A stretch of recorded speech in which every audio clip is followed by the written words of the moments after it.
That's weird. There's no volume. Oh. There we go.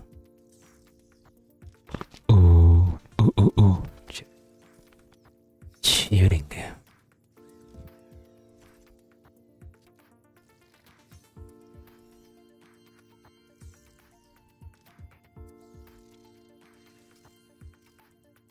Oh, interesting. I can lower the volume of my speakers without lowering the volume of the sound game in stream. Oh, I didn't know that. Right, that makes things way easier.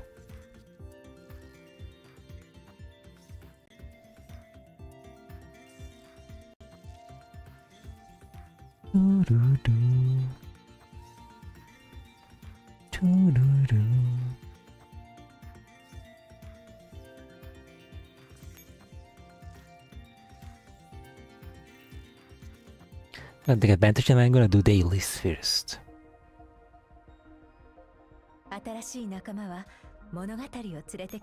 Before we begin the last stretch of the story. Yeah, is there any new doll that I could like?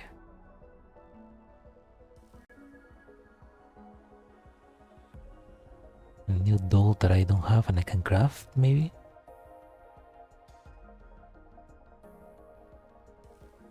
I already have everybody, I think. Somebody from the 4 stars. I don't. There's a lot of 4 stars that I don't have. Aha, I don't have her.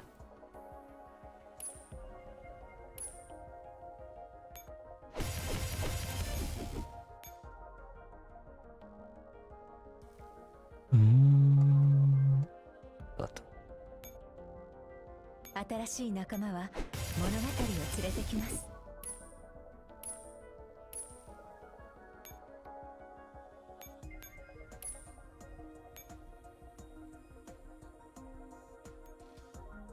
Luck.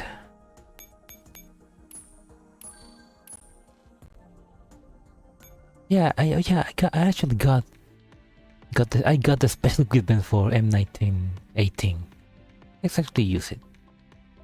Well, let's actually put it on. Where are you?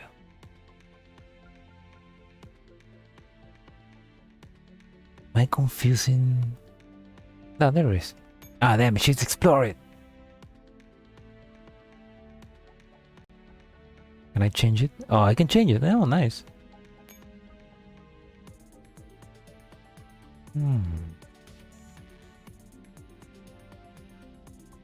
I wonder if that makes her good enough to like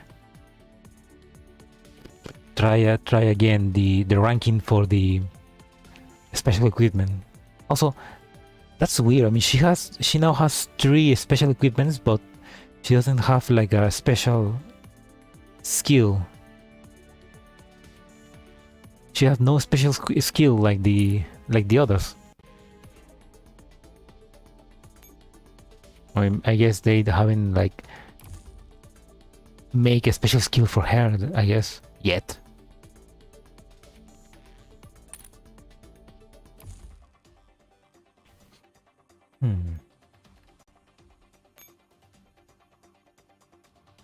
Okay, let's actually check the...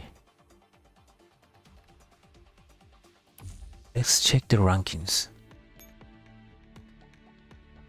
Alright, I'm still... Oh man, I remember that time when I was top 12.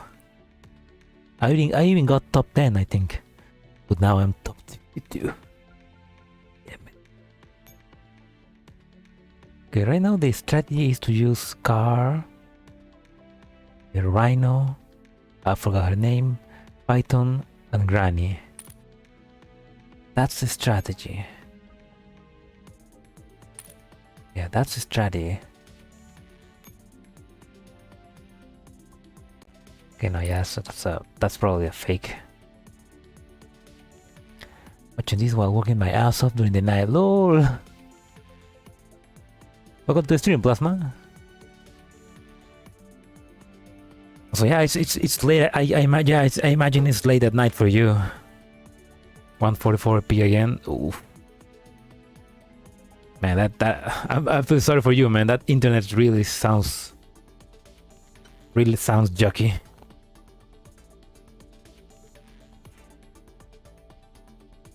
But you said that is Wi-Fi, right? Can you like connect an Ethernet port directly? Oh, hello, Siri Diva. Welcome to the stream.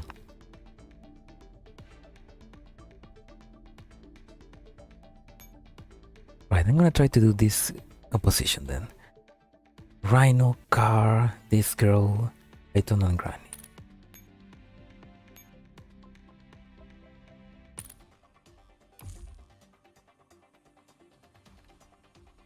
Need a rhino.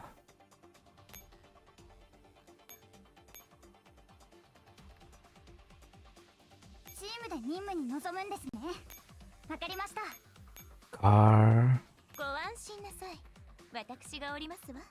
Who else was? God, check again.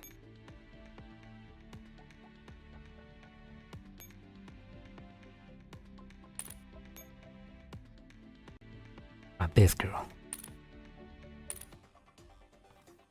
Oh, hello, Panther. I gotta say, Panther, that car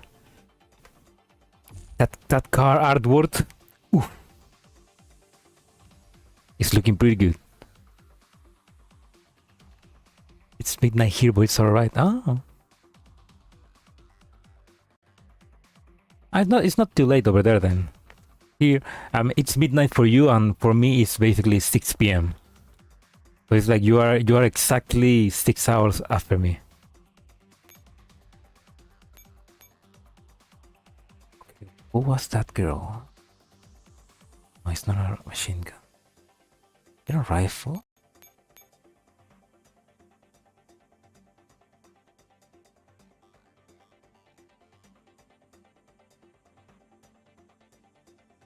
It's not a rifle.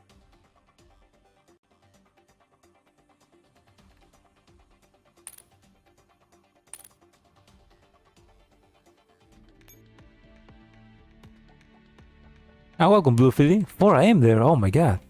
4 a.m., 5 a.m.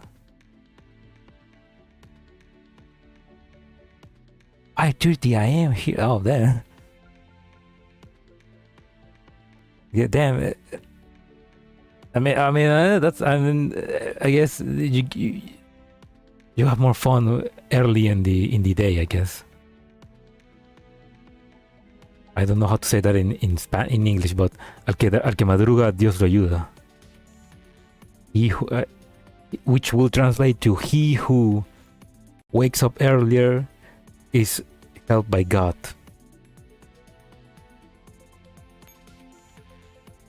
The lifeline, there we go. A rifle, there we go. That's why I wasn't finding her. Rifle. Boys, I think my Delilah is not. Yeah, it's not level up a lot at all. Michael just say fuck it and max her out right now.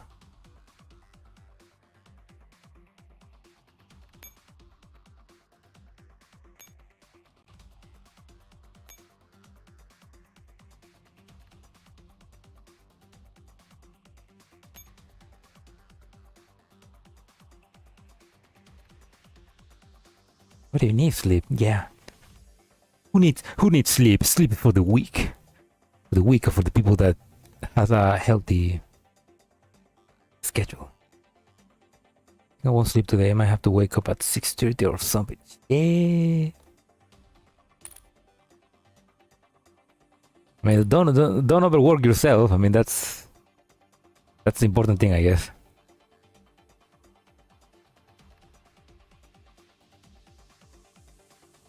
Here. need to go here.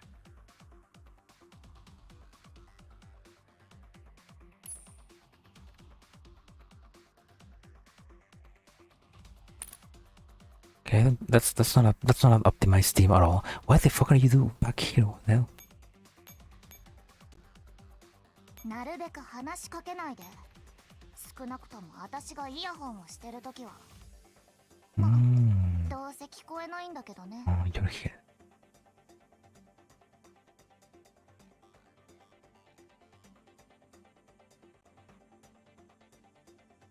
Interesting configuration. Oops, no, there's something else I'm missing. No, that's fine.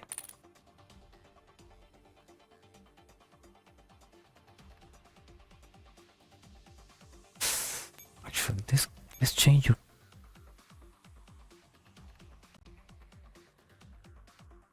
Let's give you idle ES 200 because I'm not using her. Give you R93 because I am not... No. Where's the other one?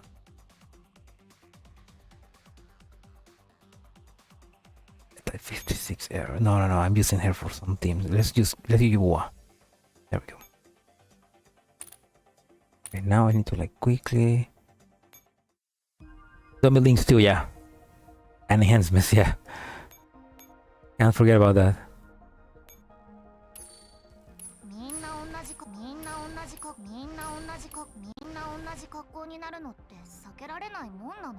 Good thing I have so much. I have so much resources saved. Oh.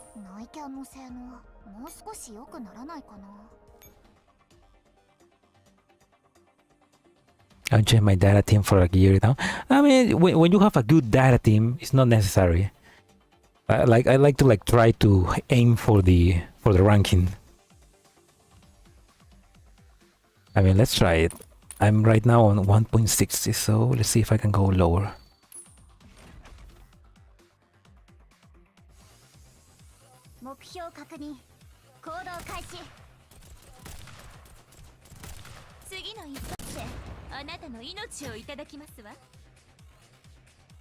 Okay, no.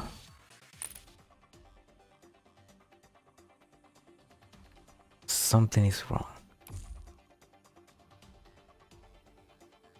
Oh, we only here in the stream for a while, Graham. Oh, that's fine, man. Don't worry.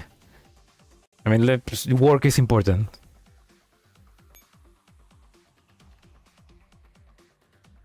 Okay, that was weird.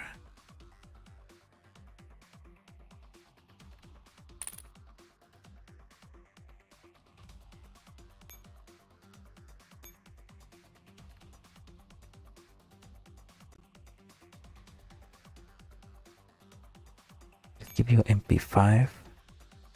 No, crit rate. It is a better crit rate. Let's keep that.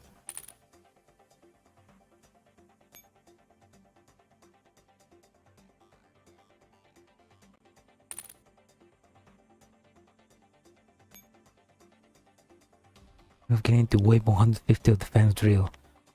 Ooh. Has somebody done that? I don't think nobody's done that yet. Is that even possible?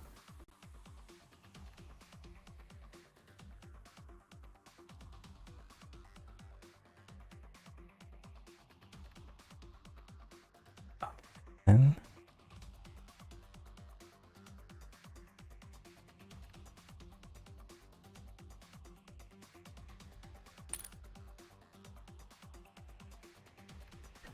Maggie might be what you need. Maggie.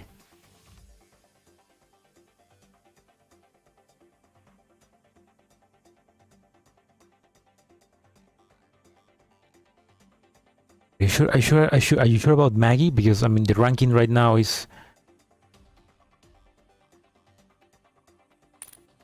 everybody's using that composition.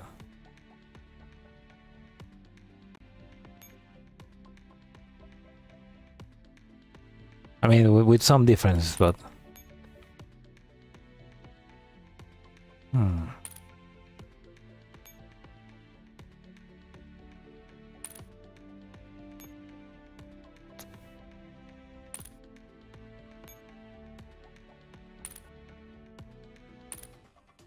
You're on wave 90. Oh, damn. I got stuck at wave 147. I mean, I don't know. I haven't seen anybody else like go beyond 147. Okay, there's 100 people can get to 148.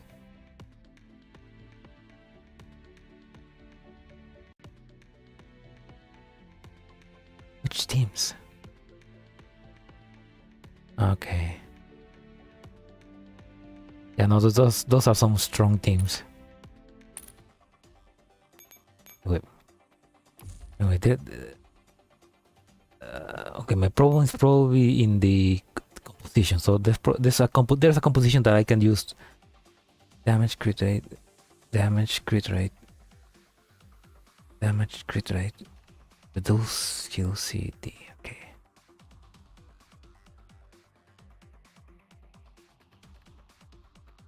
Okay, maybe this one.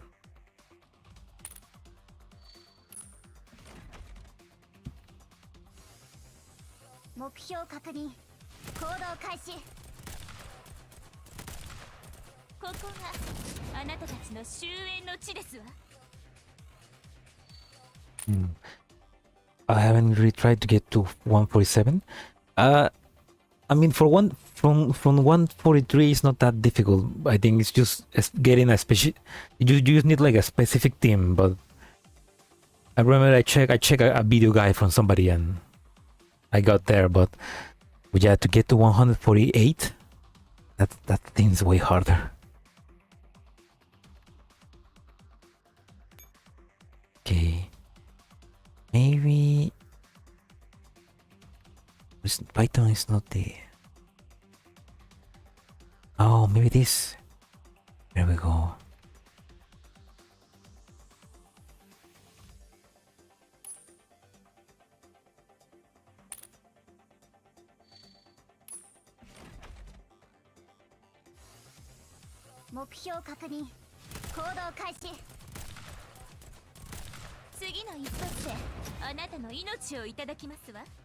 What's this thing?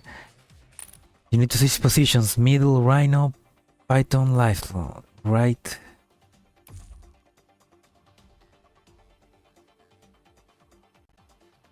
Top to down. Alright, so middle is Rhino, Python, the Listener, Rhino, Python, the Listener. Right is Babushka and Car. Top to down. So basically this one then.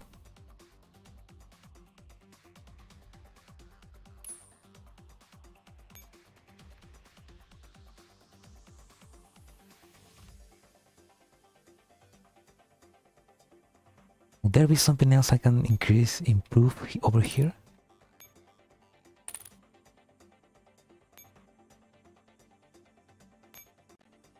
No, the card, this one is better.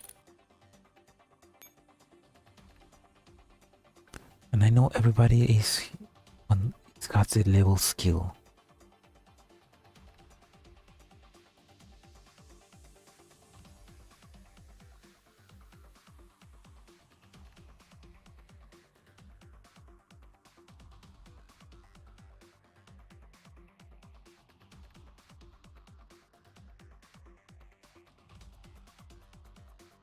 Okay, I guess that's let's try the composition then.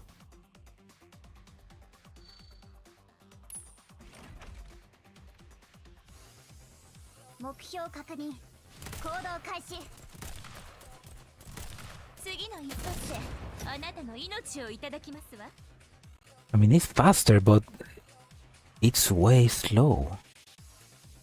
Car instead of mod spec, you need equipment that lowers the cooldown. Oh.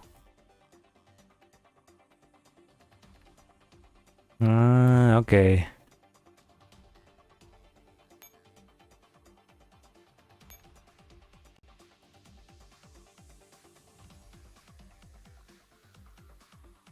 Equipment that lowers the cooldown. What's equipment that lowers the cooldown? What? You need to equip that lowers.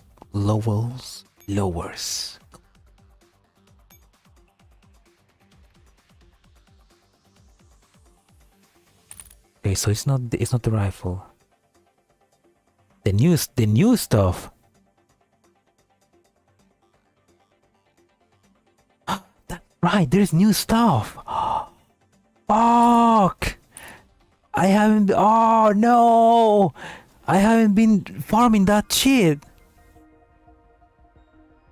Wait a minute. Oh fuck! I forgot there was new equipment.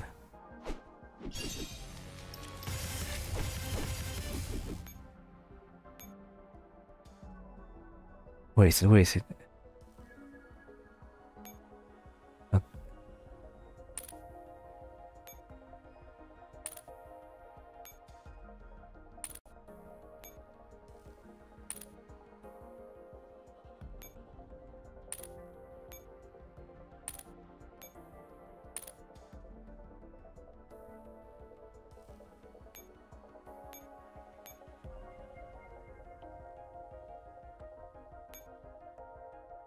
Oh wait, I have it?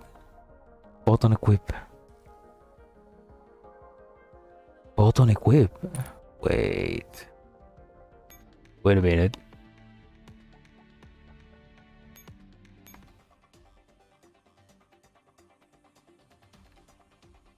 M200 RX.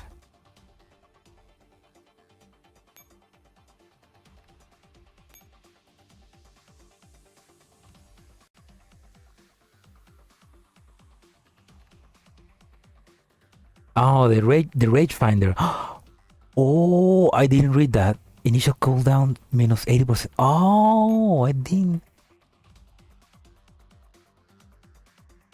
Oh, I got fucking confused. I thought they added more.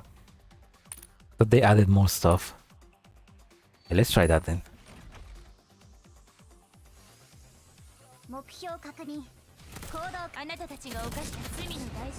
Oh, now we're talking about 1.93. Ooh, I'm close.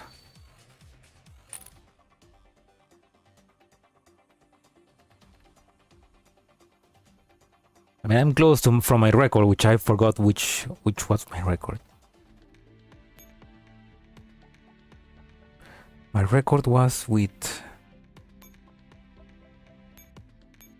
Yeah, that was my record. Wait, no, that's not my record.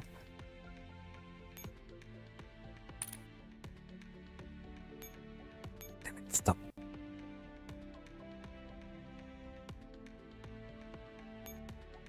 There, that was my record.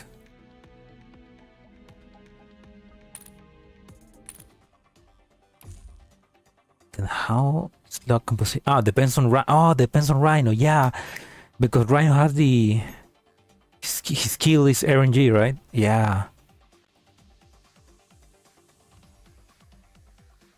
I need to be lucky then. Let's try it again.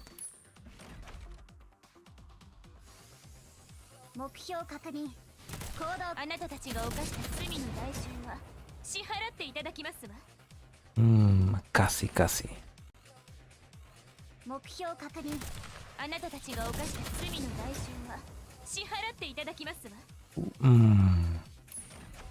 One more.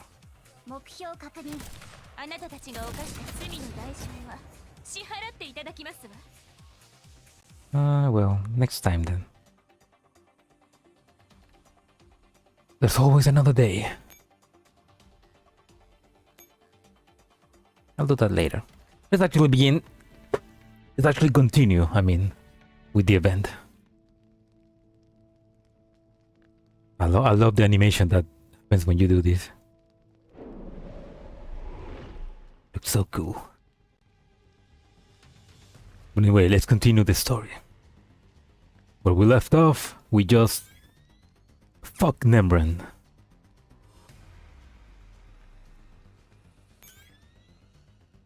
And I guess this is the aftermath. But anyway, the deletion. It's Griffin, right? Looks like Europe. In the Western Tower. The corridor is filled with the sounds of footsteps, rolling pushcarts' wheels and various objects clanging against each other. An endless stream of Nitos come and go, steadily clearing out the materials in the storeroom. Ashley enters the elevator speechless. As the door slowly closes, the world returns to silence. They mention a lot about this Ashley. I mean, I wonder if they mention Ashley just because they want to like give a name to like a nameless Nito, or because she's gonna be like important later on. Maybe she's just about to die. Big Sister Ashley, are we really going to dump all these supplies? They're just ordinary materials. Getting rid of them is no big loss.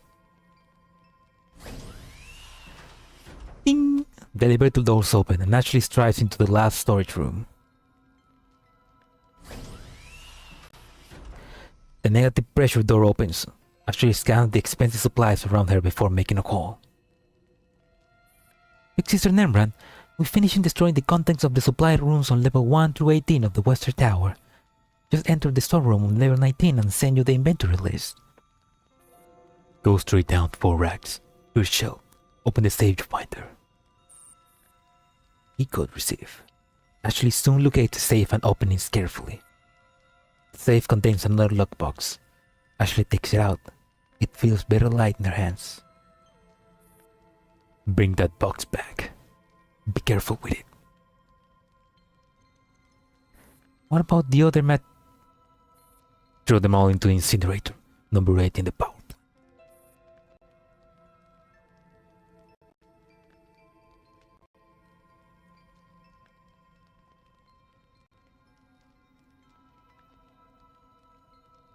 Understood. Ashley gestures at the Nitos behind her, and they start clearing out the storeroom. BST Control Center, Eastern Tower. Deleting redundant data. Deleting temporary map data. Deleting top secret files. Deleting porn. No! They're trying, yeah, they're trying to escape, basically. They're deleting their tracks so that they cannot be tracked, so that we cannot use any information that we get. They know that they're gonna lose. On big screen, countless progress bar appears, fill up and vanish one after the other. The red progress bar on the bottom is at 35.3% and advancing in small increments. Nembrand is standing by the window and looking down on all the Avernus through the glass. Everything below her looks tiny from their vantage point that is over several hundred meters in the air.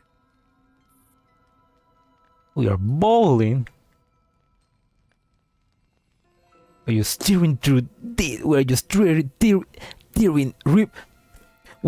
and tearing through this base. The Nitos move like ants. Bean-sized trucks travel back and forth on the platform at the bottom. Error. Outpost speed through 70 not responding. Data deletion failed. Squad D3 head to post P27. Retrieve the operation terminal and storage device and throw the bit to simulator number 7. Yes, Big Sister Nembrand. Error. Anomaly detected in Eastern Tower power circuit W22. E5, what's going on in the Eastern Tower? I'll check on it right away. Shortly afterwards, Big Sister Mordor was destroying the lab specimens. One of them escaped their containment capsule and caused a bit of a disturbance. Send someone over to repair the circuit. Power supply in the Eastern Tower must be secure. Yes, Big Sister Nembrand. Nembrand continues giving orders without missing a beat. No matter what happens, she deals with it calmly and efficiently. Just like every other day in Avernus, although this one is busier than most. Clock ticks on. The red progress bar is slowly advancing. Inside the BST Control Center, Ashley carefully places the box on the table. It rotates it 180 degrees and slides it over to Nembrand. Big Sister Nembrand. There's a rare look of tenderness on Nembrand's face as her slender fingers caress the box. The storerooms on level 1 to 20 of the western tower have been cleared. All expendable items have been destroyed, and 661 terminals containing data have been incinerated. Nemra moved the box behind her without a second thought. Progress bar on the main screen is now at 67.1%. What is the progress on the equipment transfer? We finished checking that fuck.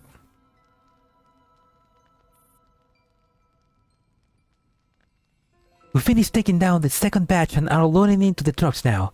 We're about to begin dismantling the core components for the third batch. It's taking too long. Most of our people have been transferred to the eastern tower, so... I don't want excuses, I want results. We'll take care of it immediately. Just as Ashley bows to prepare to leave, Nembran speaks again. Oh yes, but for the half-finished items on the production line, dispose of them. Ashley bows deeply, trying not to let her fear show. Yes, big sister Nembran. Ashley slowly departs.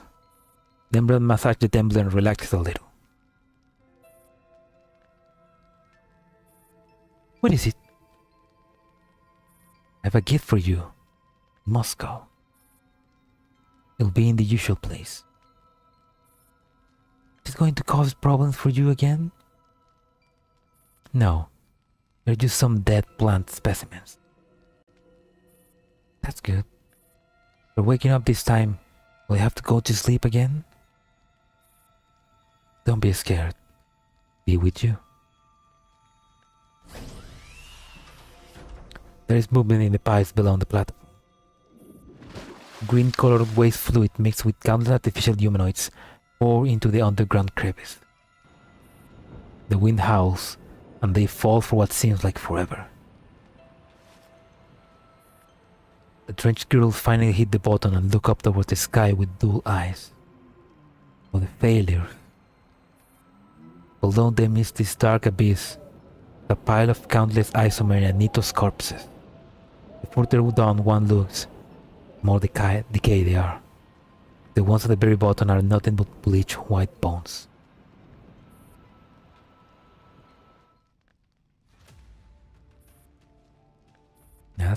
That's fucked up. They just killed. I mean, I guess they're kind of killed already. They're kind of dead already, but they're just like treating all the Nitos and Isomer like garbage. They might do be acting a lot like a mom, Sursana. True. I mean, maybe she's acting more like a mom that her real mom was. I mean, I wonder what Martha Maidner thinks about that. All the hospital samples in the specimen room has been dealt with. No, my favorite trash. Well, you know what they say, one man's trash is another man's treasure. Defensive forces in the eastern tower has been deployed, awaiting instructions. All expendable training rooms has been taken care of. The core equipment for the eastern tower has been dismantled. The supplies, all supplies apart from the ones you highlighted, are being transported. Yeah, they're going scorched earth. Like they're abandoning Avernus and just taking everything with them. So hello, Waffles. Welcome to stream. Power circuit in the eastern tower has been repaired. New backup circuits are now activated. The eastern tower force field has been examined, ready for activation at any time. Activate it now. Copy that. All Nitos, link your BCIs to mine. I'm giving a general order. Once, establishing connection. You know I can't, given my attack methods. You, Mordor, and Greek just have to stick to your allocated position and timing. No problem. Inside the Bee Sting control center, messages pour in and fill the screen like an endless flood. Like to make yourself useful for the last time, rejects. Ouch. Power plant output row soars. The humming of cables slowly spread up from the bottom of the tower. Lights flicker all over the looming eastern tower. Invisible shields appear and expand all over its surface, joining together seamlessly until they envelop it completely, like the skin of a banana protecting its flesh. The Eastern Tower force field is now operational. They're activating a force field. Huh. Okay, so they are abandoning one tower and they're abandoning one tower and just going to the other one then. Night, Death, and the Devil. The spiral staircase in the Eastern Tower. Aliana orders Squad Daybreak to stop on this elevator for the time being. A thunderclap echoes across the sky. The rain is pouring down heavily in this area. Raindrops strike the window like angry spirits. Taraxicun, FA56, please respond. Mormets is silent. Mercury requesting support. I can't contact anyone. She can't even get through to Mercury. All frequencies are dead silent. There is no sign of radio chatter at all. Never asked Nerman how they got so much energy. Man, the power bill must be over the roof. Should we head back? F856 is working their way up. We'll run into them eventually. Let's stay put when you lose contact with the others. We should investigate just what's so special about this area. There's a high chance we found the right place. Alright. Set of orderly footsteps echoes through the staircase with oddly reassuring gravitas. What the fuck? Teacher! A cry echoes in their ear, so quietly that it almost drowned out by the footsteps. Aliana's heart sinks. Could this be an enemy's skill? Neural attacks that wasn't mentioned in the intro? Teacher! Lena quickly examined the neural cloud. There are no signs of electronic intrusion. Are you experiencing anything strange? What? No. No abnormality detected. Teacher. Is that I mean, that's Anna, but is that Sana? Is that like Sana using one skill? You hear that? She turns around and her teammates are all gone. The only thing before her is a dark passage. Sound is coming from the other end. She strains her hearing and listens. It sounds like water.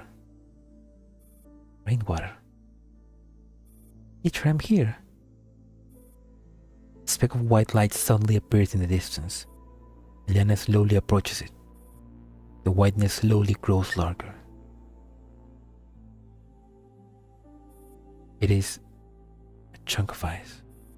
No, iceberg.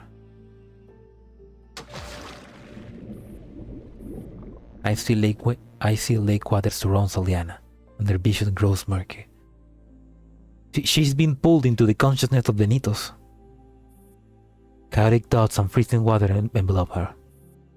It swallows her utterly, like a shoal of sardines. However, the radiance filters through the gaps. Aliana has found the voice calling out to her. Teacher, is that you? Can't see anything here. Reason this girl seems strangely familiar. Are you Anna Viktorovna Tosoy?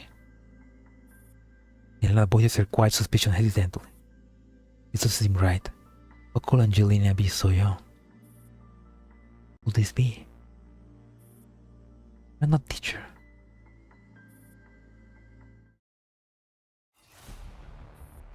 Near the Dead Sea inside the Elmo. This is Taraxun. We just encountered Moridor, but she fled. However, due to circumstances beyond our control, Dandelion insists on proceeding towards the command hub of the Paradeus. Hailing Daybreak and F856. F856 copies. We're in the Eastern Tower, working our way upwards. Daybreak? Hailing Daybreak. Daybreak here. Why are you answering? Where is Aliana? Her signal suddenly vanished. We're currently looking for her. I'll be taking command of Daybreak until we find her. Understood. Perhaps the same thing that influenced Dandelion got to Willian. Picking up a lot of strange energy flow from Daybreak's position. I'm sending you some coordinates. Maybe you can make sense of this. Commander, this is Daybreak. We were looking at the coordinates that Mercury sent us, and they all have one thing in common. Azir points at the camera to a strange-looking device. It glows with an eerie radiance in the darkness. Structure shaped like outstretched branches is mounted on top of the cubic device. This thing always shows up where the disruption is the worst. We believe they're closely linked to the current ever-growing disruption. We got them over here too. The Dylan tried hacking them before she started acting up. Raxum escort Dandelion to the nearest command hub. Roger. Are there the 4 seconds of Ange from Chapter 1 chilling in the Lake of Cognition now? I mean, will that be possible? I mean, because the Lake of Cognition, supposedly the Lake of Cognition just like makes a copy of the present you. So you should have made a copy of just the present Ange, right?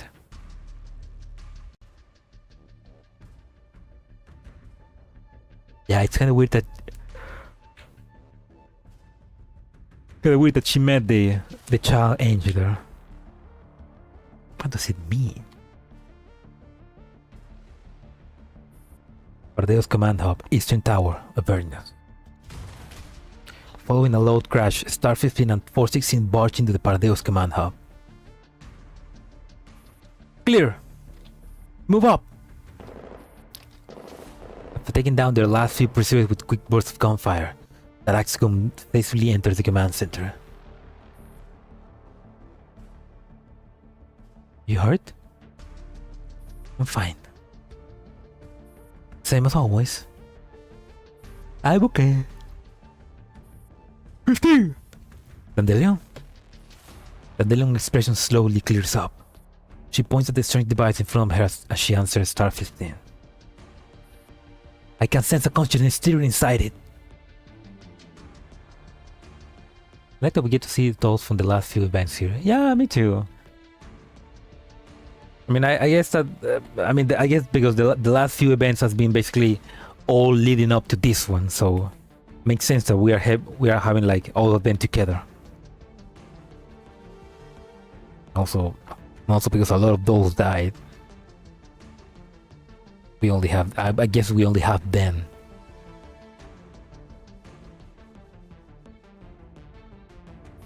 Is this a Paradeus Neural Cloud? It isn't that simple. It was designed as a storage vessel. It won't be enough to hold even a few Nitos BCIs. It's just a single vessel. It's linked to other things. What I can see is countless strings extending from a BCI towards a single place, like a fathomless lake, but also like a solid iceberg. Yeah. I was attempting to dive to the bottom of that lake just now. Didn't you say you weren't allowed to enter? Yes, my connection attempt was refused. Also, I saw Liana on the surface of the lake. She seemed to be heading for the bottom. I'll try to hit into the lake to help them out. It is also a valuable opportunity for us. Only a side story? I mean, I guess it was a side story, but that connected to the main story, which is kind of cool. Like, yeah, it doesn't feel like it can connect, but it does at the end. Taraxacum, welcome, Cold Color. Taraxacum is basically this squad. It's conform of 416, G11, 45, Dandelion, and Star 15. That's the name of the squad. Go ahead, I'll keep a lookout over there. Star 15 studies the movement of the Paradeus forces through the security cameras. She shoots 416 and G11 a look, indicating that they should join her intercepting them. 416 45, make sure to keep the Dandelon safe. G11 will provide long-range support for 16 and me. Keep an eye on this place until the Dandelon wakes up. Rather than defend this place, I think we could try going on the offensive. 145 hacks in the Paradeus command center and cuts off all their command signals, particularly in an instant. Because we can let them feel what it's like to run around blind, deaf, and exposed for once. Hell yeah. Side story name only. Yeah, it's kind of like chapters. Like instead of, I mean, they stop doing chapters, and they just instead of doing chapters, they just do, I guess, mini mainline stories events, which is better because that way they can do more cool things. Like the beast in control center. Sana opens her eyes. Nembran, the enemy is approaching. Yeah. Where's the professor now? The professor? He's in Magrasea. How do you know about the professor? The professor is performing the final surgery. Understood. We haven't fought together for a long time. Indeed. Sana is holding a pressed flower in her hand. What's this called? What's the name of this flower that you gave me? It's called a marguerite. Margarita? Lovely name. A lot of gears like it in Moscow.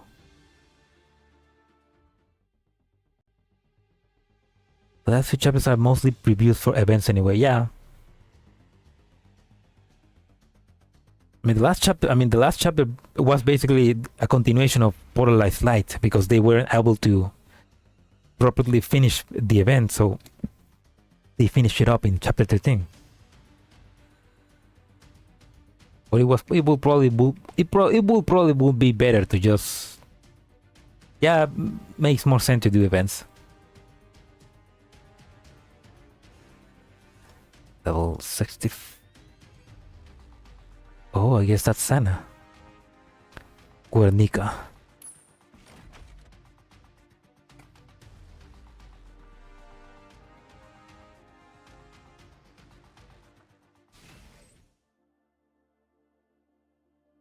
Oh. After reaching the radar node, move to the central tower to render the bout with other forces. With the node, return this check when you end the turn. Limited enemies. Engage Sana in battle. Return this check when you end the turn. Engage Nembran in battle. Return this check when you end the turn. Okay. I have to eliminate Sana, eliminate Nembran, and copy the radar node.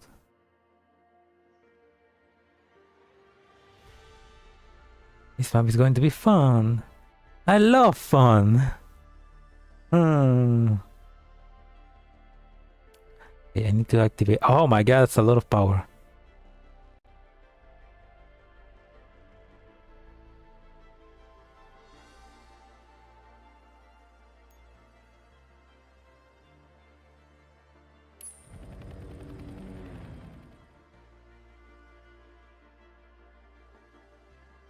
Skip MK157. I've used 2 power for this map. No, it's not a bad idea to like get more. Yes, I'm gonna summon more powers next one. Oh, Daybreak.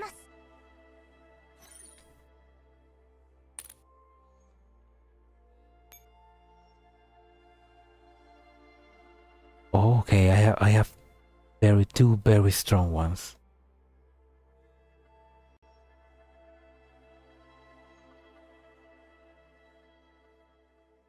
I need to okay, I need to occupy this node.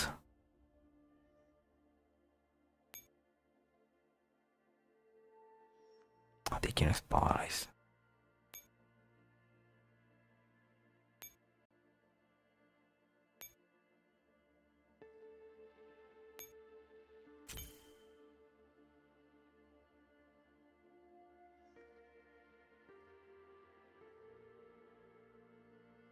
A way to abuse this map without parachute echelon.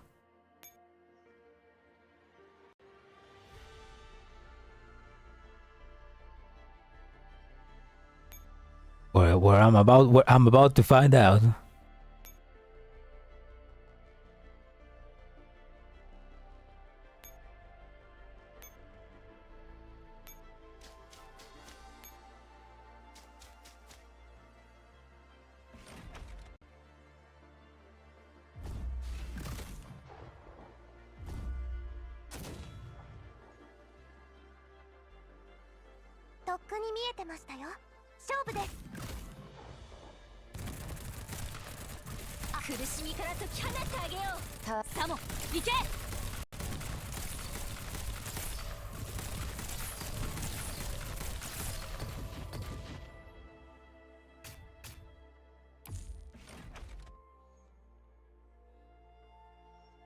Okay, I'm doing well. Looks to be. Yeah, let's get like you guys say. Let's get some power here. Oh, let's get a parachute.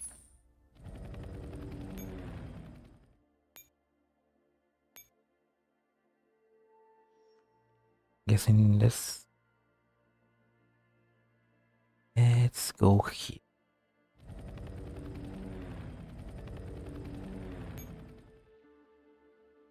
Let's get the other parachute girls as well. Let's actually like summon.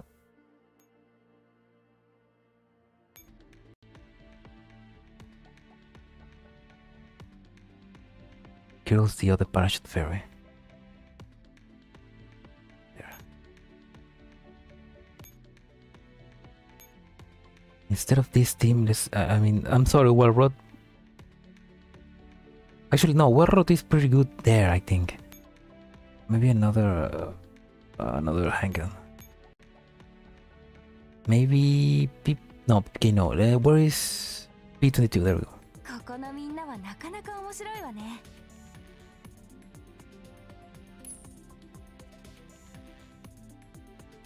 Actually, there.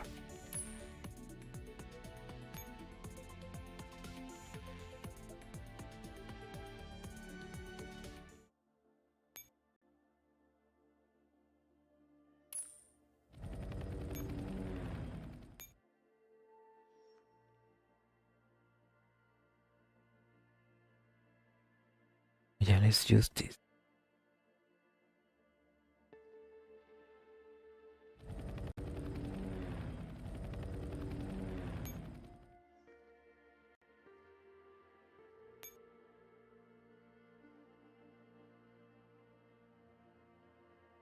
I'm on one more. Somebody else as a dummy.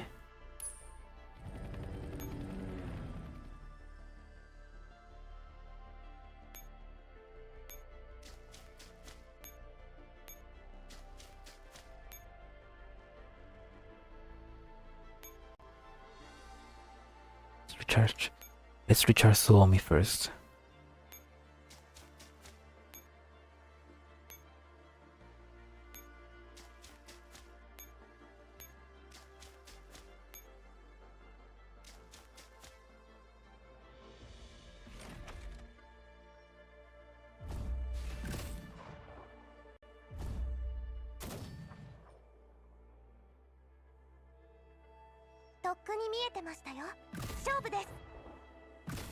Yeah, I also thought about that. I should have spread that, but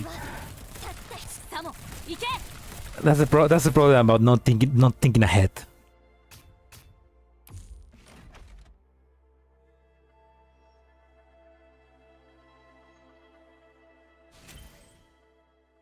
Yeah, it would have been better to just summon the hair here.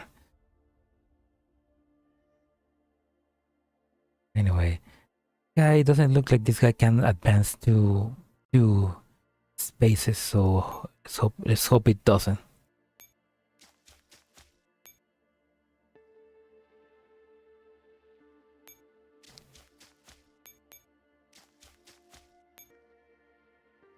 Just in case.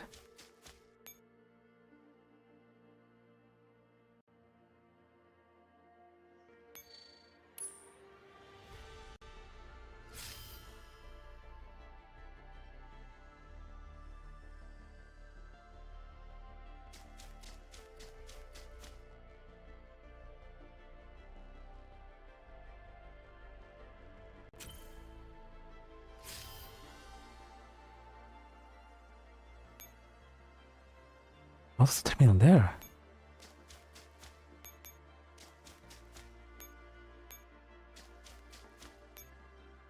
Crack.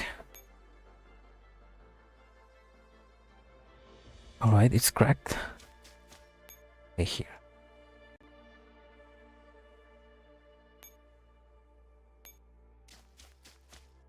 Let's try and get... Can I do... I mean, no, they are dead stack. They are dead stacks, aren't they? Yeah, I guess... Avoid engaging in them.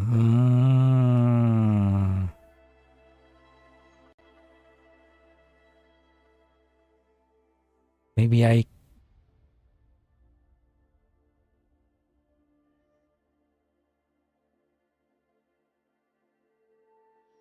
Can't fight them. Okay. I have to guide them then.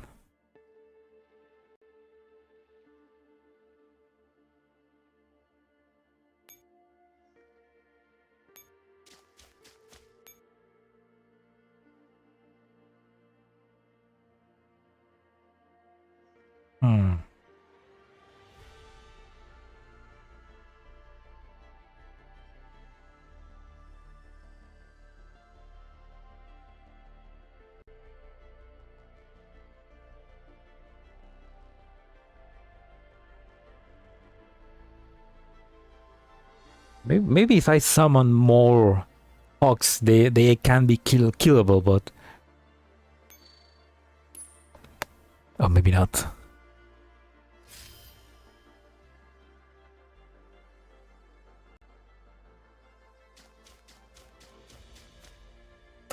I forgot to move them.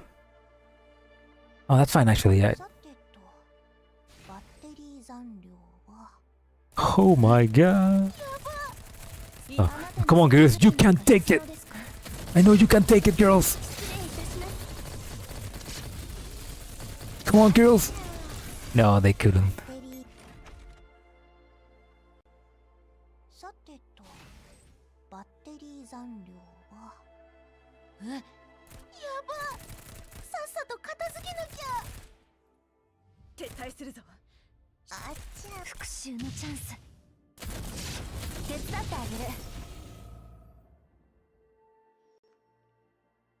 Yeah, no, it's not possible. Oh, hand, did you guys fight in there? Of course. Everything is possible with the power of dolls. No, but that's impossible, I guess. That's a dead stack, so we cannot fight it. We have to avoid it. What are those white spaghetti spiders? White spaghetti spiders. They're the most... Yeah, it's kind of reach levels of silliness. The amount of enemies that we get.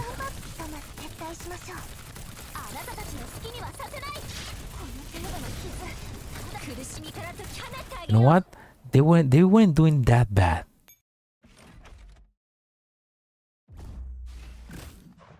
DP12 mod 3?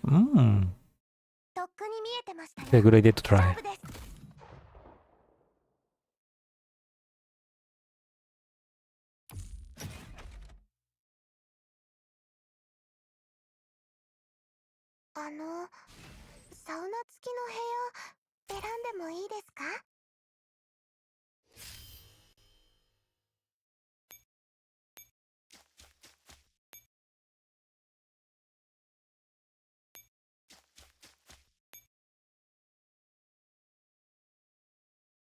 Okay, is this spider gonna move?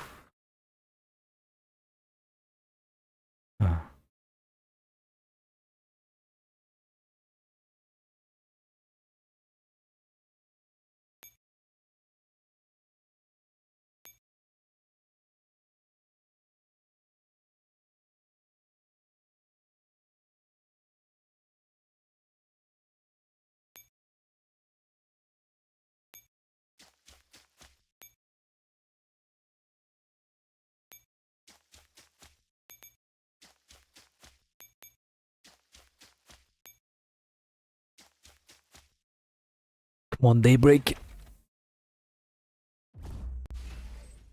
I trust you, Daybreak. You can do it. Oh my God, only those three girls?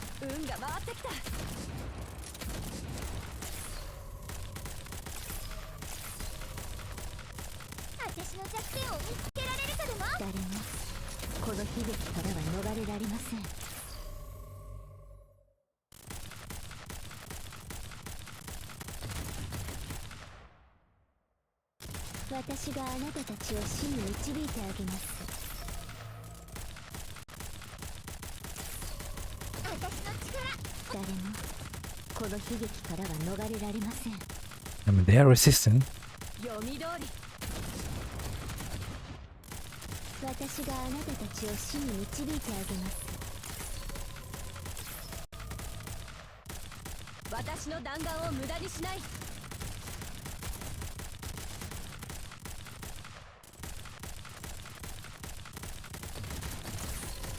This would probably be easier if I had the hawk.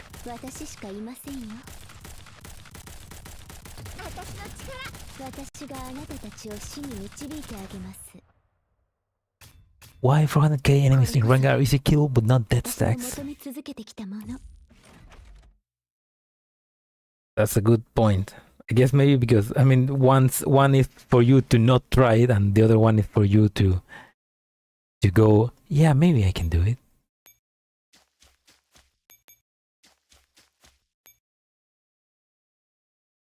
Let's crack this.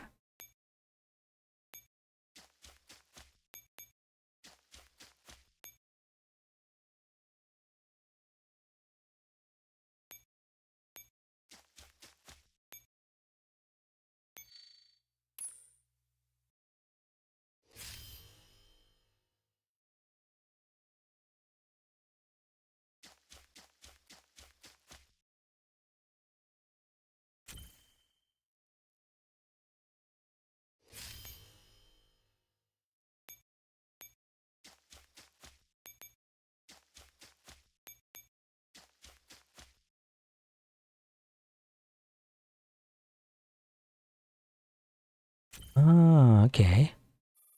Attention, the manual axis provide buff for the boss unit that makes it very difficult to defeat. Please prioritize deactivating the evangeline axis. Right? There's 4 evangeline axes, so I need to deactivate those 4.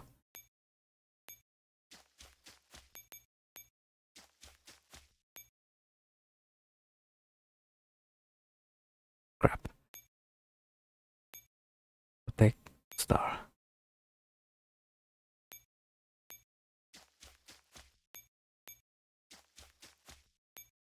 Turned off.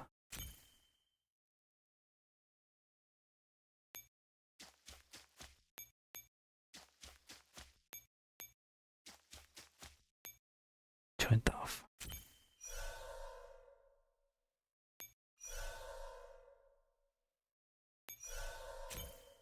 Let's reduce that.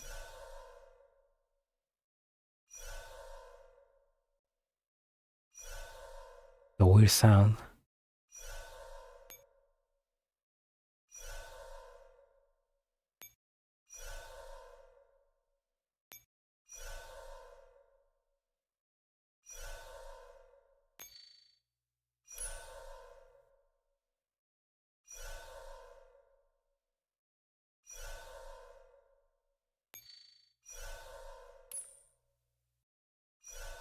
You don't want to hear about Oksana right now? Well, you're about to see her.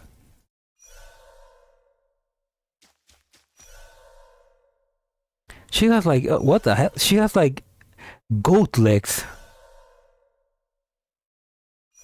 Is it because she's the goat?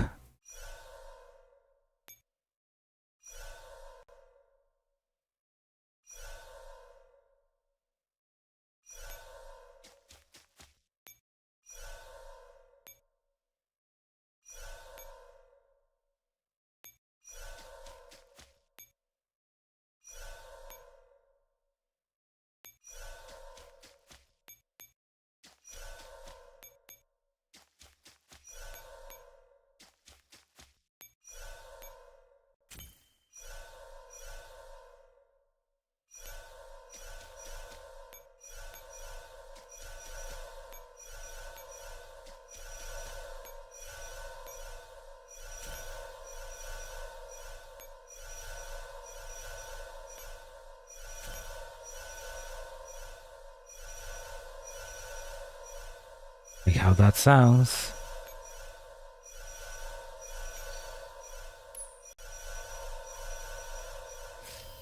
I need to lower this SN quickly.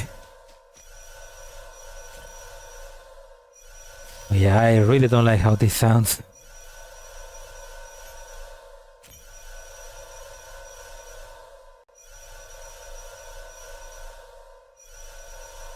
This sound is fine. Oh, that's good. The good thing then. Good thing. Okay, I'm still in danger, so let's run away for now.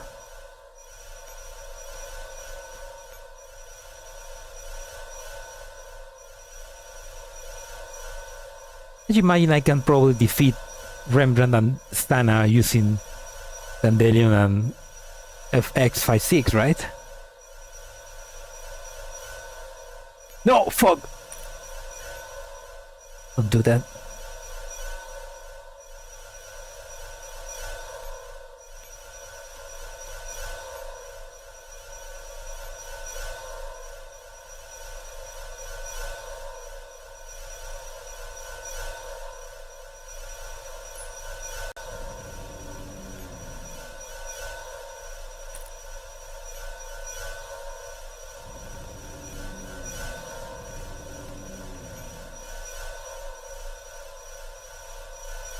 My god, look.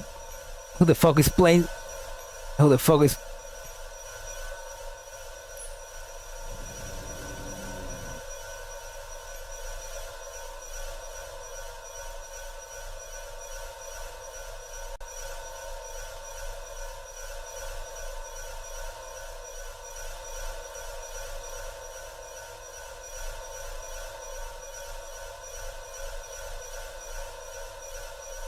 Right.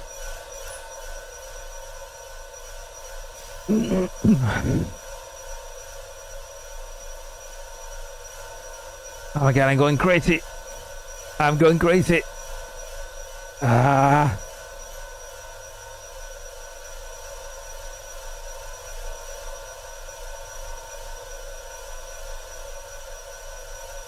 I'm going absolutely bananas.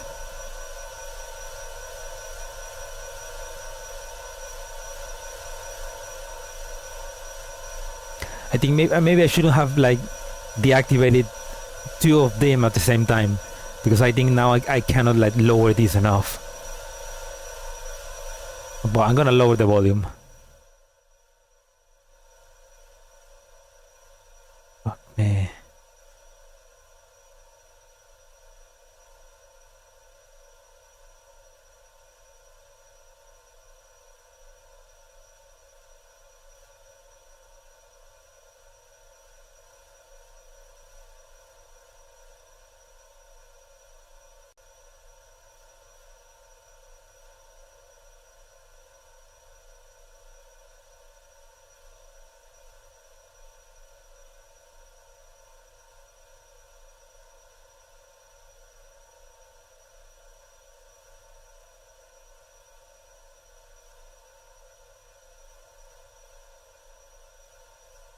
Yeah, the signal is just going crazy.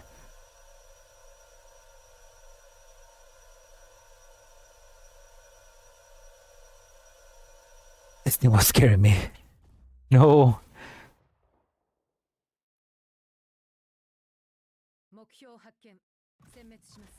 Alright, withdraw.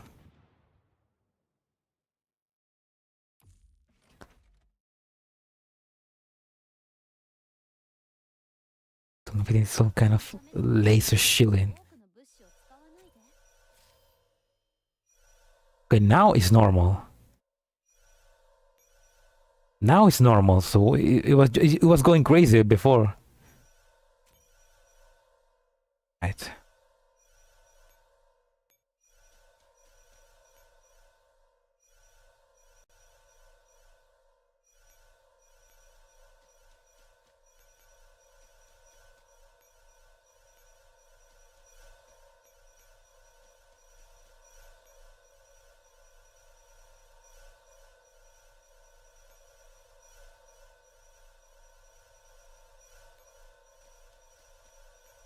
Okay, I think I might have lost.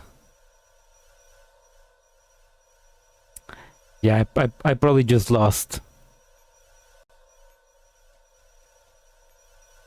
Because I think this is like about to capture my command post, so.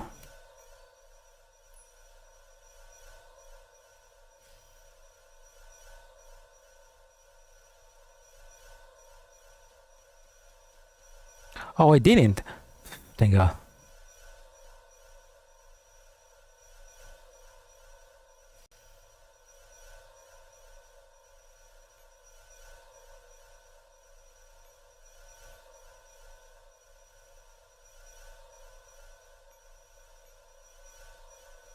I just need to like 2 more turns to lower that.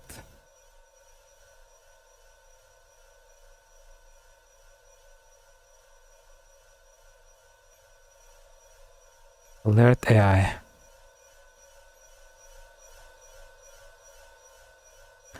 My God, what the fuck is with this sound?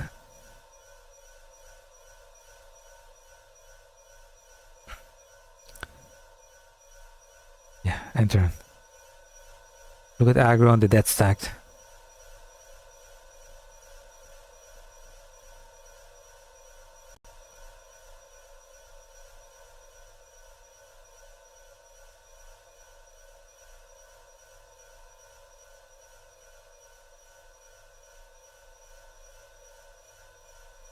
Okay, one more turn and I can do it.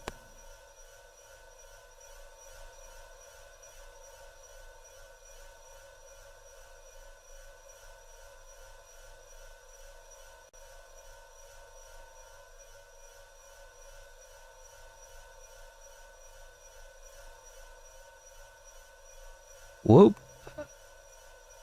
Ah, I almost fucked up.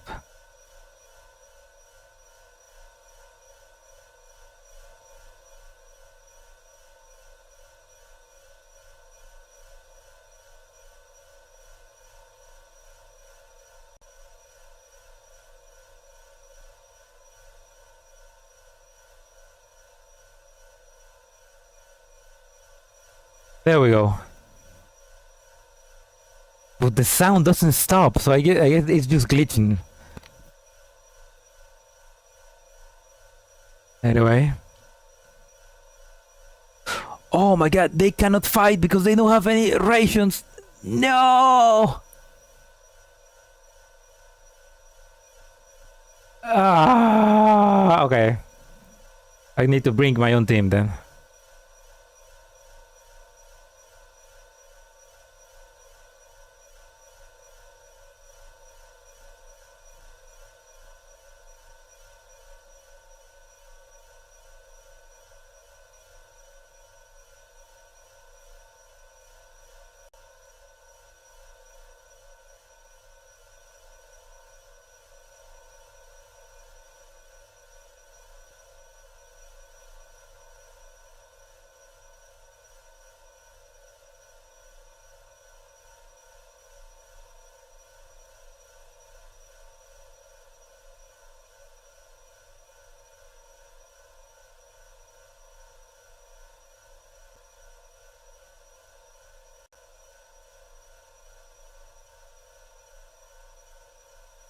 I can have them fight with I can have I can have them like grab their own ARs and use them as sticks. Whoop, no. Okay.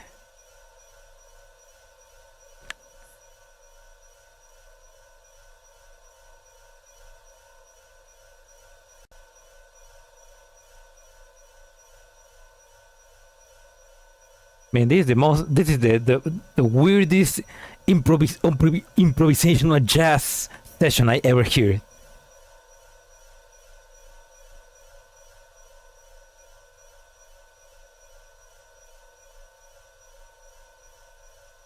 There we go.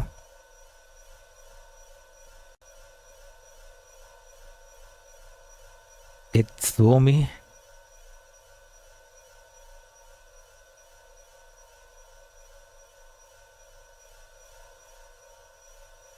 There we go. And let's check if I can like get MK5 8 7 6 5 4 3 2 1 0 on the other one, right?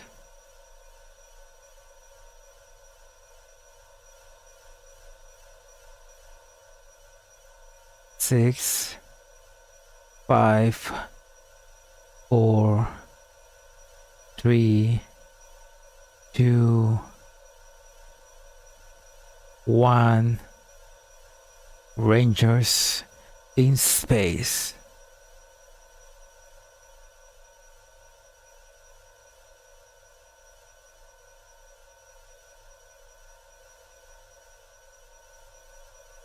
We got it.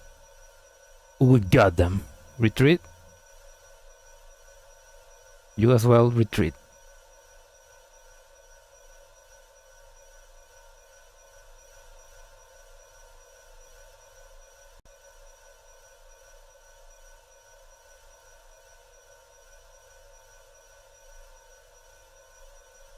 Oh my god, this is making me go crazy. Crazy? I was crazy once. They put me on the rubber run. The rubber run with rats. Right, Sana, let's do it. Let's dance.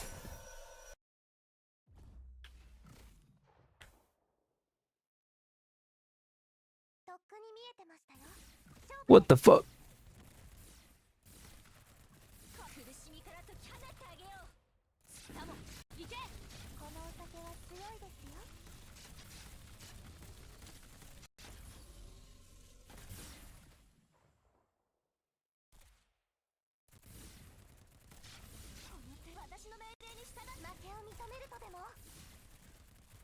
Okay, that's easy. I can do that. Let's do it again. I know I.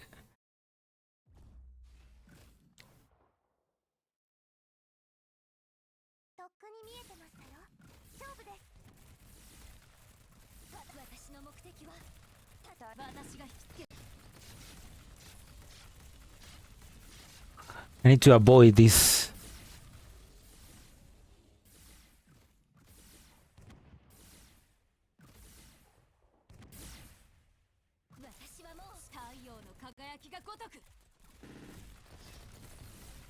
Oh, FF56 is a hog too? But they don't have rations. Do they still work?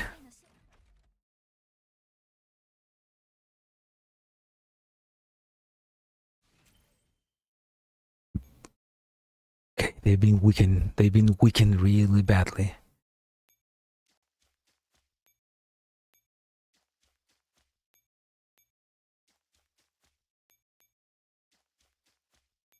Let's see if.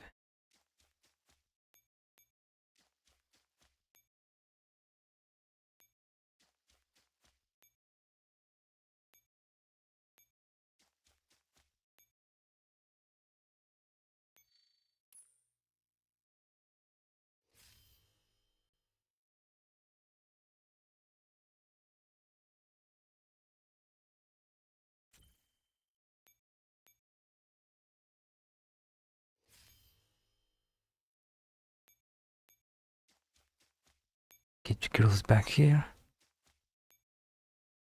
Now, let's do what do we do best.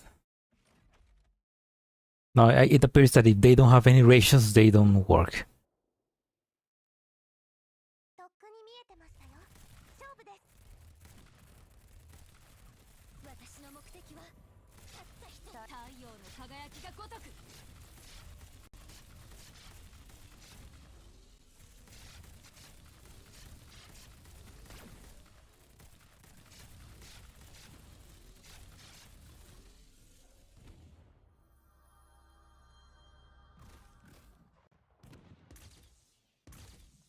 Son of a bitch.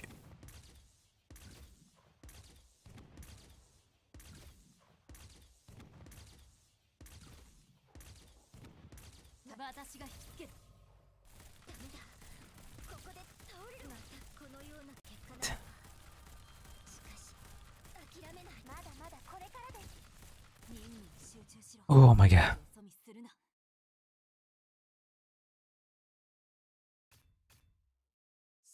In this house, we don't wait for auto repair. We just wait till we are dead.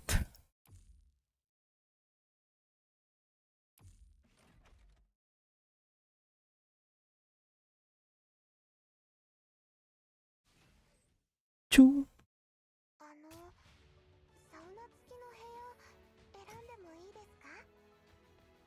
Yeah, the Scar sister just make things more easier. Ah, shit. Bless the scars.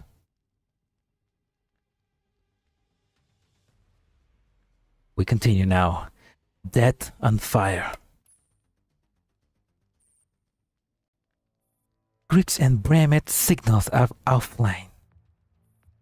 The enemy's got into the command center and all signals have been cut. I don't think we can hold up for the original projected time. The aircraft on the roof is ready. They have a full set of rescue gear. Father has given the orders. Take Nimue alive. Ooh, they want Dandelion. We might not have enough time for that. We have Sana. And the thing on level 70. Who will activate it? I will. The thing on level 70, what's that? Inside the empty BC control center, the Emerald stands alone in front of a monitor. Torrent of data flows through the main screen. On another monitor, Axcom is shaking up the Nitos on the level 44 and are rushing up to level 45. The Nitos are gunned down one after the other, and the eastern tower defense line crumbles little by little. Dembren studies Dandelion closely on the monitor. Come back, Lunacia. That's not Lunacia though, that's the Evangel Axis shine.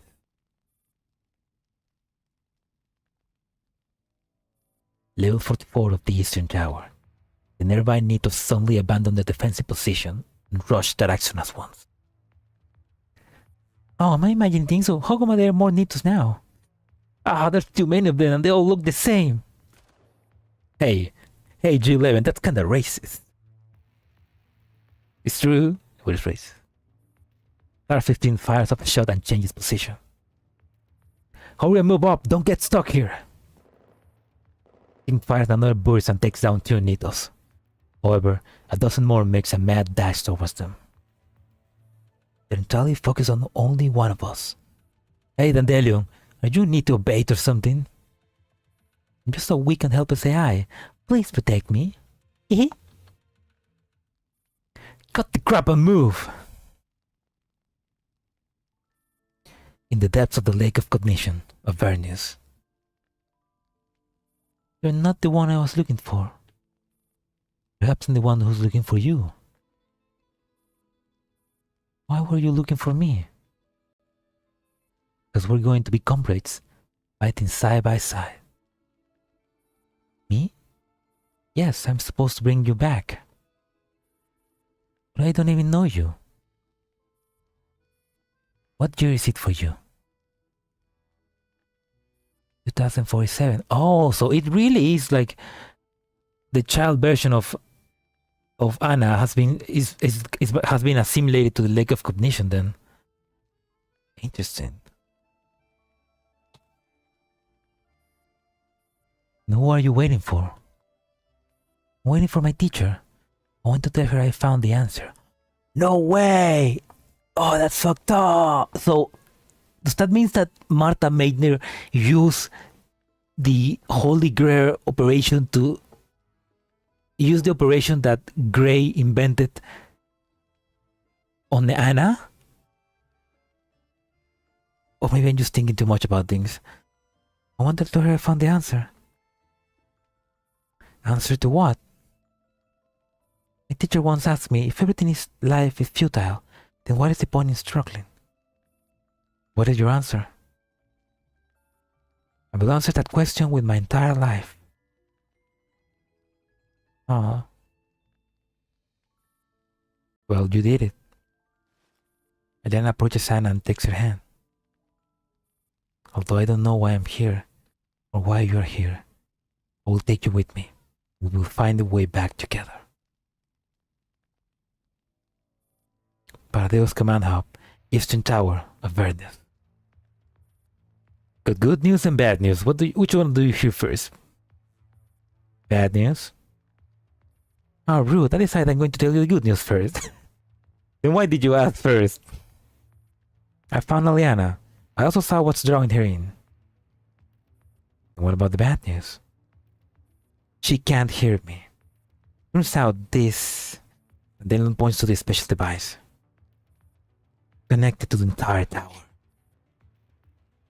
It controls all the needles in the tower, and for some reason, it took Aliana away.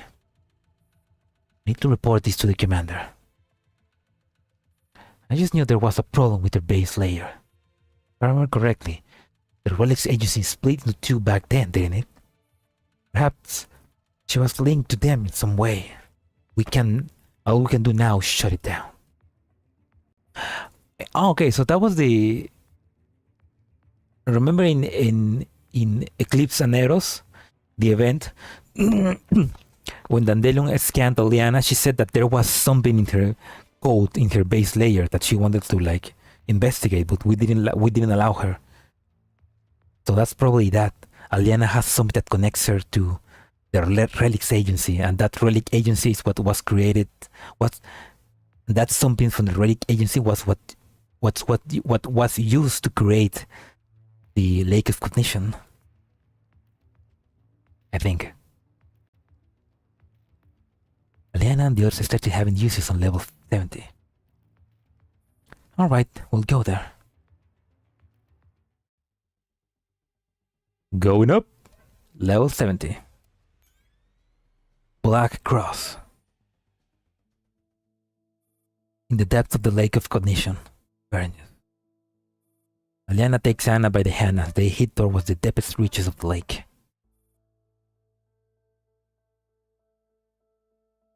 See those of 144 kilobytes of motor capacity.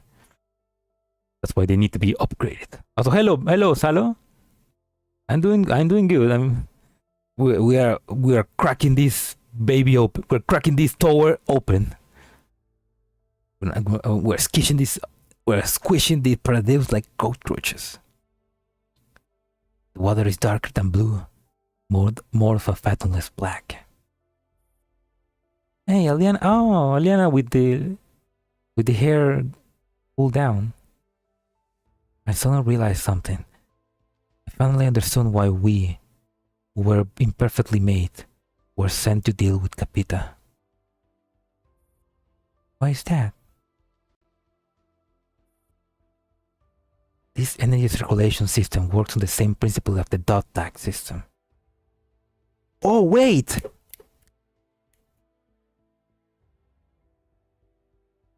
Oh, okay. If I remember correctly, in the Eclipse and Eros event, the mission where Aliana and the rest of her team were sent, they were sent to eliminate somebody, but then Aliana activated something in her code, and that made her kill all her teammates. And only Ariana was able to escape. What I don't remember was the target in that mission also Capita? Because if that's the case, then that connects with this event, because the target that when Cadet Angelia, their target was also Capita. So they are connected that way. So that's the connection then. Wow. And that's been cooking for a while. This energy circulation system works on the same principle of the dog tag system, which is the one that Aliana and Ariana have. One person consumes their peers for a certain kind of power. What a joke. Yeah, mind-blowing. Like, bullshit. I believe it took me so long to realize it. No wonder I was drawn to this place. It regarded me as Never thought that this design query will actually end up being becoming useful. Ah, figured out how to break it. Don't cry. I'm not crying. I'm happy. So happy that I'm laughing. You're shedding tears. Oh, there's the original team Daybreak. Oh, that's how everyone felt when they die. Oh, so the original team Daybreak was her, Ariana, SCR, Contender, and these two, which I forgot their names. Oh, is that why? Is that why these? Is that why they bring them? She basically just made a new team with basically the same dolls. Of course, they don't remember her because they're different dolls, but they're the same model. Ah, it wasn't our SCR. It was another one. It was like that's kind of fun that like she made a new team and they used the same girls, the same model, I guess. Oh man, that's deep, man. That's deep. M16 on Saw. Yeah. Oh man, that's sad. That's how everyone felt when they died.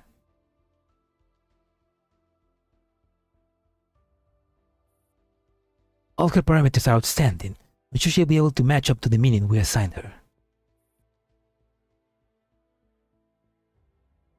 Oh, congrats on your reports, Plasma.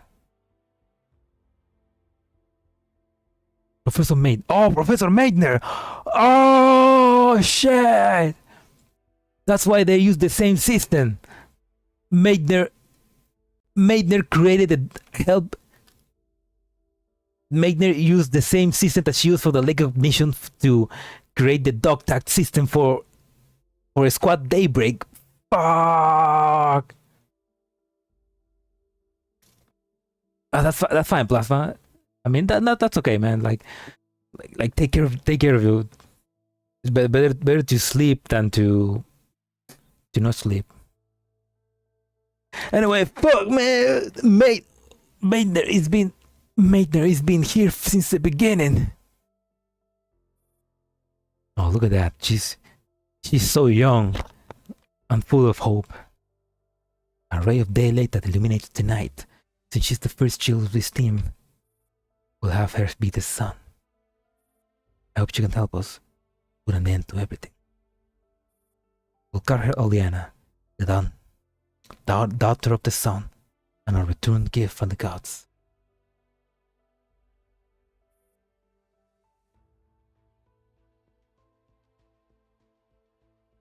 Yeah, that's okay. I mean, it's easy to get lost in the story. Like, there is just so much story.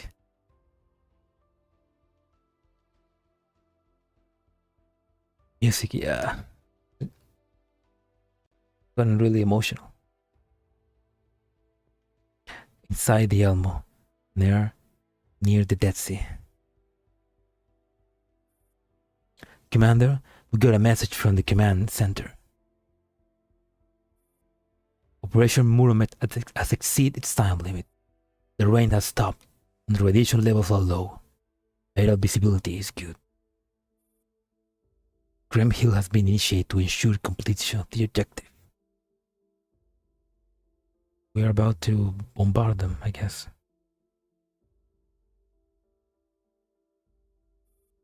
All Muromet's personnel must withdraw within 10 minutes. Put Ange still in there. Put Ange still in there. You muted? Ah, the music is muted. Oh, sorry. It's because I lowered it so much during the previous stage that it was getting annoying. There we go. She's so young. She's Hatsu with 10 years of coffee and PTSD. Informing all personnel to search for Umbrella. Quick. The commander gets a call from Persica. Commander, the here Kratom Stormgun has flatlined. Commander falls back into their chair. Coffee from the cup they are holding splashes all over the files on the table.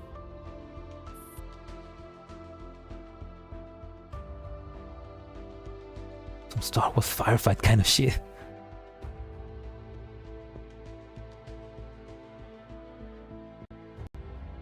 No, she can't be dead. She probably just took off the strong arm. My condolences, Commander. The wolf pack has just sent a message. They secured the target. Right. The commander slowly picks up the coffee cup and watches as the dark brown liquid seeps into the pieces of paper.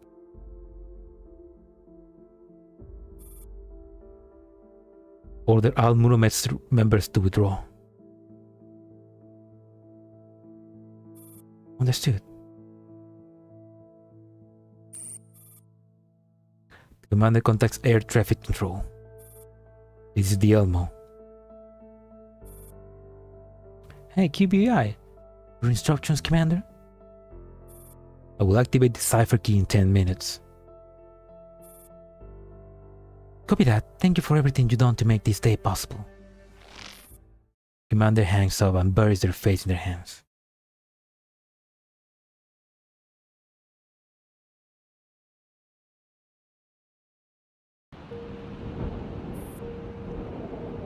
On the roof of the eastern tower, the night wind blows across the balcony, making Nemra's clothes fall louder. Mother's gone already. Why haven't you left yet?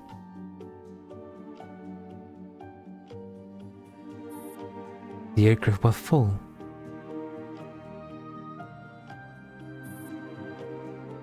There's still another one on the landing pad. Sana, do you want to live with me? Forget it. I know we can. We still need to keep delaying them. So they're gonna sacrifice themselves. She never treated me as her daughter. Just like how you were never his mother. Oh.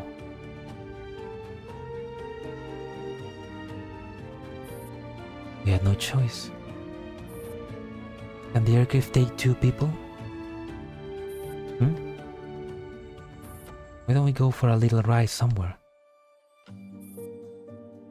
We'll be found no matter where we go. And if it's just for a while, a little bit of freedom with Blue. Like Magrasea. Oh. But they also want to escape, I guess. I mean,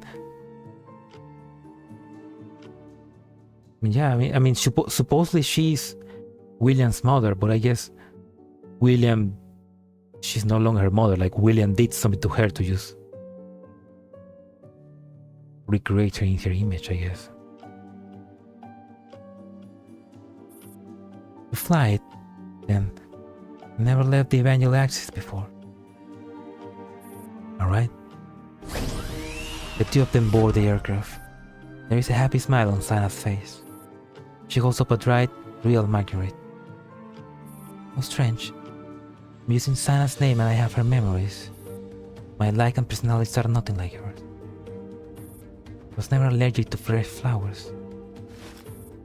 Sana fiddled with the flower to make it look like it was fresh. See? It blossomed. Hurried footsteps suddenly come from the stairwell. Go now! Nemra no longer hesitates and the aircraft slowly takes off. However, Sana suddenly stands up. Sana, what are you doing? I've always been the keeper of the gates of hell. The truth is, I can't leave the Evangel axis. No! Sana smiles at Nemra. And she turns and jumps off. Nemra tries to grab a hold of her. He manages to grab her hand. Sana simply looks back at her with quiet contentment. Who am I? You're you. Bye, Mama. Oh. So she did see her like a mother. I guess Nemrod also saw her like a child. Love you. Now let's go. She lands neatly on the eastern tower rooftop. I am the last guardian of this place. Fuck, here comes the last fight, I guess. The last judgment.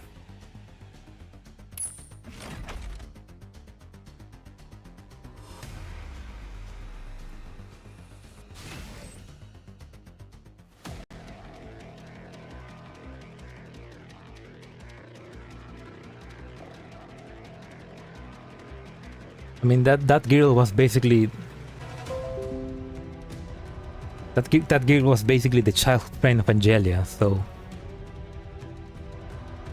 after she died, they converted her into Anito, but it was imperfect, so it was like not really her anymore, which that just makes her more tragic.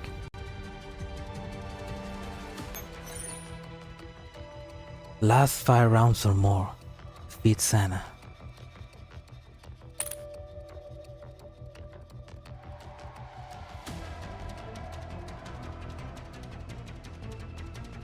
There is Sana, okay.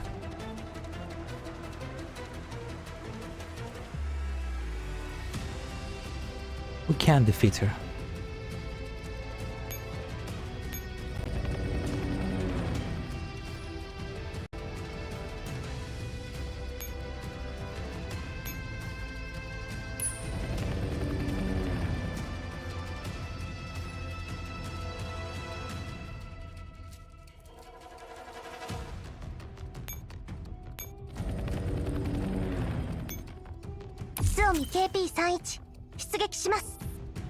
Deletion. The Evangelar Axis provides buff for the boss unit that makes her very difficult to defeat. Please prioritize deactivating the Evangelar Axis.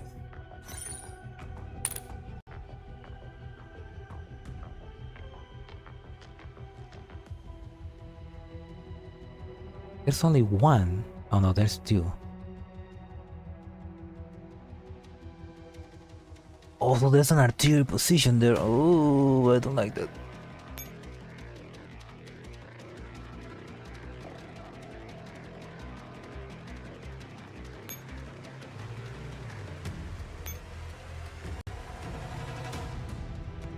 Stage is easy.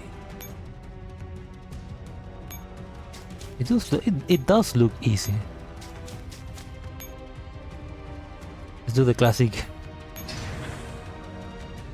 defense gate hack.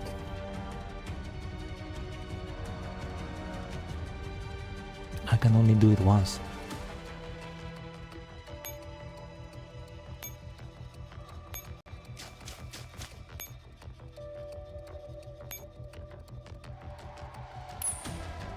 I was exactly thinking about doing that. Let's get those parachute fairies again. Maybe I have to wait next turn for these guys to move.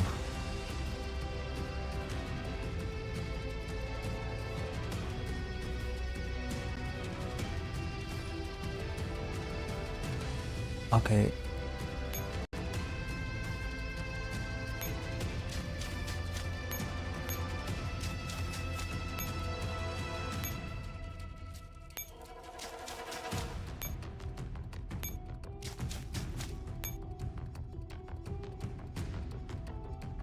Wait, what's the range?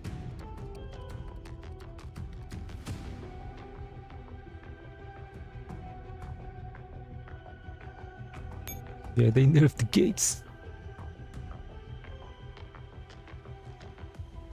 They know we're about. They know that they know we just take advantage of them.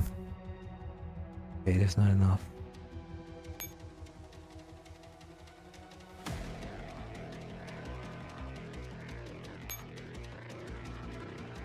Okay, you can get there, so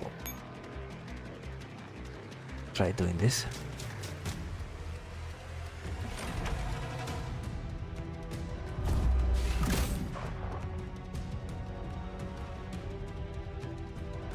さてとバッテリー残量はあなたに脊髄なんか必要ですか？怯えちゃダメですわ。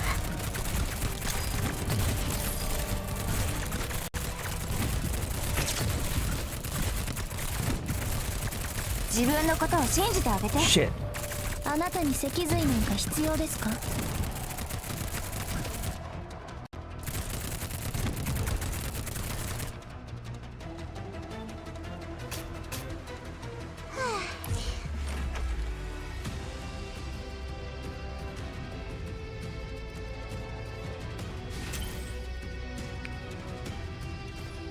？Pretty weak.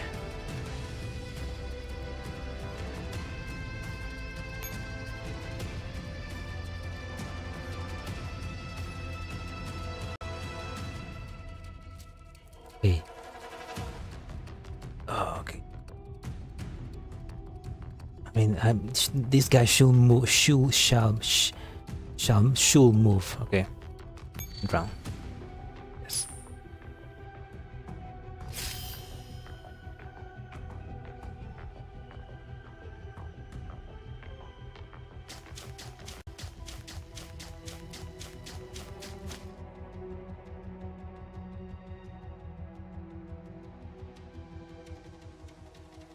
They escape. The witches. What is F8? What if F? Judge, what are you doing all the way over there? Hell.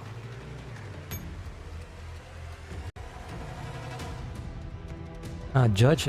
Ooh, I can. I can. Oh, that's a good idea.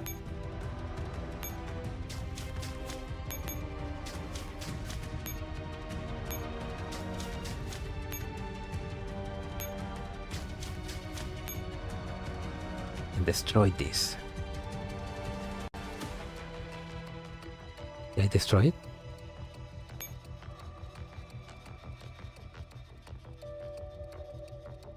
Now I can activate this. We get here. Destroy this. A fuse. ESF squadron is super powerful. Finally, our girls been getting the respect they deserve. あなたに脊髄なんか必要ですか？なるほど。これ先に帰るの？そうね。そうしよう。 Okay, maybe I'm chewing more that I can.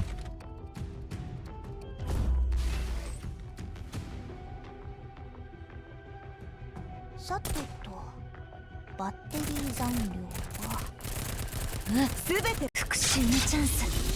自分のことを信じてあげて。な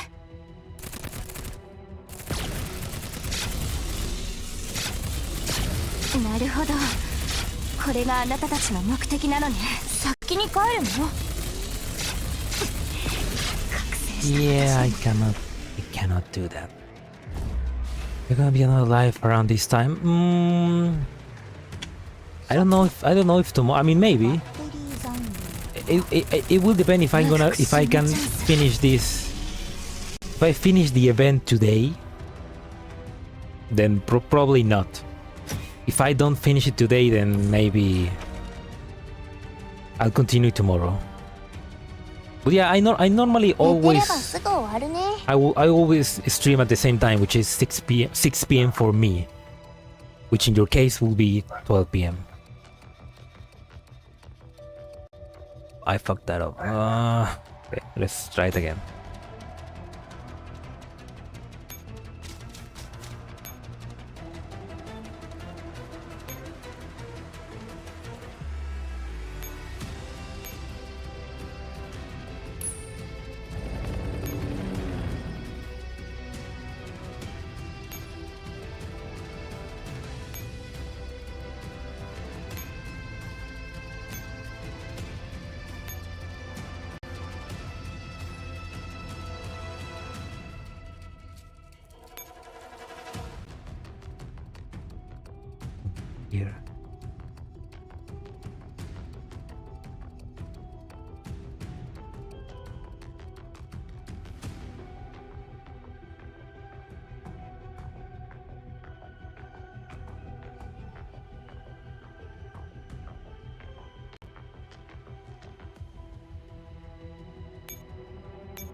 さてとバッテリー残量はとどめの位置。あなたに脊髄なんか必要ですか？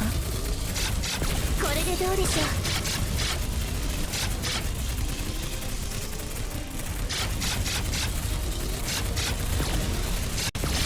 手伝ってあげる。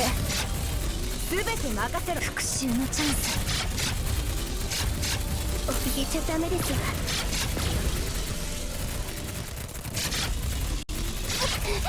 いい考えがあるわ。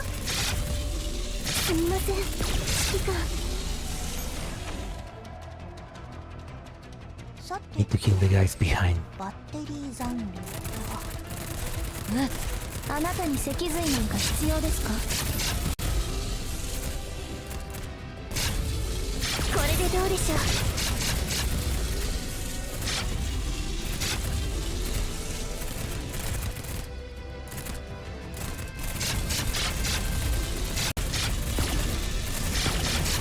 自分のことを信じてあげて。あなたに脊髄なんか必要ですか？私の目を見て。怯えちゃダメですわ。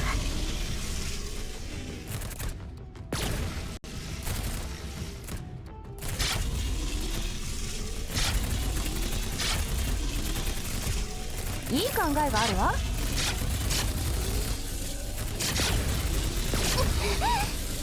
想定外ですわ。あなたに脊髄なんか必要ですか？ど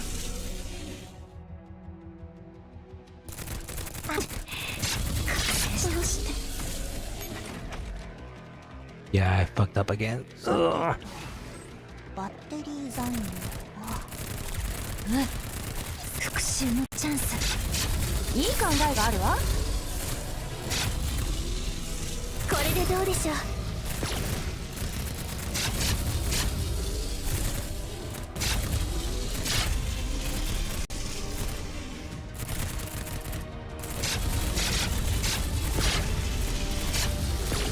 いい考えがあるわ。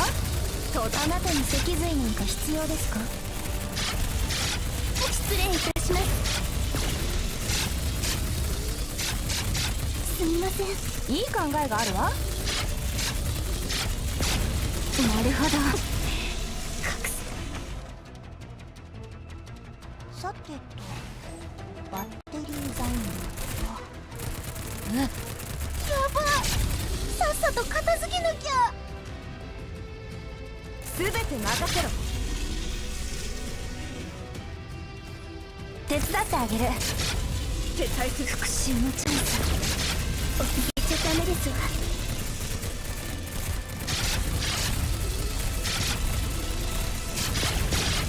手伝ってあげる。うるさい。あなたに脊髄なんか必要ですか？自分のことを信じてあげて。先に帰るの？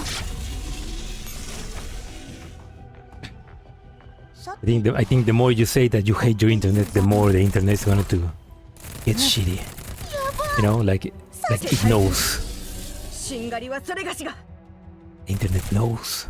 先に復讐のチャンス。怯えちゃダメですわ。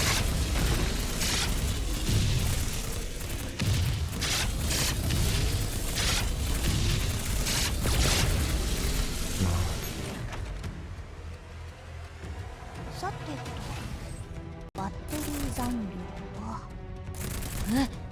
やば。さっさと片付け。撤退するぞ。しんがりは先に帰るの？哀れむ心なんてもう捨てました。これでどうでしょう。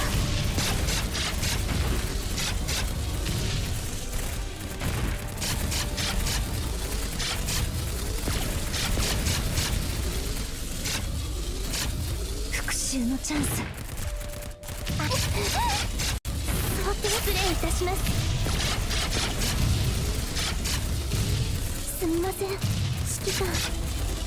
責任を取って処分を受けます。哀れむ心なんて。Yeah.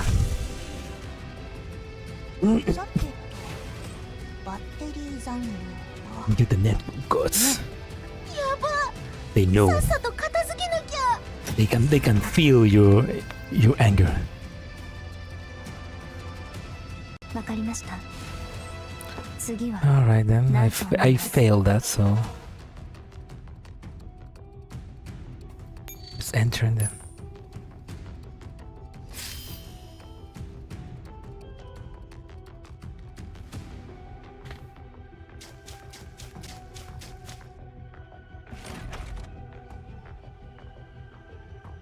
More showtime? Fuck!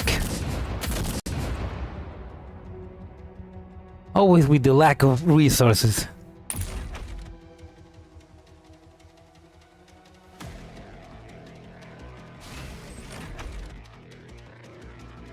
Tekiへ確認。射撃用意。読み通り。私があなたたちを死に導いてあげます。下がりきった戦闘力で突っ込むぞー。誰もこ敵へ確認。射撃用意。読み通り。誰もこの吹雪からは逃れられません。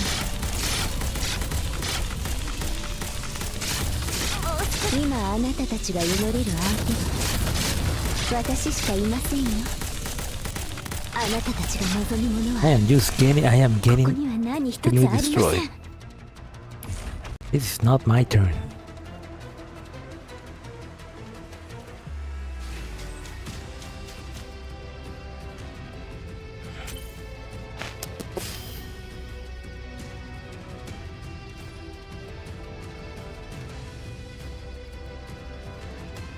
Okay, I have one more turn, and then if I don't kill her right now, I'm gonna lose. So let's say fuck. Let's say fuck this.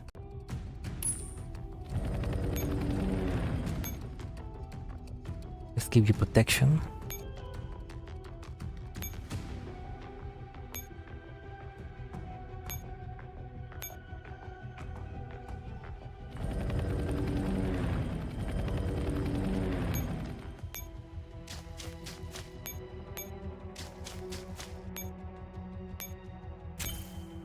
There we go. So that only affects this zone. That's fine then. Can I use you, Judge? Target any healer within a radius of 1. Grant deletion equals 70 point shield at the beginning of the battle. That's a good skill to have.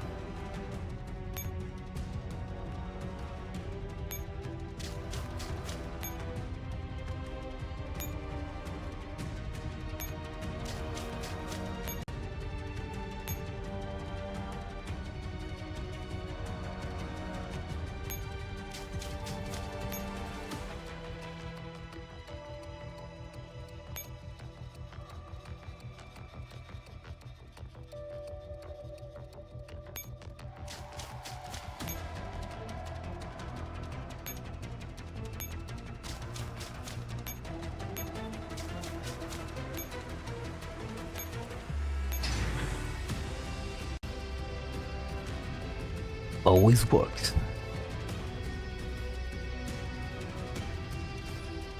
1, 2, 3. 1, 2.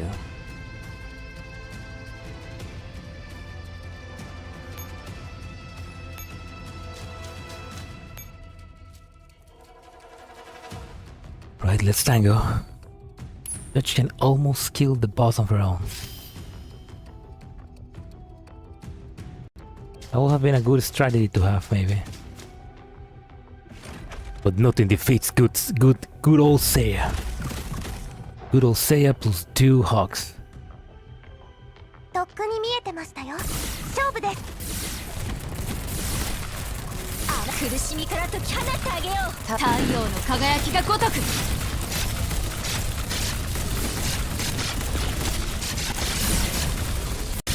このお酒は強いですね。私の命令に従って行くわよ。私の目的はサモ行け。 Okay, maybe I need more help. Oh shit.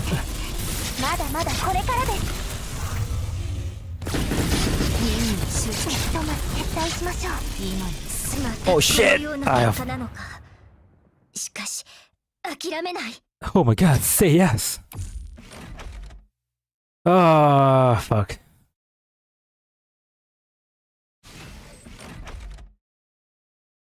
Maybe I need... さてとバッテリ Yeah, ー you're just gonna lose. やば、さっさと片付けなきゃ。わかりました。次はないと思います。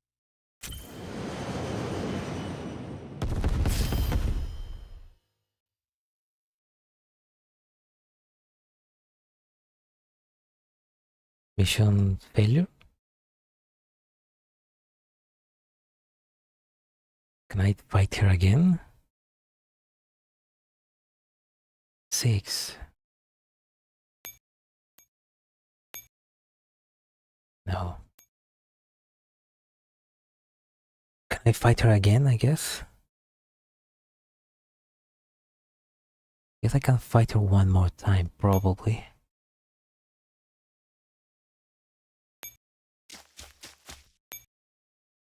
Is she weaker? I think she's a bit weaker, I think.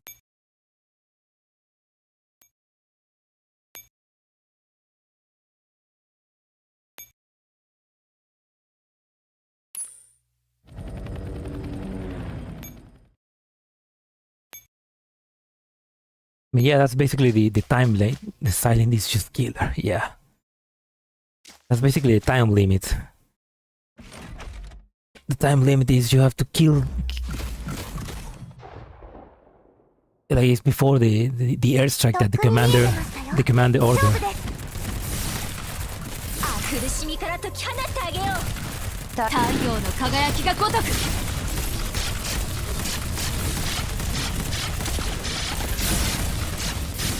このお酒は強いですよ。勝ちたい？そんな程度の傷、まだ負けてる。私の目的はたださも行け。 Oh, this is still really hard. ひとまず撤退しましょう。チャンスはまたあります。 Right again.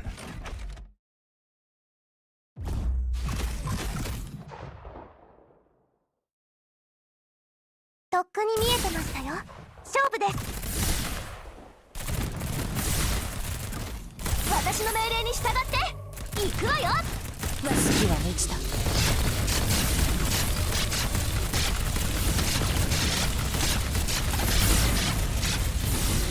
負けを認めるとでも勝ちたい？そんなのは無理よ。私好きは満ちた。負けを認めるとでも。 This is a fight, but you have to resist and try to kill that line as fast as I can. こんなに頑張ったのに負けを認めるととまって。この程度の傷、まだ負けてないわ。ただの戦力よ。また今にターゲット確認。 戦力を温存しよう。 Crap. 144p. I think because there are so many things happening in the screen, and it's not weaker. She's still as powerful as ever.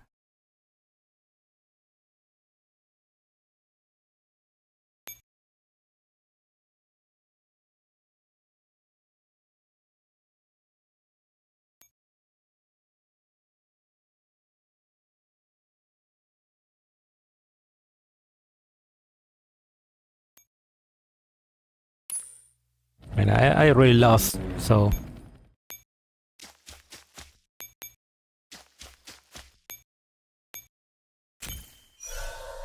I wonder if I needed to deactivate the 2 Evangelion axes, make her weaker.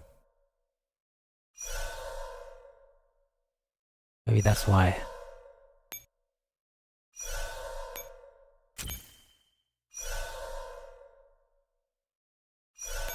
I have one more try. No, I don't have any more tries.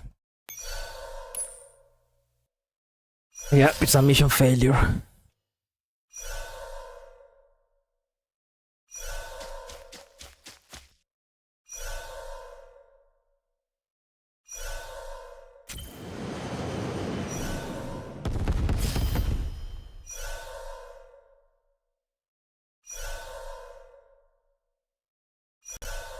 It's not? Round 6! Oh! Ooh, I still have one more try then.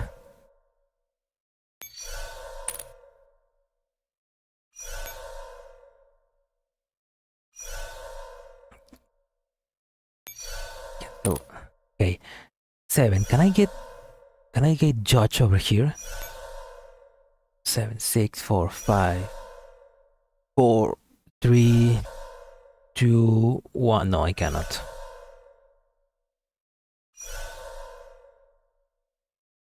Okay, first of all, let's get rid of that big guy.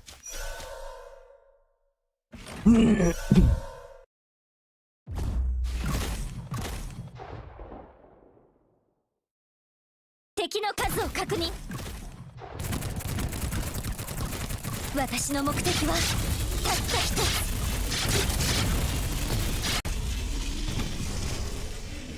Hell yeah. Now I wonder, can I defeat her with that echelon? I mean, 17,000 is way better, is way more than what I have. I mean, it doesn't hurt to try, I guess. Try it. Where's summon you, girls?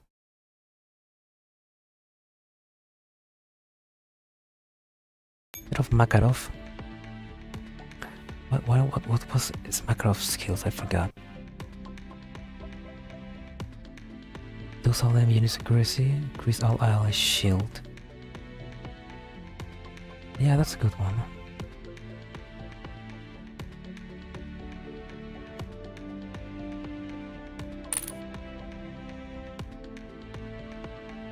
Maybe let's increase your evasion.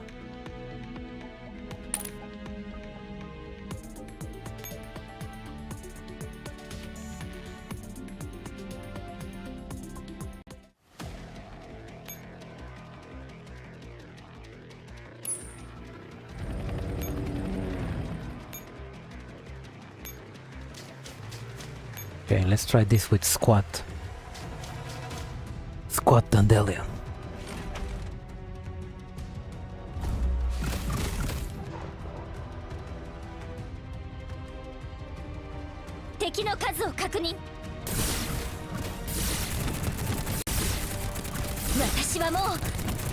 Oh my god, they're cheesing through them. Holy shit.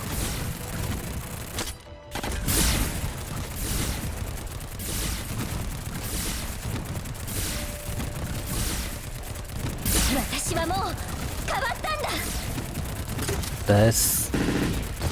Oh my god. Come on, Dandelion, you can take it. You can take it. Load the destroy for more Hawk Love. Oh, okay, that was close.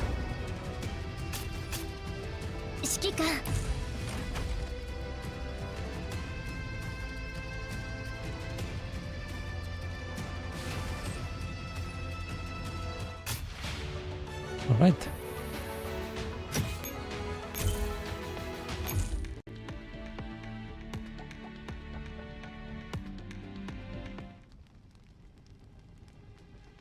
Yeah, I'm not using a lot of I'm not using a lot of Sanctifier units for this one.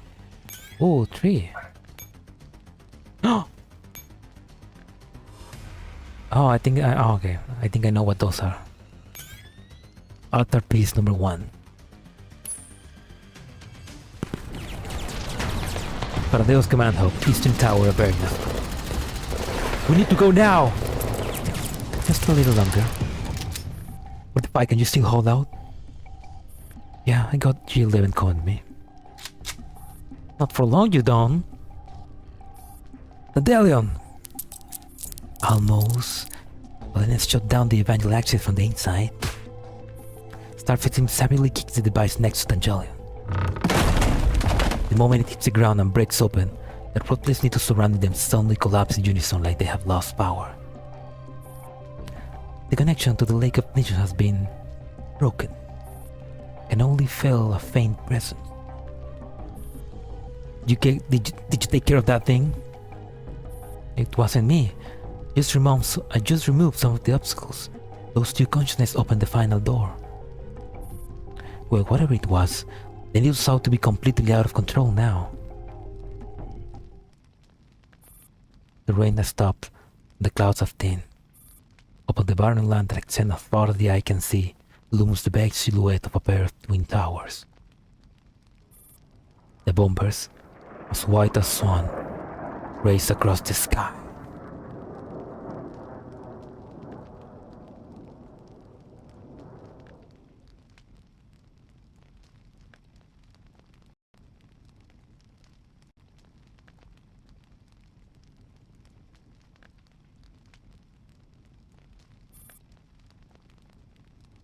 Inside the Paradeus. Shut the fuck up. The ethereal gospel suddenly vanishes. The string have been cut and their consciousness once again returned to the iceberg. It is as though the pause button has been pressed on all Nitos in Avernus. What am I doing? The white Nito looks down at their blood-stained hands. Another Nito wakes up from the daze. He looks around the staircase, taking in the bullet marks on the corpses of her friends she all about. No. How did this happen? Didn't Big Sis tell us to watch the Eastern Tower? Why is everyone dead? This isn't real! Whoa! Another girl in white hugs her friend's corpses and wails in despair. Oh. Then she stands up and walks toward the central shaft. Avernus, hell, merciful Father has given us eternal life. The girl in white laughs dementedly as her body dips forward.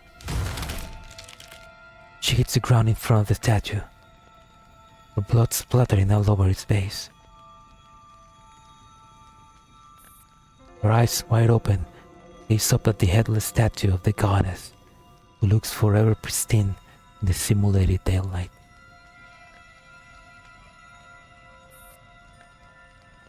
They just left all of them to die, to distract us. Inside the Western Tower, the black Nitos locked inside an empty workshop lying in a pile of the ground. One of them slowly awakens. Sister, wake up! Wake up now! Big Sis? Oh, no! Why can't I hear you anymore? I can't feel the ghost bear either. They touch my face. Can you feel it? And we can truly feel each other. Our chains have been broken. We're free! Free? What's that? It means hope and dignity. It means love and hope. It means everything. Those dolls may have locked us in here, but I know about a backup passage for transporting supplies in this workshop. Come with me. But what about the other big sisters? Will we really abandon him then? Will have they ever care about us? Enough nonsense, let's go! The two low-ranking Nitos, one big and one small, climb out through the hidden exit. Wherever they emerge, they are slight. Oh, I guess they're acting like they're acting like the isomers we found on the Palisky base. They are disconnected from this lake of consciousness. So it's like they have a will of their own again. They are not being controlled by Paradeus. So, I mean, they're free, but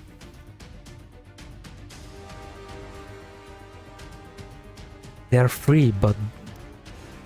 tower is about to be bombed. There's no time for them to escape. Hope we find some freed Nitos living normal lives in GFL2 or Reverse Collapse. I mean, we know that the Nitos that we rescue in Portalized Light, they are alive. Yeah, it'd be interesting if we see some of these Nitos survive. Though, with what's about to happen. Sunset.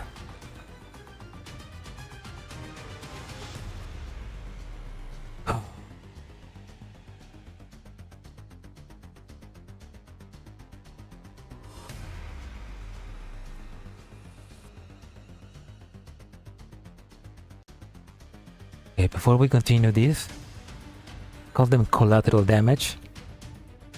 I call them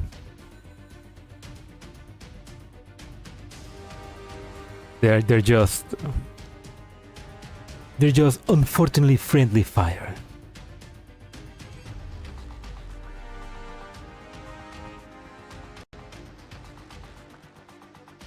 All right, before we continue, I'm gonna go feed my cat.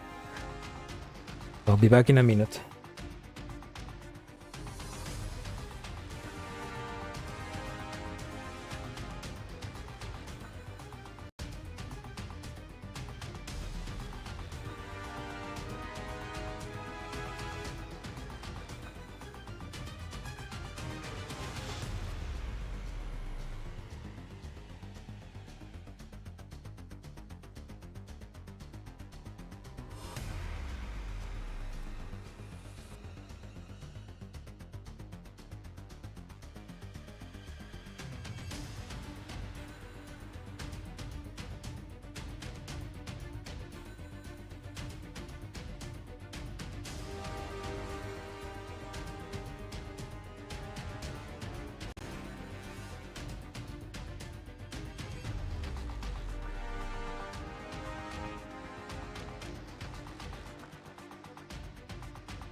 Yeah, basically like level 1 commander, level 100 warlord.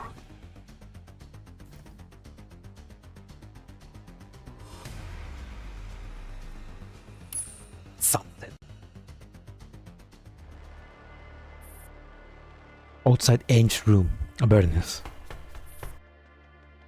Ange? Row 635 is stumbling along when a blurry figure bumps into her. Bro! The girls are reunited at last! Subdue you! Subdue collapses in front of row 635. Her body is on the verge of breaking down.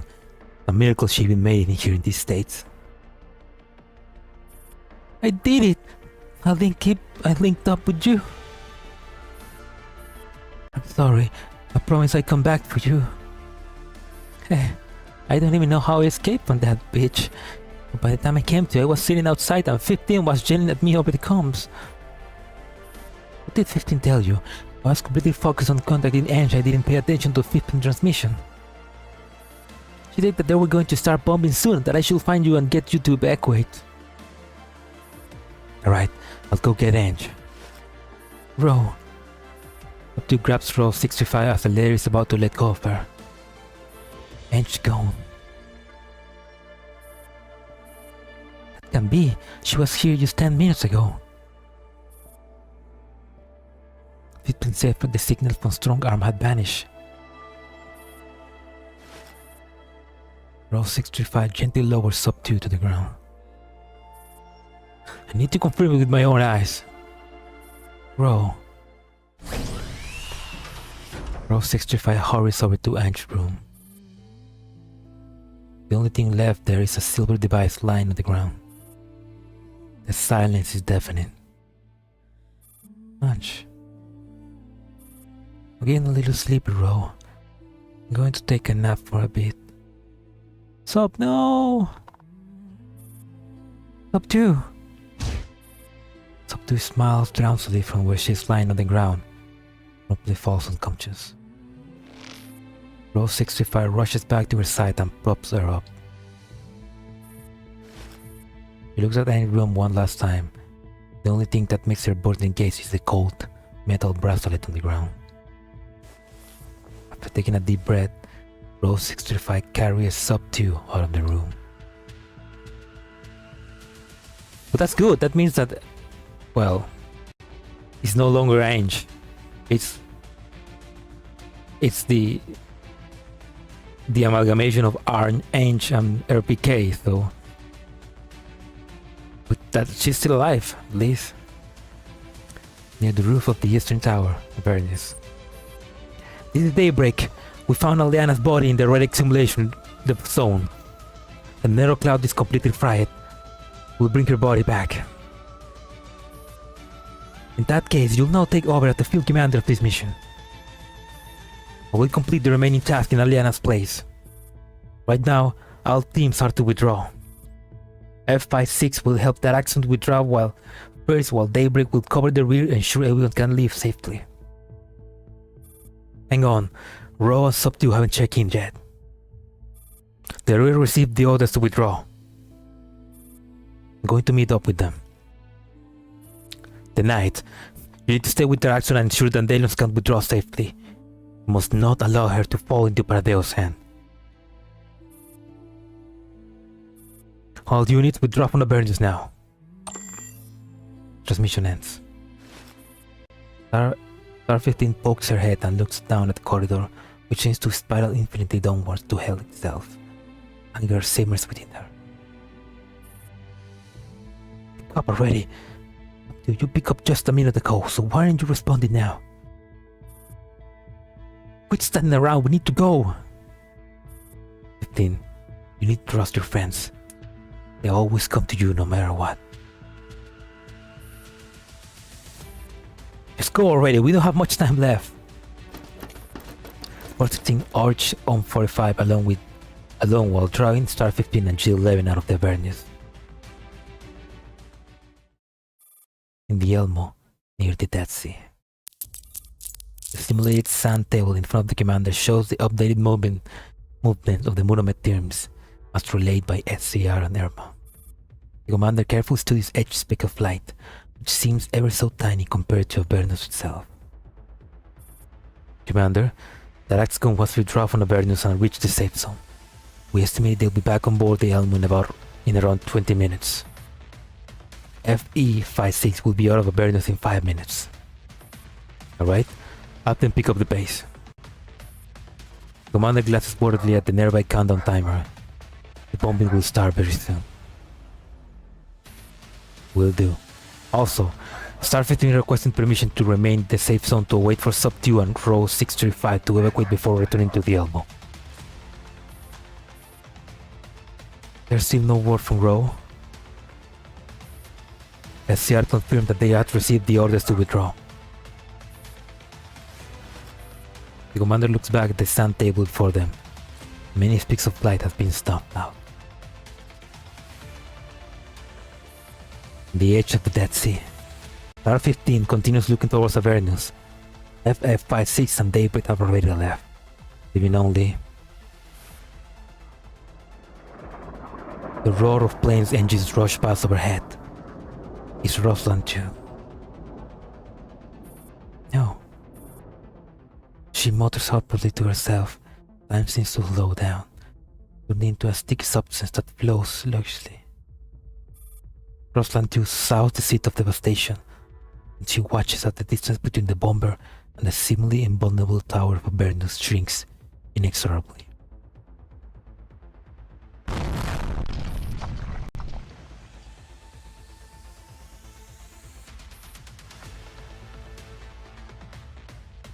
Devastation blooms in a fiery blaze in Avernus, like a volcanic eruption. The Twin Towers crumble and slowly sink amid the flame.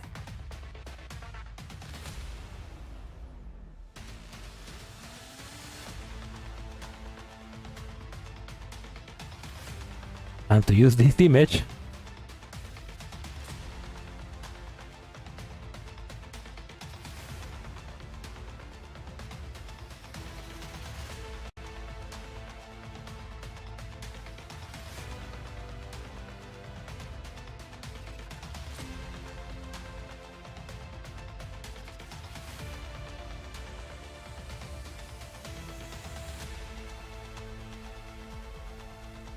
fuck you, Avernus. Actually, this other one is actually better.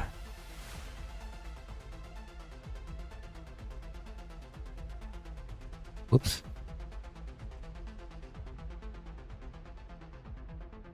Rather, the second Avernus tower has fallen.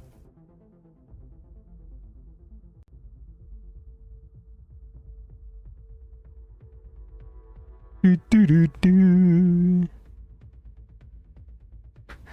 Oh man. No, I don't think we're losing them. This awesome, terrifying theme folds. Star 15 screams with all her might, but she can't hear her voice, or any reply it might have garnered. 145 has to tackle her to the ground lest she could succumb to the impulse to join the dance of obliteration. Sub 2! Row! Cool it! The destruction continues to spread, and the plumes of flames that spurt high into the sky slowly consume all of Avernus. Star 15 eyes are wide and bloodshot as her last hope born in that place. 15. Bro?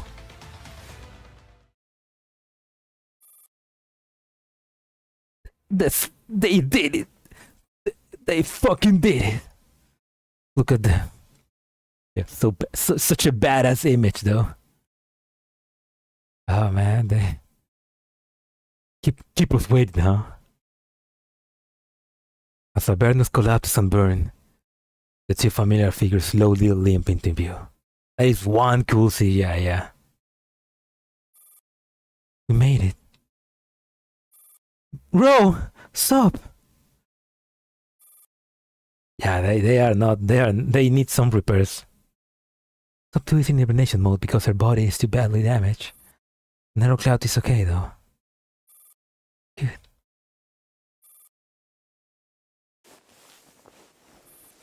With star 15 help, row 635 helps load subdue on the Jep, heading back into the Elmo.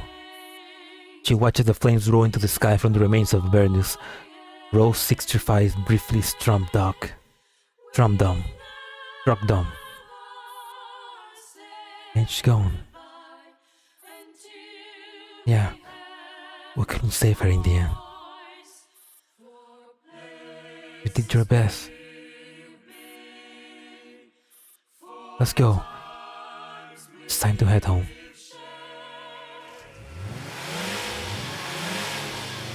The jeep drives out of the Dead Sea.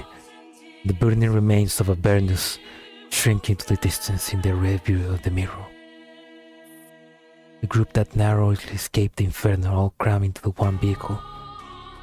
They're all silent. Row 65 looks back through the rear view mirror, only when Avernus finally disappears from view to where tears start flowing anew.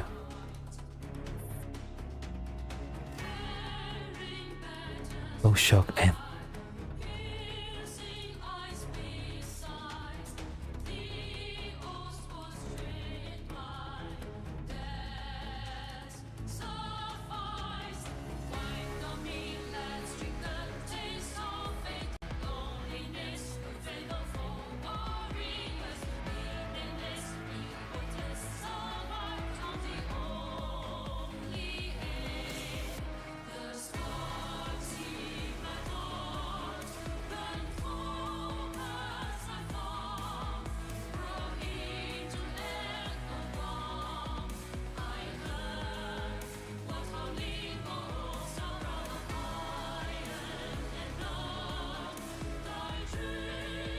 I feel like this is in the song that should be playing, but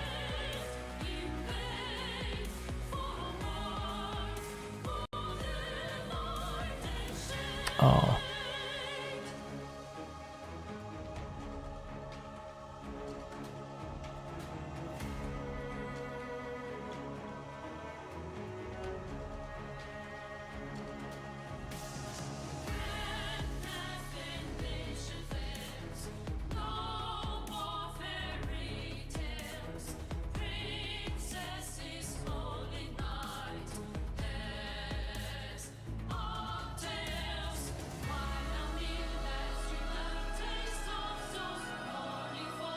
Oh, Jelly from Isomer.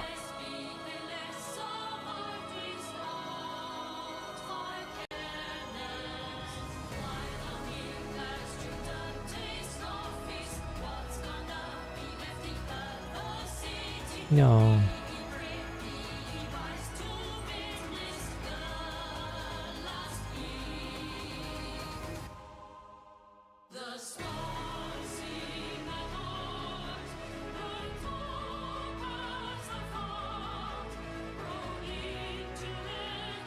Angela Silverhand.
Chapter to the left are interesting. Oh no, the last one, no!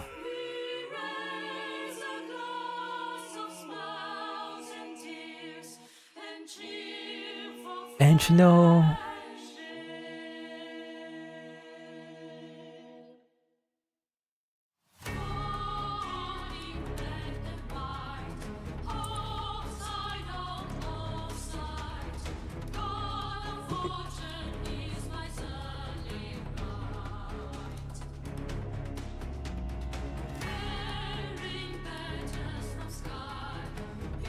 Thank you for your time.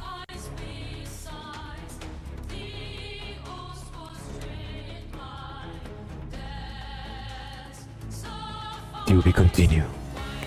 Many thanks. Kalina.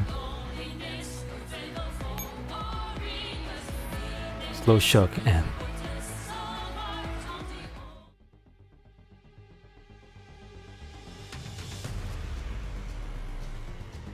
I really want to know what will happen to make GF2 possible. Well,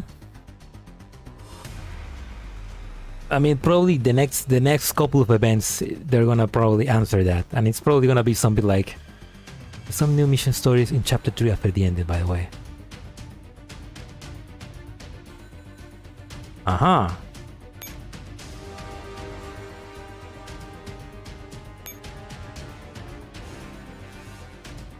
Right, let's continue. I guess they are explaining some things that happened that I guess they are there to explain some things that happened. But yeah, let's continue then. This event is not over yet.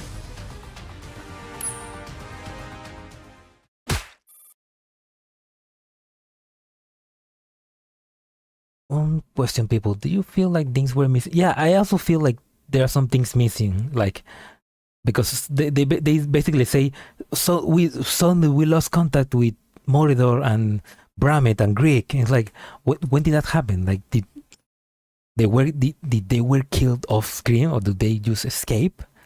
So I'm guessing that maybe we'll get some answers now. Maybe you're from getting disbanded on weekend alone at the start of GF2. Yeah, I mean, whatever was the actual reason, is probably gonna be something hardcore that's gonna happen in the next event. The camera shakes violently. There is a faint electrical hum as the screen slowly brightens, and the rumbling in the background grows louder. Hello? Hello, is this piece of crap on? Do you read me? 1, 2, 3, 4, 5, 6, 7, pathetic maggots of Griffin. The man continues brutalizing the device. Quit hitting it, it's recording. Everything we say and do is going to be preserved for the commander. Seriously, you guys, could you make some room and not block the platform in the background? Let's hurry up and deal with the mission here. There's more good stuff inside the tower. Oh dear, I'm sorry. Go ahead, Team Leader Judge.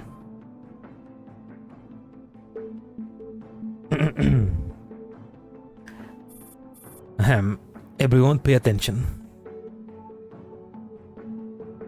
You like her? Dreamer? I mean, she's better to have as your friend, I guess, instead of as your enemy.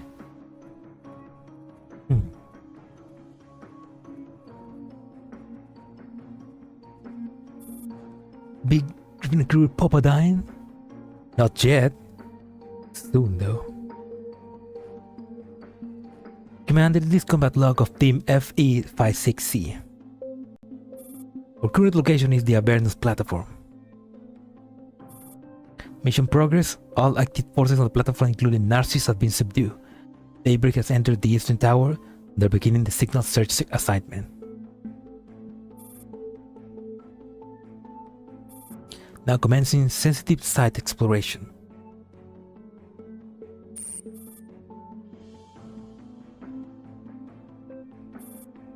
Magnifying glass to perform sensitive site narration. Click the magnifying glass to perform sensitive site exploration. Oh, interesting. Oh.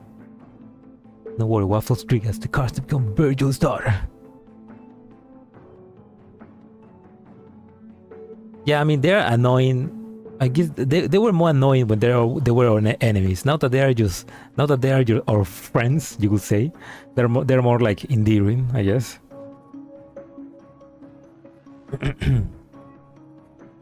Right, let's see this.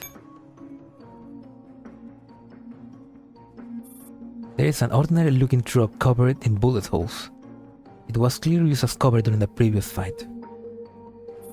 None of its cargo still hasn't been loaded yet. Among them, a cardboard box was ripped open by a powerful impact, revealing a white statue of a woman. This statue holds an million in his hand. There is a mysterious smile on its face. That smile seems somewhat familiar. So this is the kind of junk that Paradeus uses to trick their followers. When humans have nothing else to place their faith in, they will cling to anything in a stalk of grass. The radiation levels here are very high. They're even higher in the vehicle. Alchemy slices open a row of boxes with a swipe of her hand, and a huge pile of spherical objects spill out. According to our intel and the radiation scans, these are the boxes of a lasso produced by Paradeus. They should be glowing. The spheres are small and at the dimensions listed by a database, and more portable too. I know why they are glowing. Alchemist fiddles with one and savagely rips open, revealing nothing inside the box. By the looks of this scene, Paradeus destroyed the cargo. Why didn't they ship it away or just dumped it? Who cares about looking at a bunch of junk? Let's move on to the next location.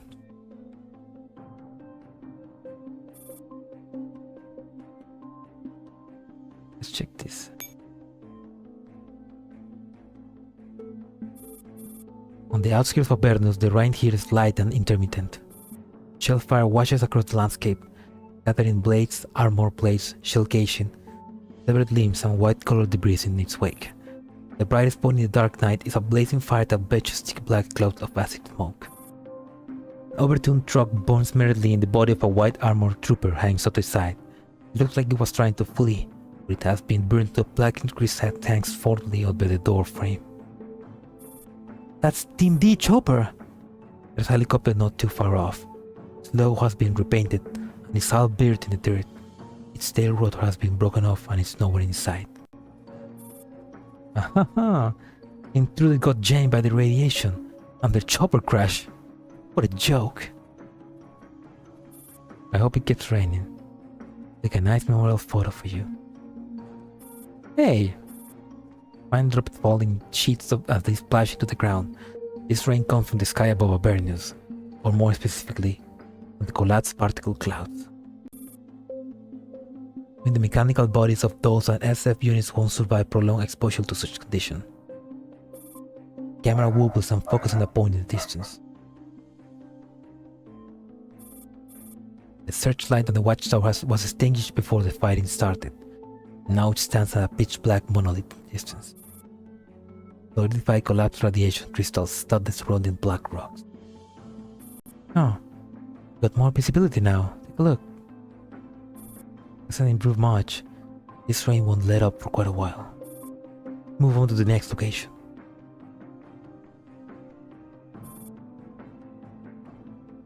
It's interesting that we are seeing this, but I wonder exactly why. The edge of the Avernus platform. A large fleet of aircraft is vital to keeping Avernus connected to external watchtowers. Naturally, the aircraft landing pads are also designated as vital regions. The entire platform is supported by a metal framework, and intricate white indicators line crisscross on its surface, designating different parking areas. It's not unthinkable for there to be several dozen craft parked here during the busiest time. Right now, however, the only thing here besides several larger intact aircraft are scattered hunks of metallic wreckage, engines, and glass shards. The captives have been disarmed and are currently gathered here inside the landing pad, not daring to raise their heads. I remember now.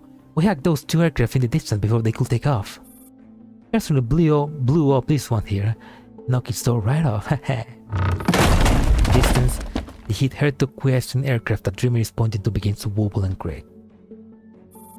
Oh, why is it moving? Nito, stay cover!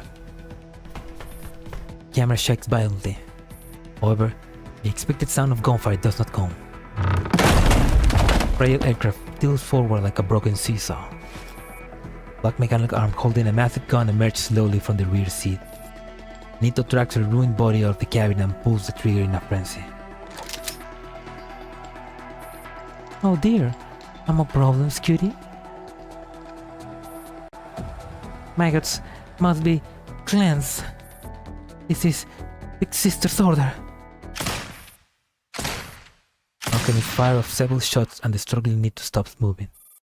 Glass shards tinkle as they fall to the ground, refracting the faint light accompanying this drizzle. When will they learn? Let's sweep the platform again just in case more rats come out.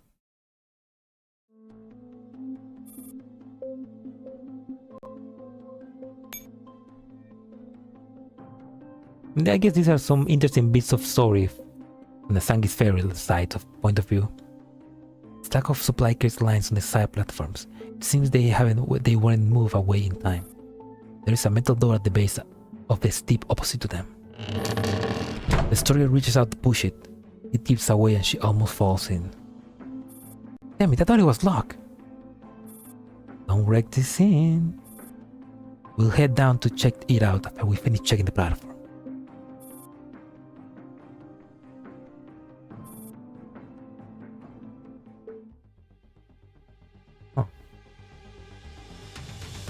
Go to the next one. Passage below the platform.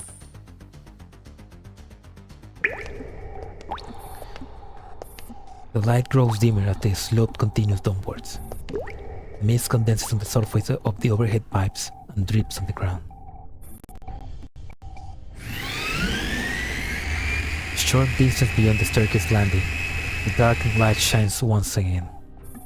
Noisy machinery hums on both sides, and the dark broad path seems to have led to an even deeper space beyond. Cool wind blows out continuously from the deep, carefully controlling the temperature of this whole enclosed area. When you scan the internal of the machinery, it's just like that. It's just like what Squad Daybreak said. This is the radiation cleansing equipment. The two pipes in the middle running overhead are ventilation shafts, ducts, and the thinner ones beside them are energy conduits. Their footsteps echo through the corridor. The camera keeps moving forward, showing more of the same. Suddenly, a pair of double doors come into view. What shall we do? Shall we continue to side or continue downwards? Oh, multiple choice. Let's check the door. Check the right door.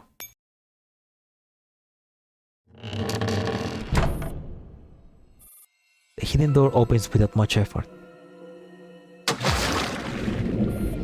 A humid stench smacks them in the face. Filthy water spills out of the transparent pool in the depths of the room and covers the ground. Above the pool, the wastewater pipes are still spewing all kinds of rubbish, as well as mangled Nito's corpses. Beyond the two glass walls on either side of the room are a series of workbenches, used for sorting the incoming materials. Dead plants, fragmented collapsed crystals, mechanical parts. It would seem this is Paradeus' waste processing plant, used for sorting the recycling the refuse from above. What cannot be salvaged here is dumped on the conveyor belt and thrown into a fissure deep beneath the ground.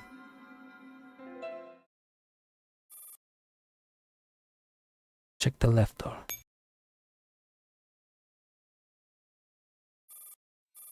This is a sturdy metal door. The passcode lock seems to be controlled via the central system. Want me to give it a blast? Or do you want to try your luck? Don't tell me it's 0000 or 1111. According to Mercury's information, it's indeed 0000. What a bad password. Please enter the code. Oh.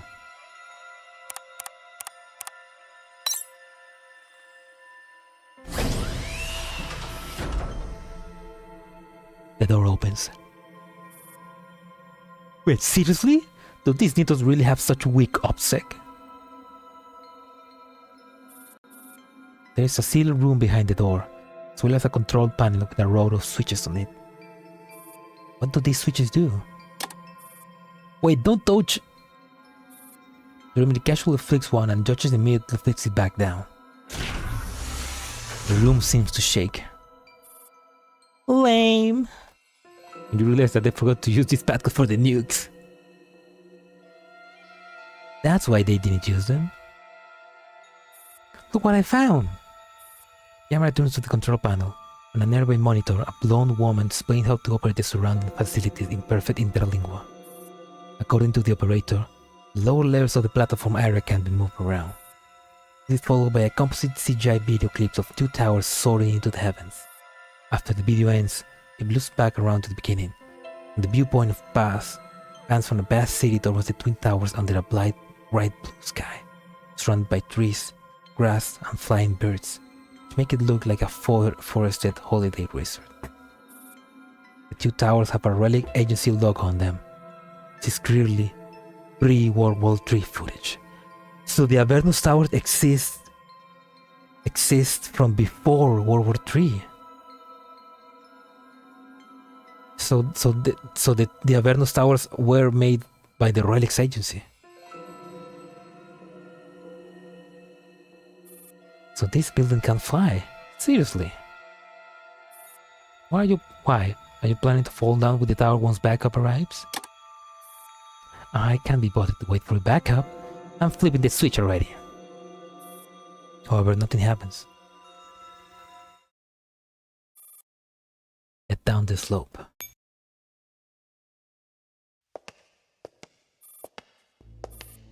The air is getting more chilly and humid. As the light grows brighter, the lines on the ground also become more distinct. Is this some kind of underground transport passage? There is a thick square column nearby, which grows wider the higher it gets until its flattened, until its flared top connects to that another column. A design that is often used in construction to support vast weights. There's no doubt that these load-bearing columns were first laid down when the structure was built. However, this underground area seems to have been designed in a pre-World War III industrial style, in contrast to Paradeus' usual white decor.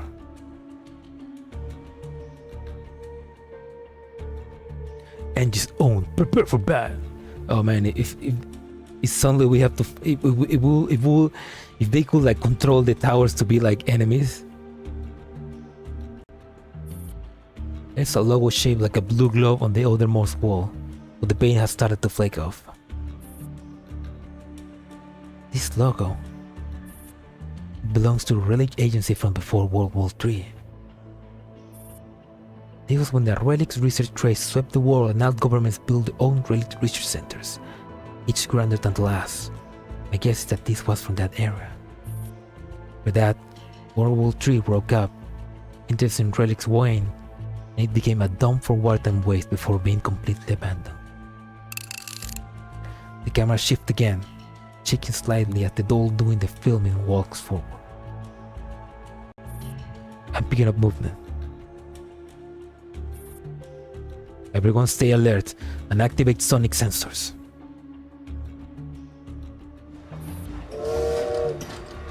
Choo-choo! Fly.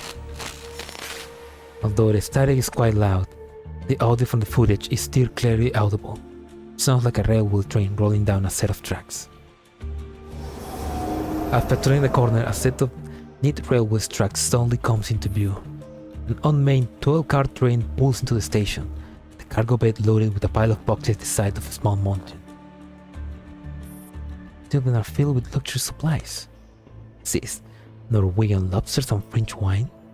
The ones in the back are filled with metal ingots and some parts. Here I was wondering how they all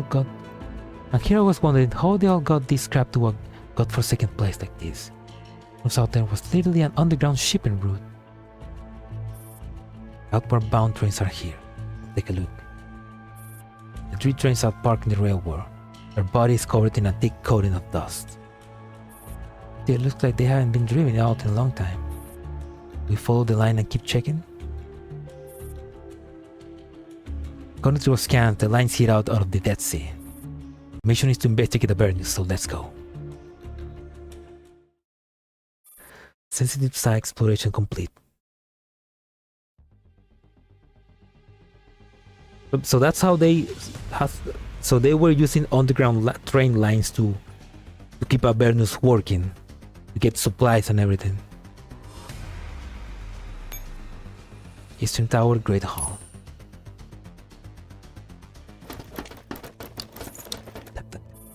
On the judge's leadership, FA-56 storms into the main hall in the Eastern Tower through the front doors, which are already been blown off. Having been cleared by Squad Daybreak, the hall is silent save for the faint sound of Squad Daybreak gunfire coming from upstairs. Destroyer, Alchemist, search the hall for any remaining supplies and make sure to eliminate any needles who manage to survive. SF at underground trains too. Yeah, true. We destroyed them. We destroyed them when we were fighting Intruder, if I remember correctly. Those were the days. Good days. Okay. The prayer rune isn't very large. Destroying an alchemist searched it with a few minutes before coming back. Meh. Daybreak didn't leave much for us to do. There isn't anything interesting left here beside that headless statue. That sword the statue is holding is still covered in blood. I guess if someone fell down several days ago and got impaled on it. A romantic way to die. Right, we finished sweeping the hall. Dreamer, search the other passages. We're going to take down everything of value from the Eastern Tower. Right, looks like there are 2 routes we can take. Namely, the Eastern and Western staircase, which lead to different areas. Your choice. Yeah, you kind of forget that they used to be your enemies. Now they are our friends. Or at least they tolerate us. Let's go with Eastern Staircase. The Eastern Staircase leads with Nito corpses. Looks like Squad Daybreak came this way. Alright, this Western Staircase. The Western Staircase is dark. Flashlight or night vision gear will be needed if we go this way. Do we have that gear?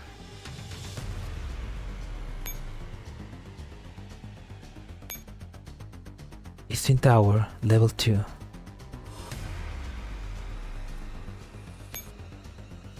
Ooh. Right, let's go here. Eastern Tower, level 2 east. The climbing the eastern stairways, they see an area of neatly laid out modular rooms, like a factory. What is this?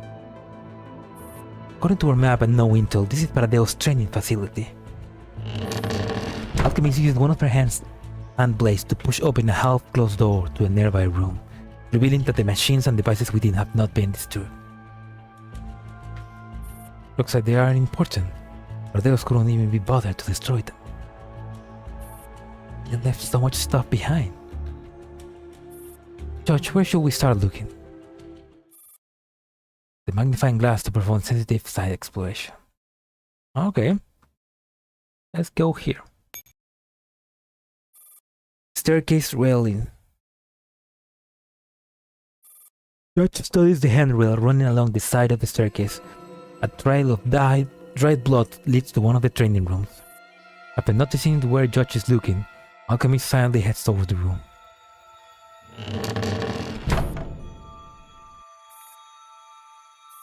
She tries to open the door, but it bumps into something behind and it does not move.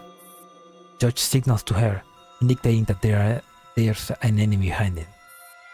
Sword gets ready to cover her. With everything ready, Alchemist raises her hand blades high. and the sound of feeble sobbing comes from behind the door. Please don't hit me anymore. I'm really tired. Please let me off, big sister. Just let me off. Just let me rest for 5 minutes. No, 3 minutes is fine. Regaining the go-ahead from Judge, Alchemist effortlessly rips the door off his hinges and tosses it aside, revealing a battered and mangled Nito behind it. As FF56 suddenly appears before her, Black Nito tries to flash him an ingrained smile as to mask the shudder of terror. No, I didn't meet the standard for the previous test. I'm sorry, big sister. I'll go train right now. Please give me another chance. Black Nito tries to crawl towards the testing equipment. Her hurried body won't let her stand. All she can do is return on the spot. Stop. My big sister. I was really trying to.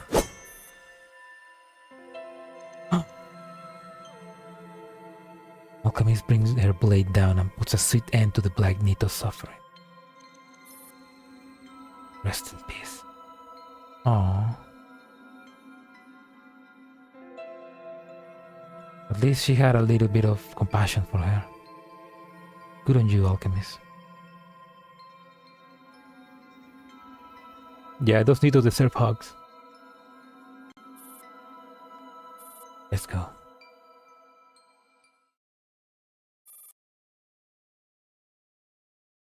Okay, Nanito is not nice. She just pushes the door open and enters an empty training room. This is where the Paradeus trains, huh? Seems normal enough. Alchemist moves around with some parameter adjustment on one of the consoles. George glances her way. To try it out, you know it's anything but normal. Huh? Why? Given your IQ, you're better off experiencing it for yourself. Dreamer shoves the story into a training room for improving attack speed. As the equipment starts up, the destroyer picks up the provided weapon in confusion and prepares to take down the target that will appear. Target 6 past the story at lightning speed.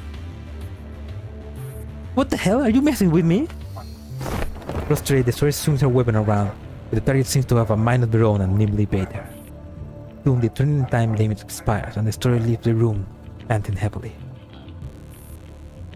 You gotta see the worst possible grade. Did you crank up the difficulty to the max? Were you screwing with me? Nope, that was the lowest setting. It's true, I can vouch for it. Rejoice, if you've been lucky enough to be produced in a Paradeus plant, you will have survived until now. Ooh! Oh, I wonder those monochromatic dress grips are also agile. Anyone who can't pass such a difficult test is bound to be a decent fighter. Dreamer, make a copy of the data from the equipment. Wait, do you mean... It might be helpful to the commander. Hell yeah! We got a new training regiment, girls. Now we can make all the girls be as fast as Nitos. You applied some rigorous and comprehensive testing standard to a base. You weed up all the dunces in short order. Alright. As the story watches nervously, Dreamer begins downloading all the training data from the Paradeus machine.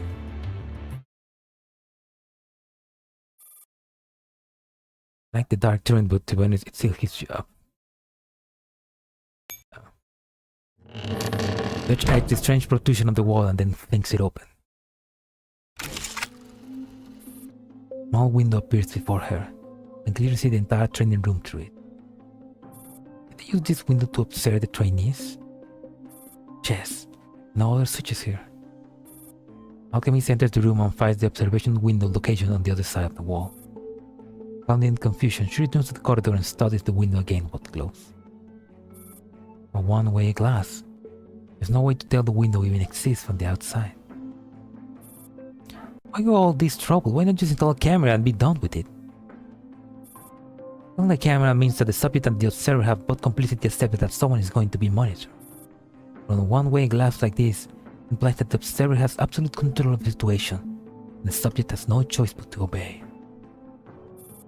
All they can do is train under constant fear without slacking off for a single moment. After all, you never know when a pair of eyes will be watching you through that window. That is very thick. Destroy your shutters. That's enough. Let's go, Judge. Yes, there's nothing of value here.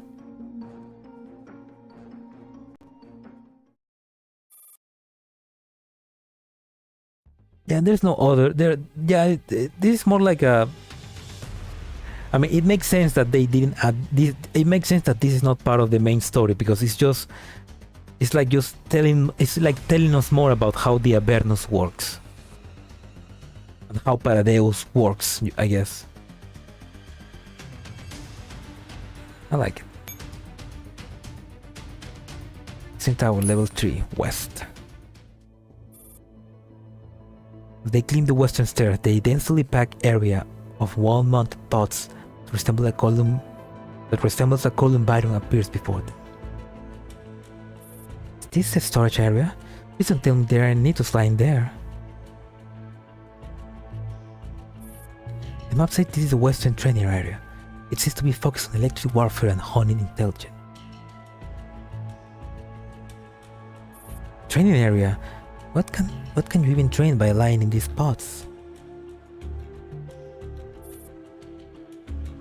There's only one way to find out. Oh no, they're gonna put destroy in one of those pots.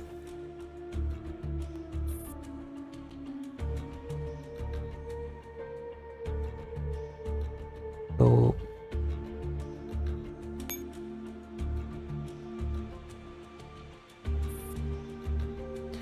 the store carefully opens a door.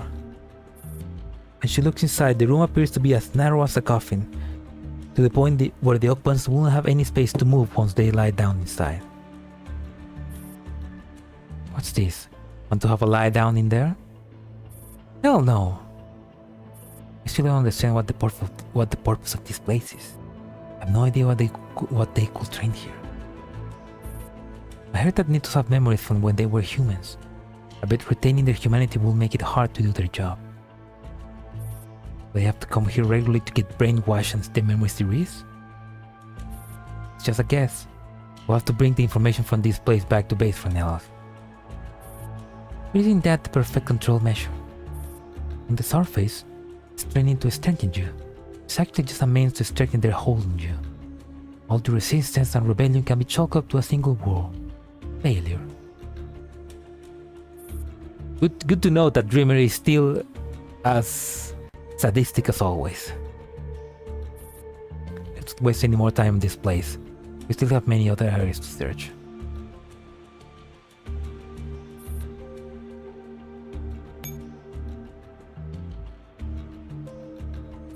Dreamer approaches the wall ahead of her and idly opens one of the pod hatches, then takes a look at the device parameter within. Anything here worth copying? I don't think so. Process it grueling enough that it will drive 99 out of 100 subjects insane. And the one that remains will be a perfect killing machine. Isn't this supposed to be a training room? It's ruthless and cruel, very much in keeping with Paradeus style, don't you think? Nothing more than an abattoir. Oh yes, in fact I think Avernus was built entirely on a foundation of mass slaughter and sacrifice. Let's go. Better not loiter here. It is, I don't know, it is interesting to listen to the perspective of Sanctifiers, because it's like we met Sanctifiers as these human killing machines just trying to rebel against humanity. But now that Elisa is not controlling them anymore and they are just their own people, it's like they're still very sadistic in a way, but they're kind of chill. Even like they have a bit of humanity in them in a way.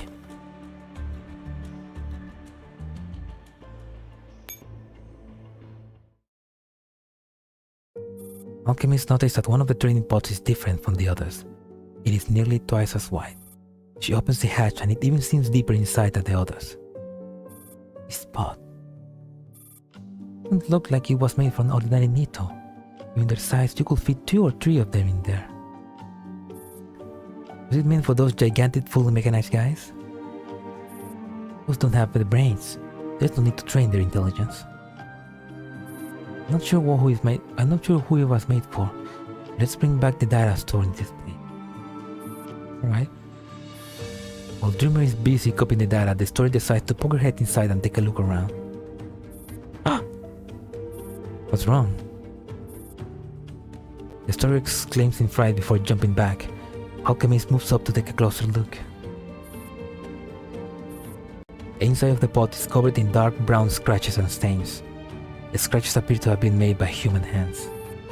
A word has been repeatedly carved in the corner and then crossed out. Anna?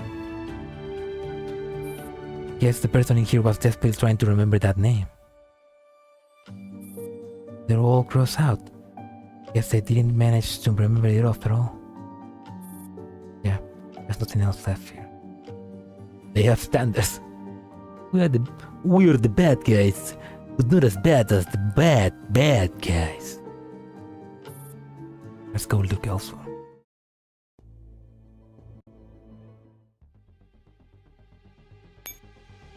The bee sting system. Oh, okay, I guess we're gonna get some cool things now. Team FF56C has reached level 30 of the Eastern Tower. There from this point have been destroyed. The only way off for us to go higher is via the elevator. We need access to use the elevator, searching for a solution. A hack into the repair system.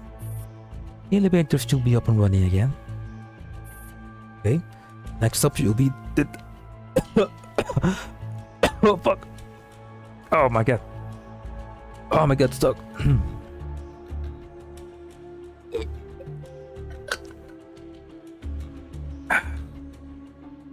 She can no! Don't succumb to aged food. Okay, next up should be the data core of Paradeus.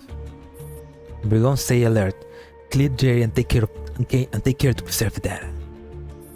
We conduct research on 3 levels: the monitoring room on level 32, data center on level 37, and the office area on the level 40. Time is tight, so I'll explain the rest of you on the move. Get this done quickly. Will do. Carry on.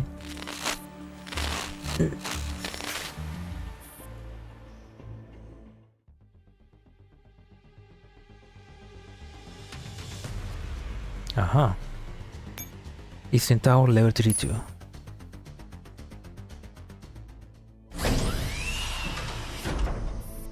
As the elevator doors open, the members of Team FF56 find themselves on level 32. The room before them is a mess. An intense battle has left many computers and monitors strewn all over the place, along with a huge pile of Nito corpses. Among them, a dead white Nito seems to have put up a valiant resistance. She received a bullet to her chest for her troubles. Said bullet had also penetrated the mainframe behind her. It should be the monitor room. Everything here has been taken away. In addition to the computers, there are some paper documents left. The servers have been wiped clean, but I can try to restore part of the data. Don't let anything go. Search this entire place thoroughly. Search the room. Apart from the computers and servers here, there are also many documents left behind. Most of the filling boxes used to store them were destroyed in the previous skirmish. There's no way to accurately match up the scattered documents on the ground without more time. The filing cabinets have various labels on them. One of them is labeled Neo Union of Soviet. The Neo Union of Soviet Sovereign. Something else.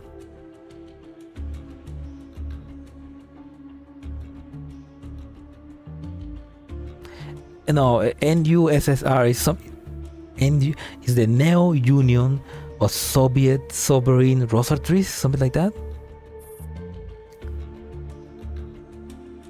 Oh, interesting. The files inside are sorted in the categories NUSSR-RR, NUSSR-RB, and NUSSR-RC. These are the different levels of intelligence grading. The other levels appear to be similar forms of classification. Search relic. No, I mean that's the name of the future, at least of the future plan to. That's the name of the future, like that's the name of what the Neo-Soviet Union becomes. Jeremy picks up a dossier that seems completely and carefully lived through it. Data file NUSSRR 12064460530/014. Subject: leadership figures of NUSSR and NC. The NUSSR committee, working alongside as well as the USA, will be providing suggestion and guidance on the formation of the Union. Furthermore, Neo-Union of Soviet Socialist Republics. There we go. That's the one. So the Neo-Union of Soviet Socialist Republics committee, working alongside something, as well as from the USA, maybe the Prometheans from the USA, will be providing suggestion and guidance on the formation of the. I bet this is Rosatris Union. The formation of the Rosatris Union. Oh, okay. This is the big plan. This is the big plan to convert the Neo-Soviet Socialist Republic into the Rosatris Union. Furthermore, although the file was not too heavily damaged, its contents are still incomprehensible. Most of the text has been redacted, and the remainder is largely unintelligible symbols. Computers are still operational. Some of the data are irreparably damaged. The servers show signs of having been hacked. The data are probably lost for good. Can you reconstruct the rest? Of course.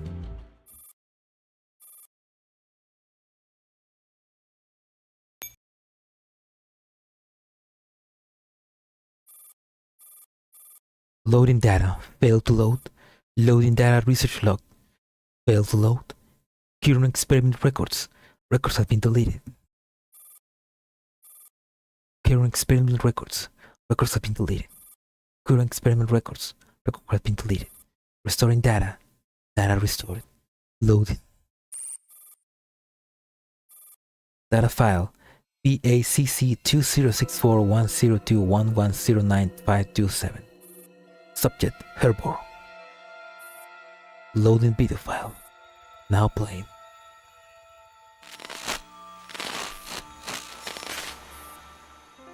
Dr. Jennikov! Dr. Jennikov! A young nurse runs toward the camera. I found you at last, Dr. Jennikov. The patient in 206 needs debridement, and the chief physician asked me to get you. Alright. I'm busy here, so I'll head over when it's done. Please hurry. The nurse in the picture nods off and runs off. Cough. Oh, hello, Cough. Welcome to the stream. Nah, that's the UN. Oh, okay, the Union of Rosatris Nations Coalition. There we go. Union of Rosatris Nation Coalitions. But that's what. That's basically the Rosatris Union, which replaces the Soviet Union, the Neo-Soviet Union. The nurse in the picture nods off and runs off. Meanwhile, the expressionless doctor cracks open a tightly sealed door. Inside, a white needle pulls off her side from where she has been driven. It through the doctor's heart and looks into the camera. Mission report. We have successfully infiltrated the facility. Paradeus is located in room 402, block 12, Moscow City, hospital number 31. Operation is scheduled to begin at 10 AM. Oh no, I know what's gonna happen. The camera shifts up and down as it's doing a knot. and the door closes. After that, it travels down the corridor and comes to a stop outside of a wall. There is a light knock on the door, but the hand is not captured in frame. Oh, fuck. Please come in. No. The video ends. Data file PACC 20641021 and 9527. I wonder if this is the date, because if it's the date, then it's like 2064 October 21.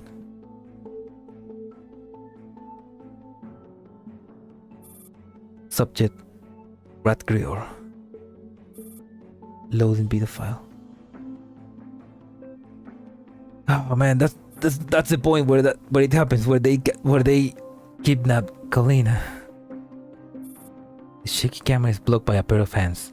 Then the person in front of the camera backs up and her face resolves in view. She carefully checks the camera, and after ensuring that it's recording, she pulls up a chair and sits down in the center of the frame. Shadowless? What are you... Oh, what's going to happen to Shadowless? This is Shadowless. I will now begin my report. Shadowless seems a little nervous. She runs her hands through her hair. The situation in the TV station is completely under our control. I'm confident that more than half of our broadcasts will be fully vetted before going out. All potential disadvantaged information or selected pieces of news will not be aired. Also, I established a private channel that has reached the expected viewership numbers. All avenues for voicing opinion are under our control. Now, about the previous murder.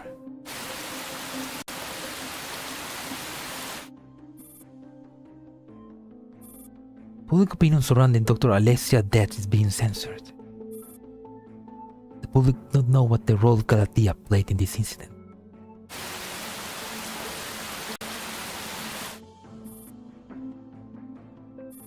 A private radio station has achieved a solid listener base. Information which cannot be distributed through official channels can be personally. Report ends. The video ends. Does that mean Shadowless is working with Denitos? That can be. So many spoilers that Summer gave us, we don't worry anymore. Yeah. Although it'd be great if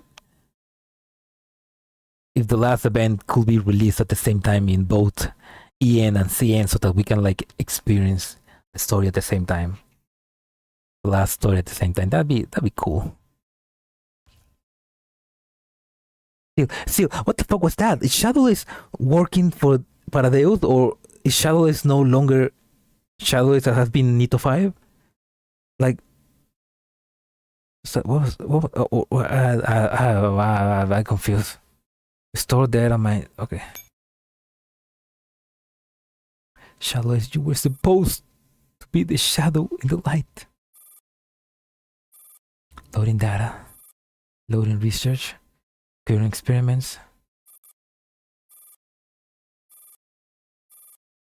Data restored. Video file now playing.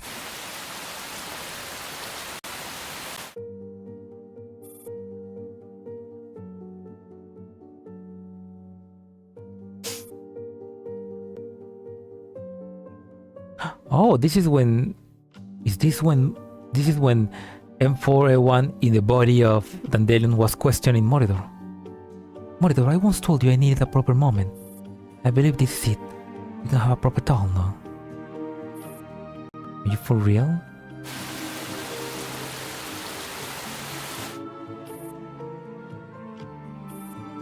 No wonder you wanted to get that doll out of the way.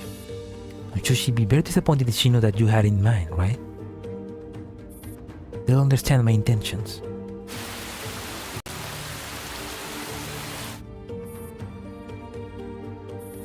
How far are you willing to go for your ideals? What do you want? I need to get back to awareness. But your wish, I can't fulfill it. So it was M4 that allowed Mordor to return. Oh my god, what the fuck? You must help them. Just like you helped yourself. That was the deal that she made. Mordor helped us and she returned to Avernus. The playback ends. What if she joined the Paradeus because she thinks static skill light? That'd be a one hell of a way to like convince her, but like, oh man, that's such a, oh man. This video is from when Mordor was taken captive. I think it was Mr. Deletion talking to her. Is there anything about it that bothered you? During that video was very difficult. It all seems like someone else tried to do it before us. This was extracted from a virtual cognition image. In access many times to a certain degree. However, we haven't been able to identify the person who queried it. I guess this is as much as we can find. Let's move on and check another place. Alright. I don't think there's anything else here. Let's move on. The story moved the antenna pointing north. Oh, look at that. The two-faced bitch. Eastern Tower, level 37. Clank. After the elevator door slides open, the members of Team FE56C enter level 37. The room before them is spacious, but there's almost no place for them to put their feet on account of the layer of mechanical junk that covers the floor. Tangled wires and cables resemble nothing so much as insect hive filled with eggs. Oh, that's okay, Plasma. Thank you for sticking around. I used way too many neurons. That's fine, man. Thank you for sticking around and have a good night. Hope you have a good day tomorrow. Or well, hope you have a good day later on when you wake up. I need to wake up in 2 hours and a half. Oh, that's. Oh, I hope at least you get some good rest. Yeah, take care, man. The fighting has not reached this place yet, but the people stationed here have already fled. The huge database here has been completely deleted. The Dreamer's efforts have managed to recover part of it, albeit in jumbled order. Mordor, no more skin. You need to pay attention to the contents when checking them.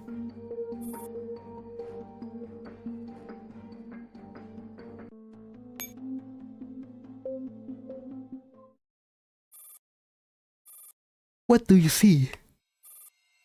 Scorpio.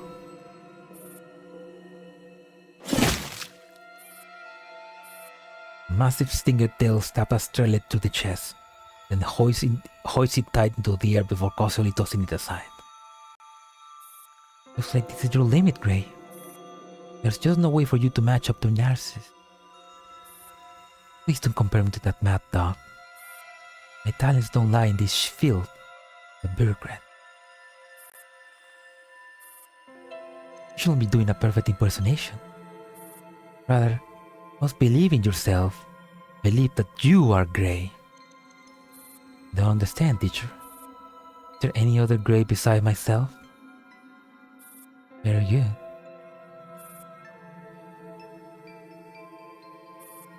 Galatea, here I come. Oh, so that was before she took control. Grey took control of Galatea then. What do you see? Spider.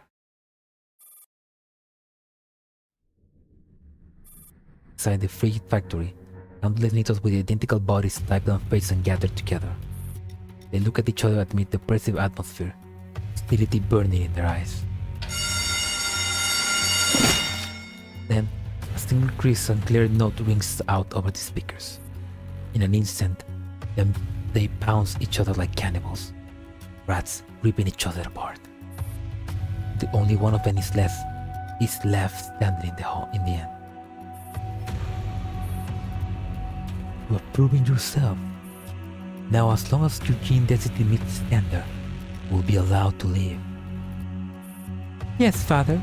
This was before Mordor was, I guess, given the role of teacher. I'm ready. Draw your blood and place it into the analyzer.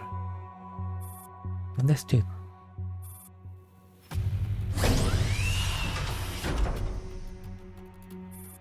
Magrasea, you're back. Mordor places the syringe on the table as she meets the concerned gaze of the girl before her. She pauses for a moment, then she flashes a bright smile. Thank you, big sister. I won't need to take part in the testing anymore. Father has acknowledged me. Holding her shoulder, Magrasea looks at her little sister and smiles back at her warmly.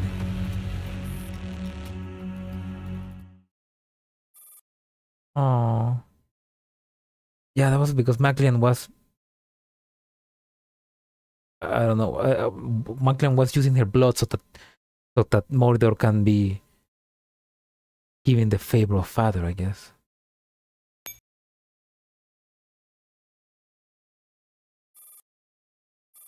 What do you see? A praying mantis. No matter how many times you ask, my answer will always be the same. I will never join Galatea, and neither will all serve you. The reason I have done it for the sake of humanity as a whole. It's not to serve or protect any one person's selfish interests.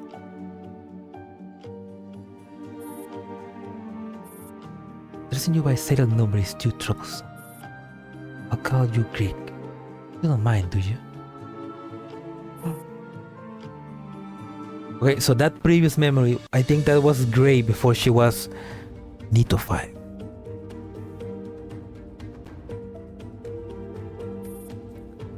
She was rejecting becoming the leader of Galatea, so that's I imagine that's when they killed her. Like Mordor was expendable, Magrasea was the main genius of the batch. True. And just because she was like that, Mordor became such a selfish bitch. Magrasea deserved better. Magrasea deserved it better. Yeah, they always keep one. It will be by the blood of Magrasea. Yes, but I guess they just... I mean... At the end, Mordor killed her, so she was like... I guess she didn't care. I don't mind. Right, I am Greek.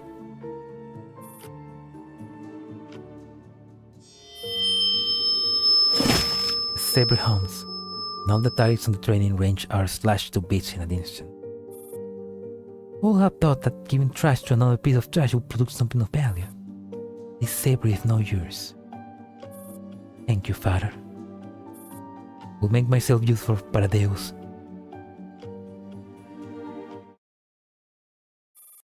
All the data we can recover at the moment.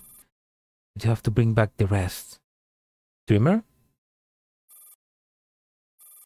Judges halfway through giving the order when she looks back and finds Dreamer spacing out. Dreamer feels as their consciousness has plunged into the deeps of a lake, surrounded by darkness that is utterly still and silent. She sinks to the depths of this quietness electronic ocean, where the scent birds ripples that disrupt the deadly stillness. Who's there?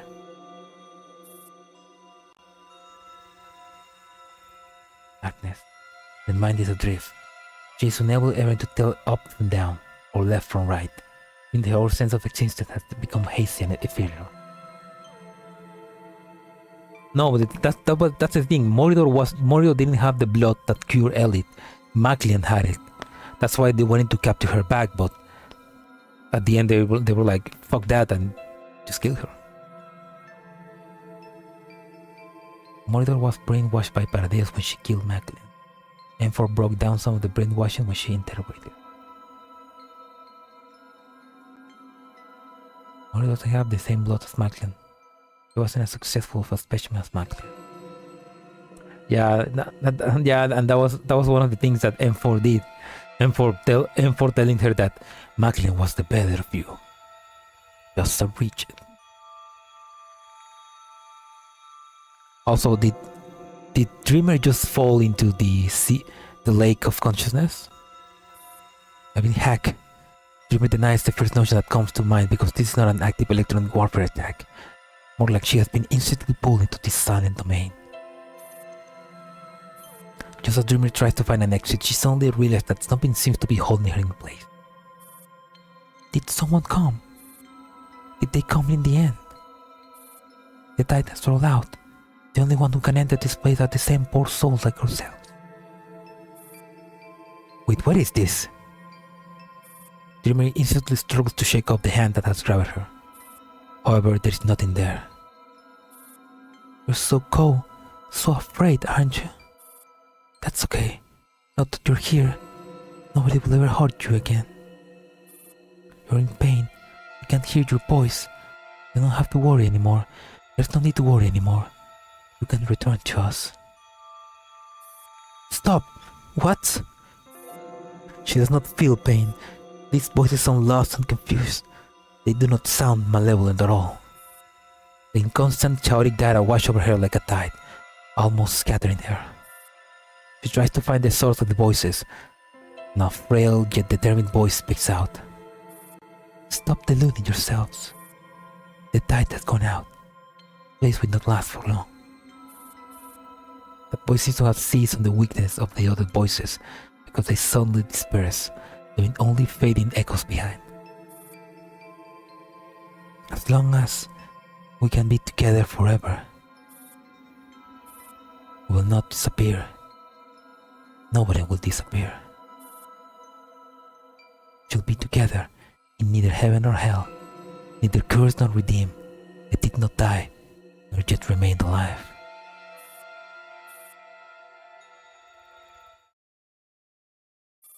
Dreamer! Dreamer, stop dreaming! Dreamer suddenly snaps back to consciousness, frantically smashing the table beside her. What happened to you? Dreamer still looks apprehensive, and her breathing sounds a little ragged. I heard the voices over 1,000 units. There was no visual input. What did you see? Were you hacked? Are there enemies nearby? No. Dreamer shakes her head. No enemies. Just a bunch of poor souls.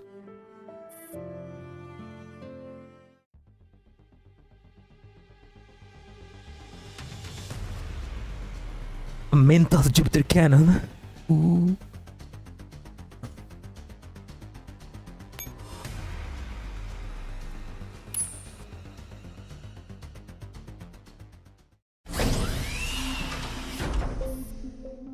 As the elevator doors open, the members of Team FI6 enter level 40. Unlike the other room, this appears to be someone's private quarters. The room is very well concealed. It almost escaped Team C notice despite a very close search. The room layout is even more bizarre with its cozy decor that seems incredibly out of place in this gigantic dark tower. In addition to that, a small statuette here seems to have been used for prayer. After a brief check, they can be sure that this room belonged to a high-ranking NATO. The magnifying glass to perform sentence-style exploitation.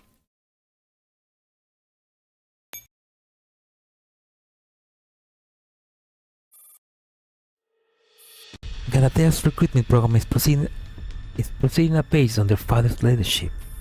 We have attracted experts in various fields from around the world and built an excellent talent pool. The names topping the list have essentially all been successfully inducted, while a small handful have been specially proceeded by our secret department. All have been successfully inducted. What does that mean? Does that mean they've been need to fight? Among them, Grey Blackwell has rejected multiple persuasion attempts and founded her own biology lab in Berlin instead. I recommend switching on Plan B and dealing with her before her influence grows any further. Message received. Permission denied. The matter of Grey Blackwell is not is to be set aside for the moment until further instructions are given.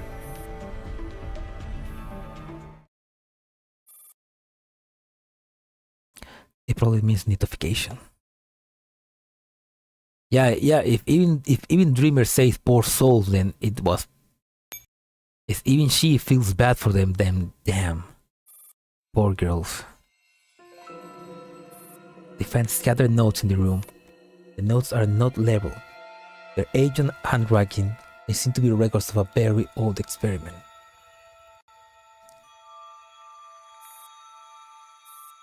Hello, 1046. Severe dystrophy has occurred in the muscle tissue. The instruments can no longer sustain life. The subject must be entered into experimental process ASAP. Severe rejection of the cure. Mass necrosis of arm, thigh, and abdominal struggle have been observed. Biopsy results indicate that neural logs are having the desired effect of the indicated location. This might cause some pain, but indirectly prove that the approach was correct. Condition is gradually stabilized. The 144 clone has shown a completely new appearance. That being the case, we can begin procedure number 3072 on her this afternoon. There is a burned photograph among the notes. Picture depicts a woman standing with a girl. The woman somewhat resembles Rembrandt, while the young girl's face has been scorched black with an unrecognizable. That's probably Rembrandt and Lunacia.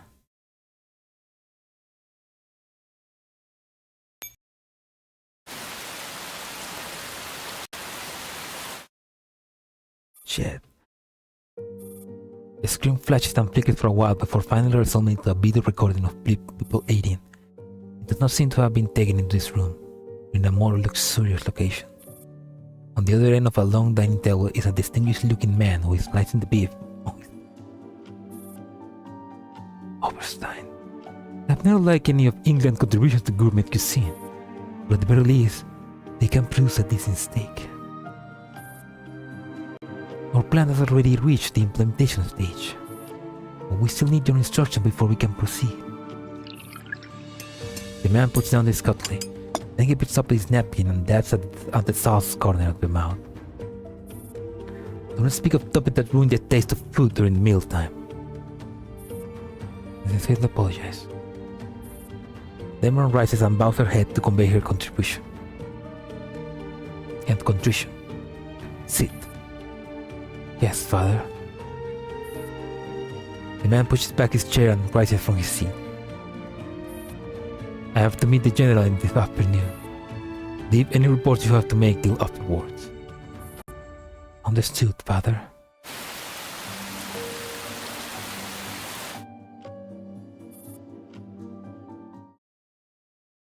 Interesting that they're calling father von Albertse instead of like William.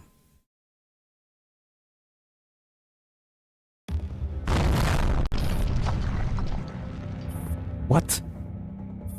As Team F exits the room, an explosion suddenly erupts inside the private quarters. The item of data which had yet to be investigated are consumed by flames, and the entire room also starts collapsing. I knew things wouldn't be that simple. This entire room is a trap! The explosion brings down the wall and the ceiling, and after several more blasts, the room is reduced to rubble. The chaos lasts for half a minute before everything slowly dies down. Status report. We reacted in time. Nobody was hurt. Look over here. There's a passage over there. The collapse of the room reveals a passage leading to the link range. The bridge of judgment leading to the western tower was severed by heavy firepower. What remains on the eastern end of the bridge is covered with bullet holes and scorch marks left by miniature explosions. It's upon this naked metal exposed structural framework that destroyed notice a certain familiar component. It is the ruined torso of a doll. Its bionic skin and muscle fibers have been completely destroyed, exposing smelted and ruined metal components. That's from Team Aeneas. That's the squad of those that work for Stacy, or the Stasi. That's the team that was fighting Nembran. The shred of her clothing and remains of her weapon provides a vague clue to her identity. Hopefully her core is still functional. Yeah, we can save them!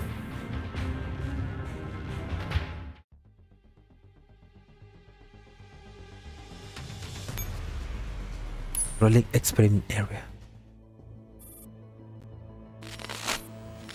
Yeah.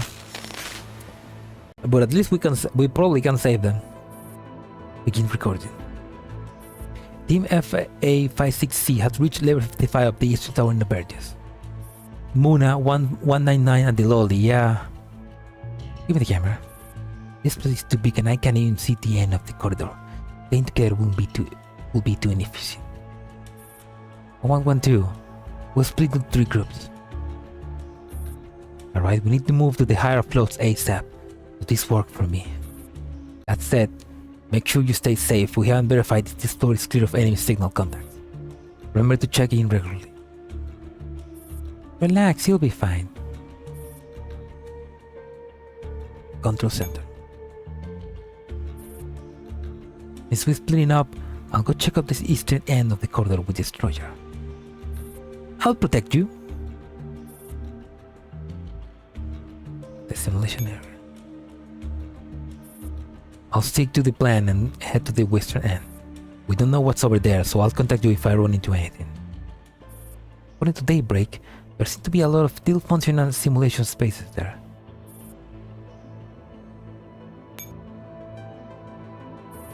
Understood. Try and stay out of trouble. So you guys are heading east, you're heading west. I'll just double back then. It's a standalone elevator back there. There ought to be a second level to this place. You have no idea what's up there. None of the security are hacking to let upstairs. Be careful. Don't worry, I'll think of my fates.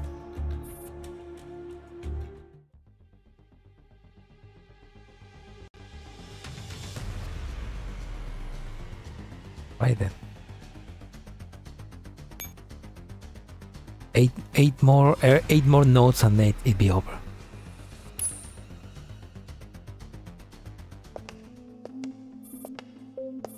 She heads towards the eastern tower, eastern end of the corridor. Dreamer walks through the site of a gruesome battle and enters a room where the signs of fighting are the most intense. The Nitos are falling at the entrance, clearly took massive casualties to defend this place. The attackers ultimately overcame them. The door has been physically broken down, and the interior of the room is also a scene of devastation. Looks like they really tore this place apart. We still have a job to do. Destroyer, watch the door for me. Keep an eye open for any survivors trying to ambush us. Okay, will do.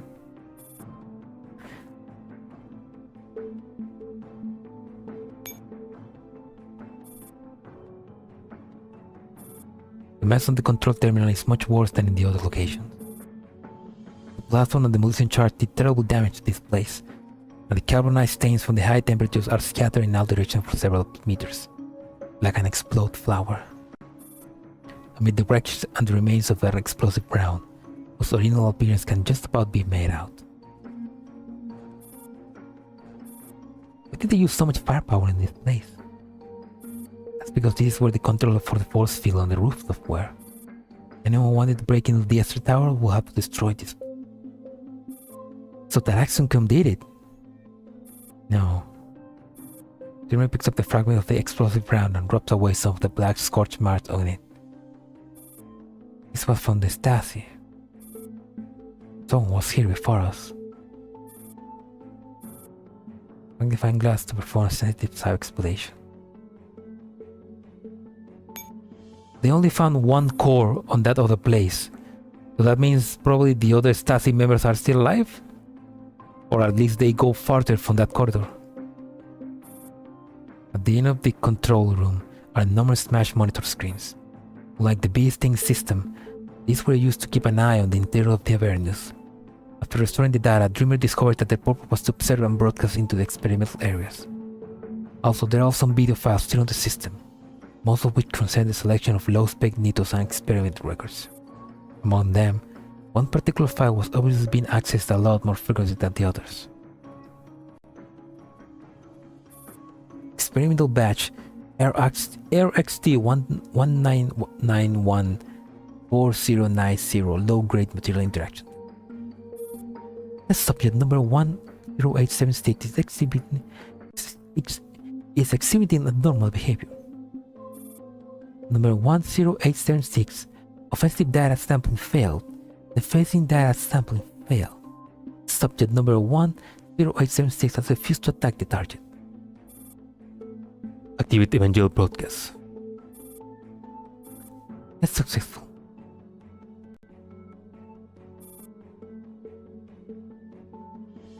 What does that mean? Was that Anito that didn't want to fight and they used the Evangel system on her to force her? This is a signal tower used by Paradeus to establish comms in the Black Zone. At the moment, it is broadcasting an intermittent signal.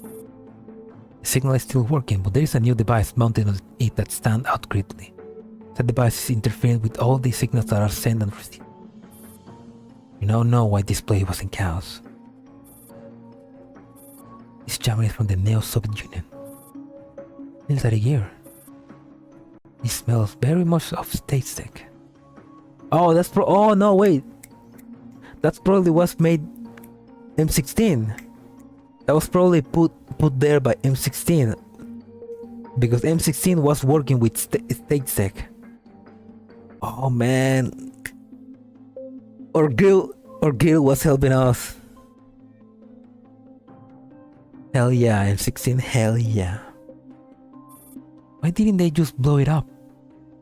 The Signet Tower is just one part of the network. Simply blowing it up would be pointless. All they could do was use it as an entry point to eavesdrop and disrupt the network. Just leave it be. Dreamer records the remaining data, then gives a final once-over to make sure that there are no more clues left in this area. Let's go. Destroyer, I don't think there's anything else here.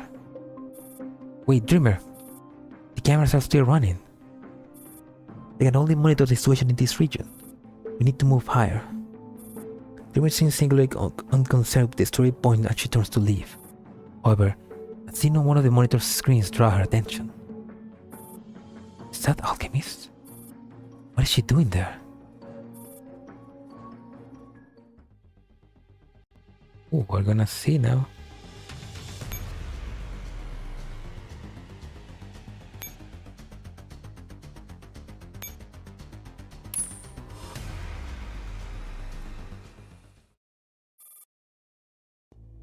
Judge heads westward down the austere corridor. Each step's a caution advance. The corridor before her extends so far ahead that she can't see its end, nor can she see any signs of battle damage. Eventually, she reaches an open area where she sees several rooms with doors that are wide open. Resume recording. Found several simulation chambers that are still functional. I'll be entering them to investigate now. She's been picking up hostile signals so that at very least she can be sure that there are no enemies here. For that reason, it's even more imperative that she understand what kind of secret these still running simulators are hidden. The cold room.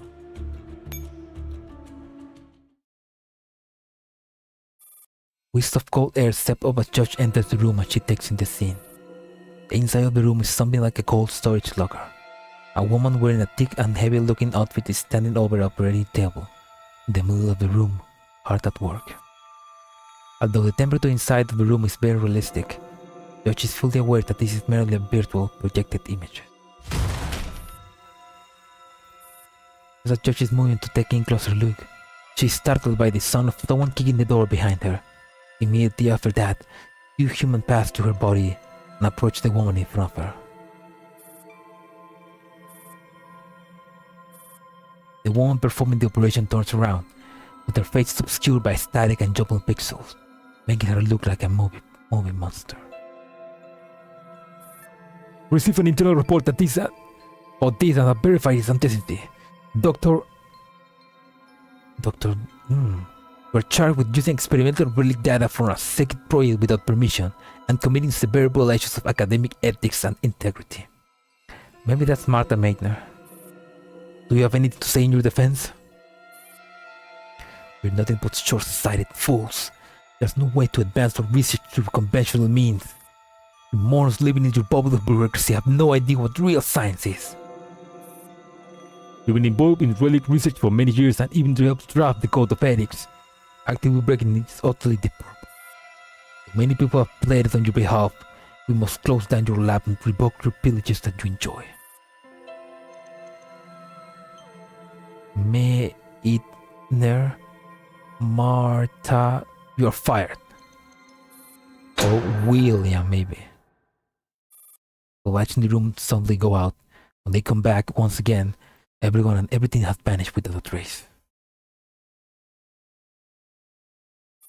Judge turns around. The door is still there, however. It is no longer aglow with electric activity. When the system tech Judge presents, automatically wipes all the data stored in the room.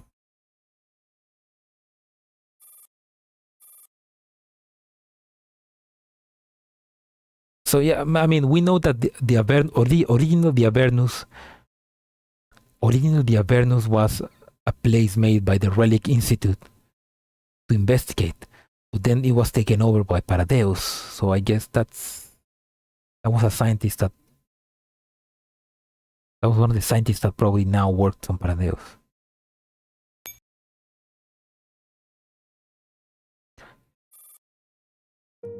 Only when Judge enters the dark room does she realize that it's truly dark. The interior is actually a fancy executive lounge, and when Judge looks back, she sees that the door to which she entered has become a corridor. The milling crowd around Judge pass to her body and vanish once they reach the other side of the room.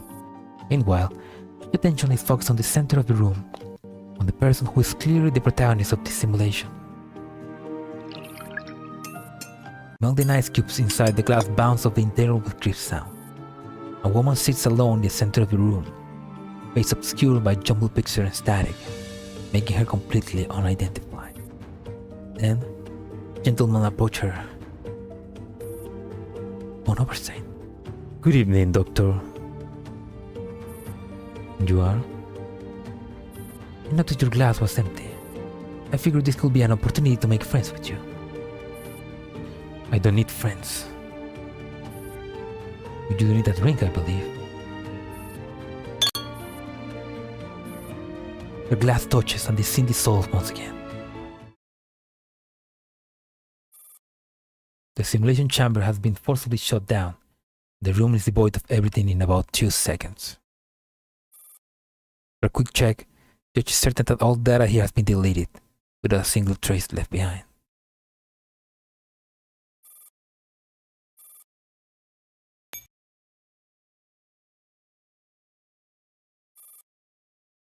So I guess that both Von Oberstein recruited that doctor to join Paradeus. The cramped confines of the warm room make Judge think that she has gone through the wrong door for a moment.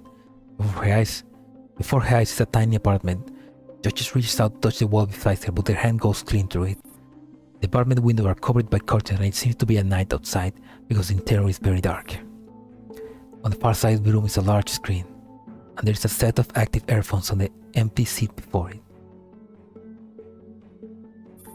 The screen shows an airport, where a woman whose face is obscured by static and jumbled pictures is disembarking from a plane. A familiar man waits on the tarmac below to receive her. The two of them shake hands, then Judge hears a middle-aged man voice through the earphone. I knew we'd meet again. I will work with you, Herr Von Oberstein. The man pulls his hands back and nods, glancing at the other side of the plane, where several workers are carefully unloading a cold storage case. You are most welcome, Doctor. Yeah, I think that's Dr. Meitner. Judge exits the room. All three of them self-report their data after she entered, leaving nothing behind. She can't help but feel unnerved by this creepy situation, but at the very least, she has recorded everything she saw so she can analyze it at leisure. I'm starting a new group.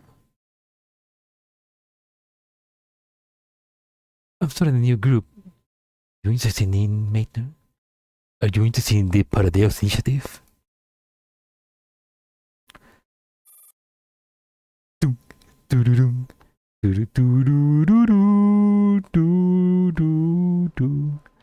Just as George is about to leave, the ceiling overhead suddenly exploded, raining chunks of debris all over while a dark figure falls out of thin air. George raises her weapons and prepares to counterattack, but as the dust cleared, the figure within the clouds of dust takes her by surprise. Alchemist. Ah, I managed to get out then. What happened to you, Alchemist? What were you doing? What were you doing there?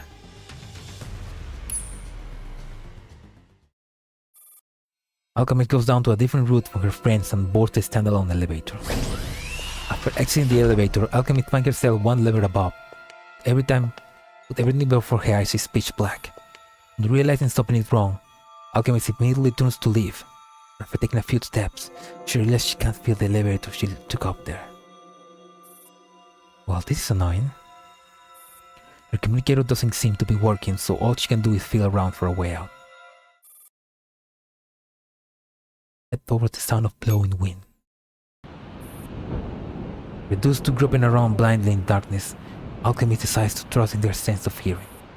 He slowly heads towards the sound of howling winds, and all of a sudden, brilliant light vanishes the darkness before her eyes. In the very next moment, Alchemist finds herself standing under the night sky. She is an airfare at night.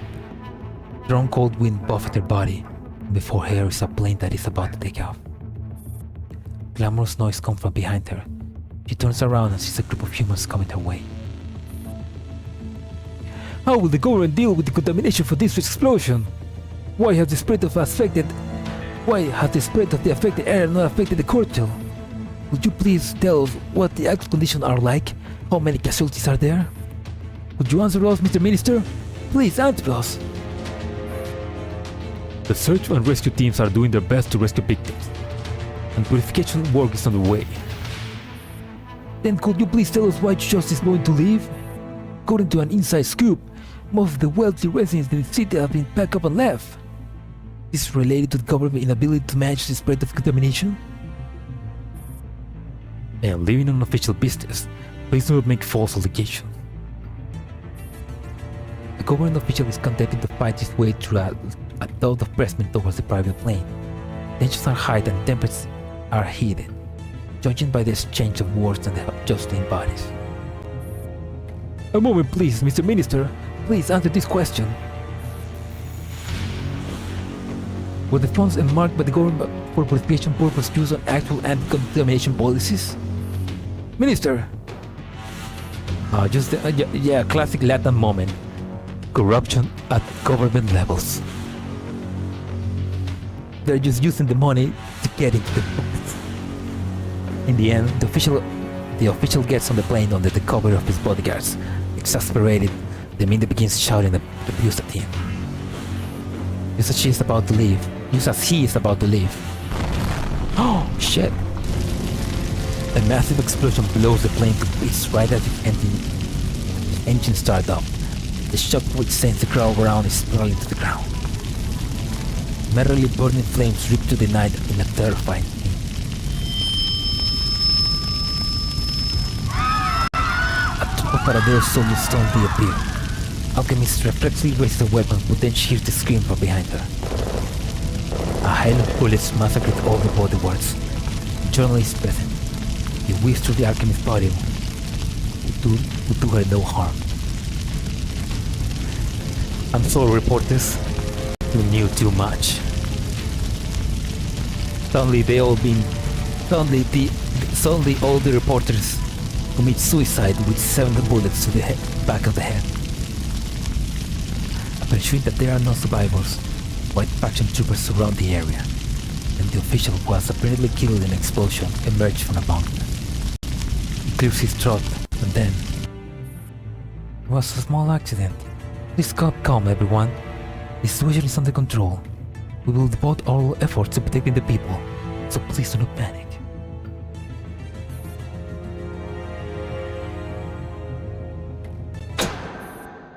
And goes blank. The lights immediately go out, and Alchemist is blown into that. At the same time, she realizes she can't hear the wind anymore. Head towards the fragrance of flowers.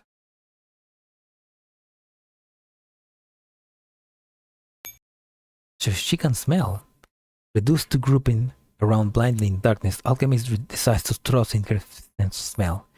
She slowly heads towards the sweet scent of flowers, when all of a sudden a brilliant light vanishes in darkness before her eyes. In the very next moment, she finds herself standing in a courtyard. Vines are chirping, the bugs are whistling, and the wind is blowing to the trees. A vista of tranquility. This is the source of the first fragrance that Alchemist has smelled. The sound of an engine comes from behind her. Alchemist turns and sees a black sedan parked in the doorway of the garden. Two bodyguards in black quickly exit the vehicle and pass through Alchemist before entering the mansion in front of her. Just then, a middle-aged man slowly disembarks and quietly peers through Alchemist. The bodyguard emerges from the mansion with a girl in tow. She looks tensely at the middle-aged man, wondering if she should speak. This is a necessary sacrifice, my daughter. No sacrifices are ever necessary, father. Is that Lunacia? You're simply tormenting your own daughter for your own personal gain. You will understand me someday. The man waves and the bodyguards shove the girl into the car. Father! Rodolph, you can't! With a roll of the engine, the car vanishes rapidly into the distance. Goes blank. The light immediately go out, and Alchemist is blown into darkness once more. At the same time, she realizes she can't smell the flowers anymore. I wonder if she's obviously seeing the memories of... It seems like she's seeing the memories of Rudolf von Oberstein. Reduced to group in the ground blindly, Alchemist decides to trust in the hands of touch. She slowly heads towards the rolling wave of heat, when all of a sudden, a brilliant light vanishes the darkness before her. In the very next moment, she sees a glowing fireplace before her. In darkness, this light is her only signpost. There's a sofa beside the fireplace, but nobody's sitting on it. Beyond the sofa is a small table, several letters on it. There's a fire poker by the sofa. It's deep glowing red. Closer inspection, over a dozen letters are burned in the fireplace. Alchemist approaches the table and tries to pick one of the few letters that remained on it. Her hand passes right through it. She has no choice but to only read the parts that aren't covered up. The Holy Grail project aims to explore the influence of the relic civilization on humanity.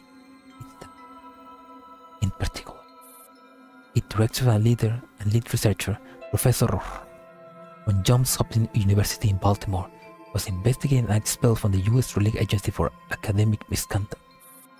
I believe she will be of great help to us. Okay, yeah, that's probably Martha Mater. As a top-class specialist in relic scientist research, she will doubly have an extraordinary effect on pushing our plan forward. She will spare no effort in attempt to recruit her. She is currently still in the Neo-Soviet Union. Will return to Germany soon. Chance. The HELA research program is going very poorly. To date, there have been no successful cases. Perhaps I thought too hardly of her. She is a lunatic. Alchemist tries to learn more.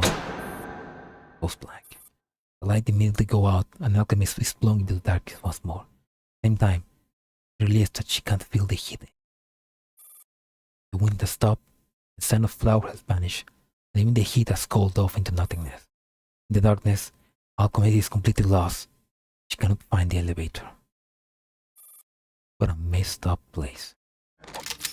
Alchemist raises her weapons and revs up her motors, instantly maxing up her strength and mobility outputs. Then she dashes forward and starts staring wildly at her surroundings. Turns out she was fired for her old job for a good reason. Well, yeah. But eventually she succeeded, I guess, in the end. After killing probably countless people. The tremendous destructive force instantly annihilated the room. Her footing vanished and he punctured the floor was collapsed, along with her downwards.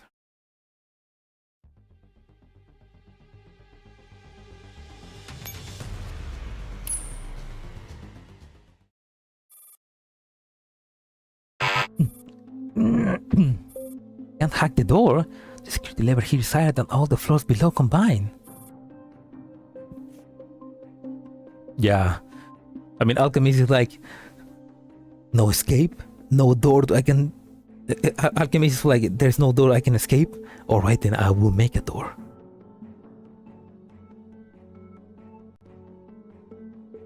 Destroyer, what are you doing? Stop. Time to do what I do best. Destroy. Destroyer, use destroy. Destroy, destroy, destroy, destroy. Huge hole erupts in the alloy door leading to labs on level 76. As the smoke clears, the destroyer dusts her hand off. No door can withstand my perceived demolition. Your teammates can't withstand it either. There's bound to be some margin of error. Remy leads the way into the room. Clear, this is...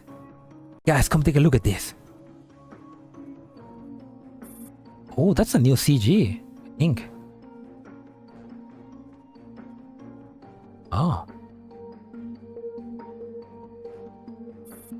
This place is clearly neat and tidy compared to the last below. Yeah, they totally clean up this place out. They move everything of importance. Time is tight. Let's check it out quickly. Judge turns to home camera. Magnifying glass to perform a sensitive exploration. Okay. There are 3 cameras hanging over the operation table at different angles, most likely for recording surgical procedures. Video files have been deleted. I'll try to restore them. Found a remaining snippet. Loading. Shadowless lamp illuminates the operating table, where a person lies under a steel drape. The operation proceeds smoothly in silence. Then, at the 1 minute 12 second mark, the patient foot jerks. Her leg, you just moved! Her BP and HE are also rising. I give her the full dose of the anesthetic you order, not 1 drop less. Not your fault. Interpretive awareness of cure. Should we increase the dosage? Under the shadowless lamp, the scalpel continues moving over the patient's skin. Sharp blade, leaving thin script of blood in its wake. No. I thought I could... Wait, what? I thought I'd be quite emotional at this point. It turns out I'm not feeling anything at all. Anna, too much time has passed. Now my feelings have gone numb. Hope you give me a new surprise. Is this Dr. Marta operating on Anna to make her into a Nito? The patient is under the steel drape, makes no response. Not that she can.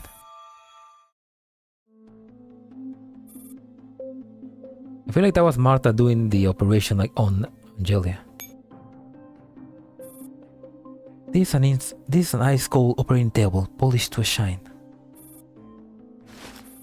Judge bends down and carefully searches the area below the table. There is a dried out piece of blood-soaked tissue, the size of a monk being stuck in a crevice. Judge carefully... I didn't read that. Judge carefully twists it out of place and places it on an analyzer.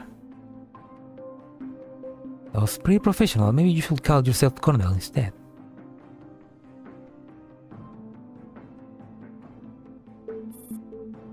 Hey, it even fits, kind of. Might consider that if you'll be my first cadaver. The analysis results are soon available. DNA analysis indicate that this tissue belongs to Angelia. The makeup indicates that the tissue contains small quantities of B-type anti-inflammatory chemicals. They're primarily used for in artificial limb lubricants. Initial analysis suggests that this portion of human tissue came from the left arm. Her left arm. That's her robot. That's a robo arm. Someone has cracked the passcode through the window opened by a bit. Probably just enough to stuff a thin, flat object through it. The area beyond it is visible through the window. There are rows of purification equipment there. They have all stopped working now. The magnifying glass. Blah blah blah.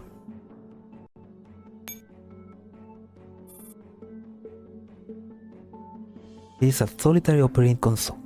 There are marks on the surface where other pieces of equipment have been removed. The connector cables are still there and apparently usable.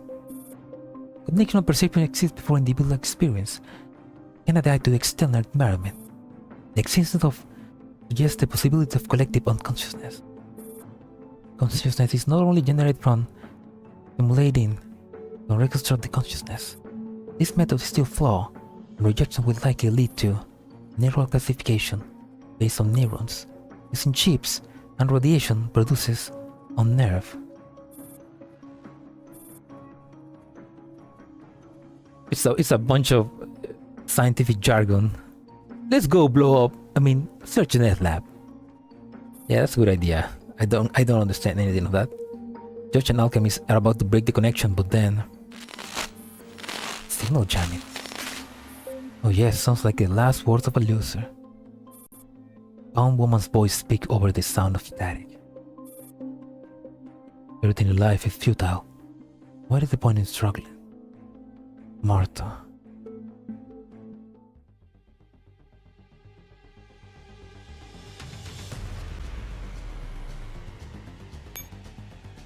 Secret corridor. Fucking murder. I always thought that alchemist and destroyer were sisters. They both used boom as their first ideas. Ah. They are from the same flock. Unknown location. Paradeus. Silent path extends a short distance forwards, ending in an empty room which has been scrubbed clean. There is a faint traces of previous battle on the walls on either side.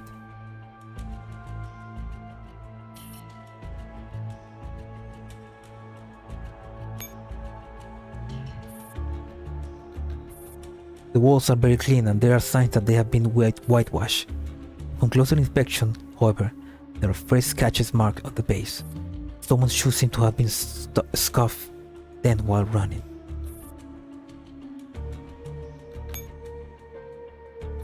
The door's ID mechanism has been completely formatted. All data on it has been lost. Even the fingertip have been scrubbed clean.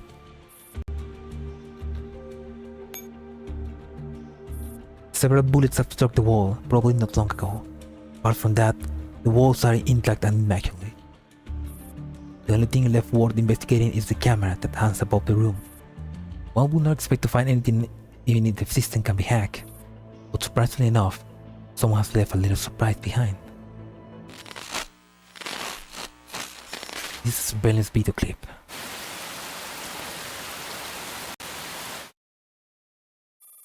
The security camera is zooming in to fully encompass the lab entrance. Even the conversation behind the door is perfectly audible. Do you have any further orders? There is no response. After the boss, Mordor speaks again. Goodbye, father. I will faithfully execute your perfect plan. The lab door opens. A woman emerges. She stops in the doorway and turns around to smile at the person inside the room. Oh yes, father. The thermostat will be shutting off soon. Please keep yourself warm.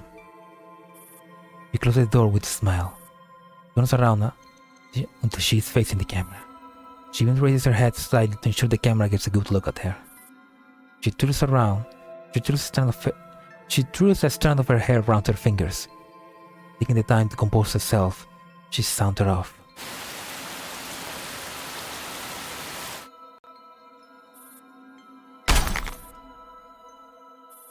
Gunshot suddenly rings out and the camera goes dark.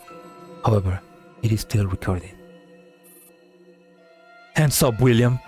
Keep your hands back and slowly get down on your floor.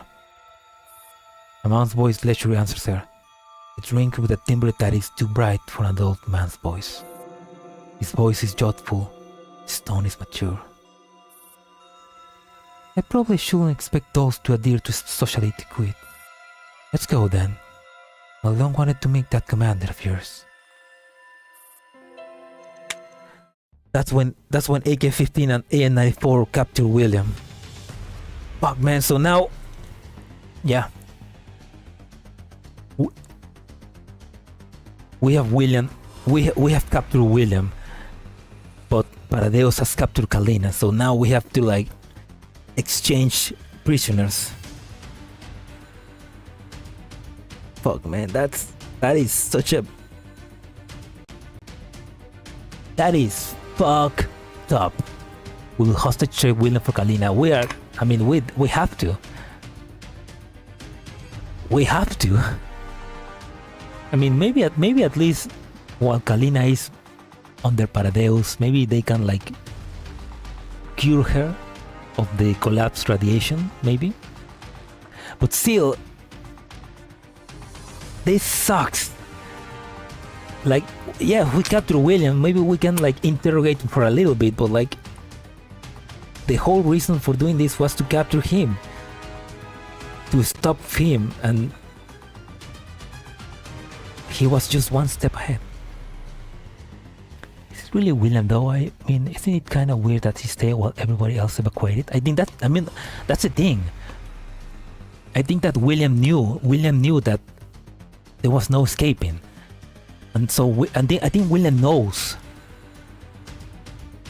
I think that William... The thing is, William is one step ahead, so I think that he knows that by capturing Kalina, he has a bargain chip with the commander.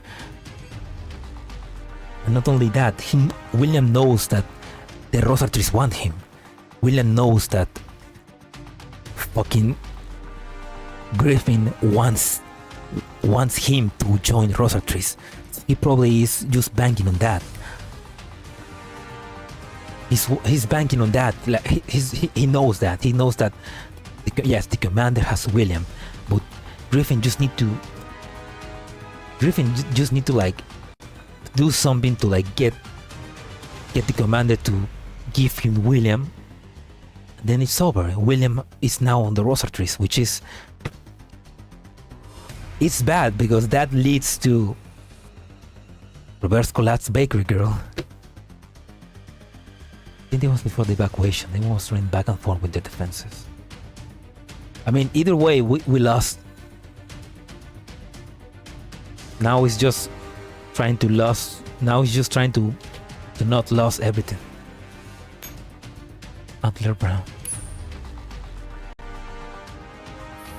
Congratulations, you have completed all staging events on hard mode. Bone Black. Congratulations, you have completed all staging events on hard mode. Thank you, boss. Let's do this one more.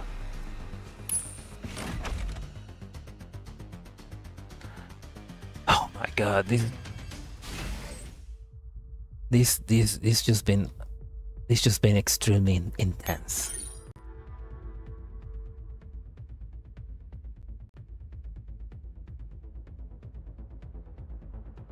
I already have all of these dolls, so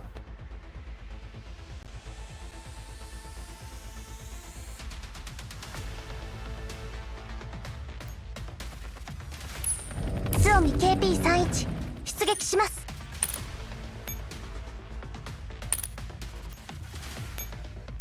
Yeah, the Nightmare wasn't too hard in this event. I mean, I only have to use a guide once in the previous, in chapter 1, I think. But that wasn't Nightmare mode. That was a puzzle. So, well, yeah, I like it. I like that I didn't have to like watch any guide. I like it when I'm able to mostly resolve the. Mostly do it myself without help, you know, just brute forcing it. Congrats now, leave Willian in charge of me. 苦しみから解き放ってあげよう。 Goddamn you, Griffin. You play us like a damn fiddle. 指揮官、今回の勝利は優秀と言えるのだろうか。 Man, that was I like this event, man. It was very intense.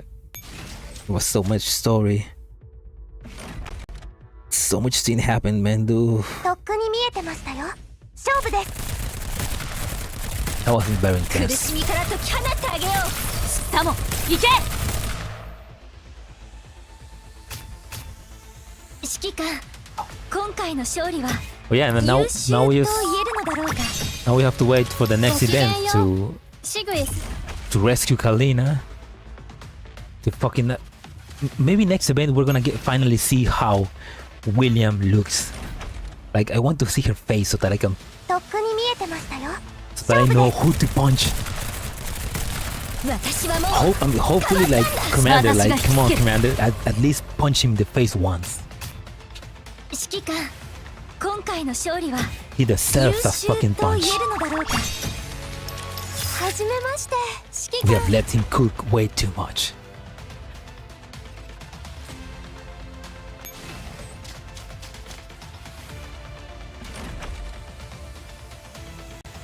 とっくに見えて The ま next したよ。 event even come out in CN? No, we don't. It hasn't come out yet. 苦しみから解き放ってあげよう。私が引きつける。 We don't know if it's the last event or we still have maybe some of the events. Maybe there are gonna be some like 勝利の余韻に extra 浸る side のは events before that one. Maybe どうや、よろしくね。 because I feel like there's one more side story event on CN right now. Oh, I see.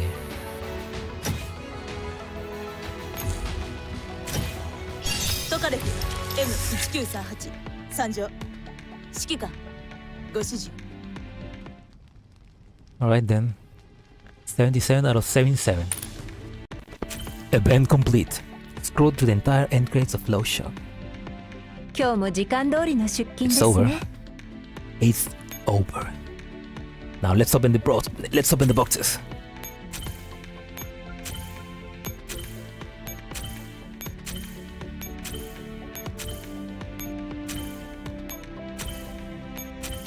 Come on, give me some cool.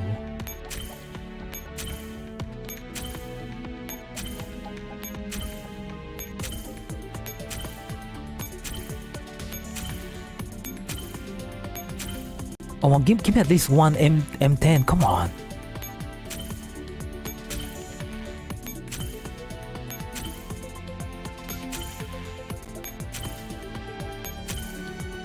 Oh my god, I haven't received one single door. What the hell? But there we go. There we go. I just got Janimatic. Nice.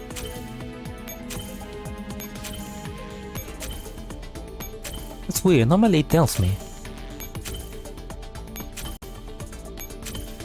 Ah, there we go. I just got the N110. Nice.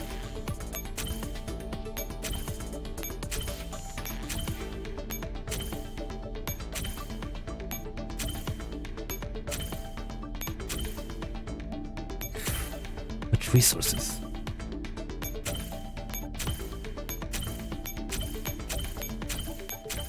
Please someone release the next event at the same time on all servers. Yeah, I also want that.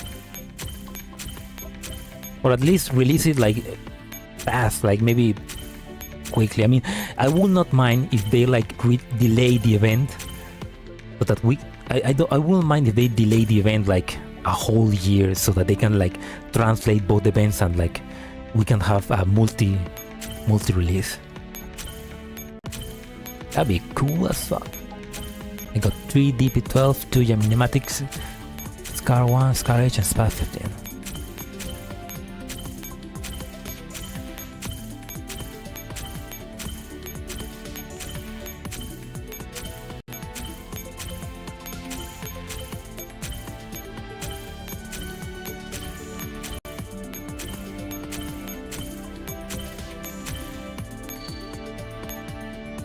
Nice. Alright then, let's also like get all the mission rewards. Image of the past, the Holy Grail, Nameless One. Nice. Navigator of the Avernus, I guess.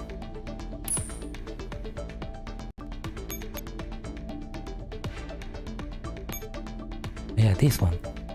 Open. I can get. I already have all of them. Let's get another. Hi. 私はお菓子作りの達人 She's a M110 baker. ですよ。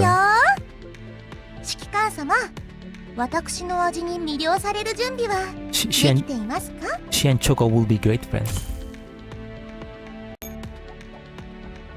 Right, I feel like I'm missing something.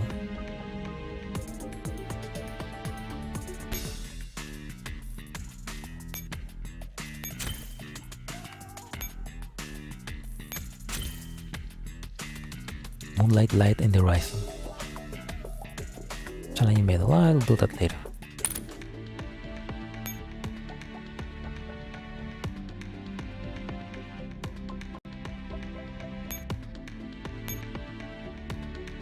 I only get the special commander hat if I do the normal ranking, right? I need to check that out. I completely forgot about that.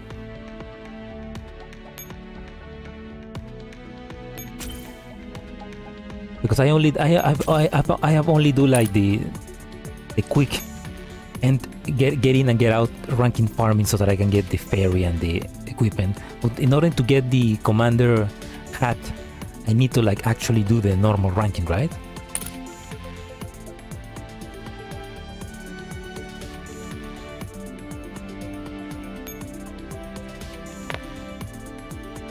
Oh man. What tokens do I got?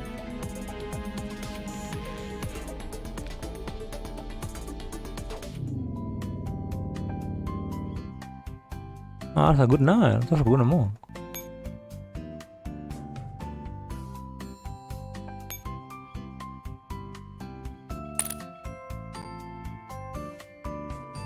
Oh, no motives for ranking. そっか。 Yeah.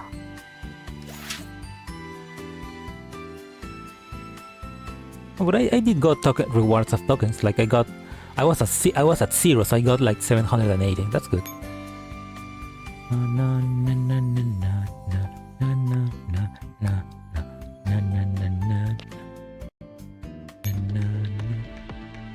Oh man, but anyway, that was pretty cool.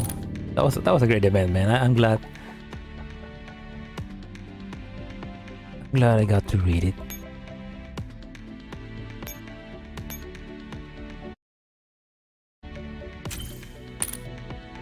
Gotta get those gems. Gotta get those gemstones. Anyway.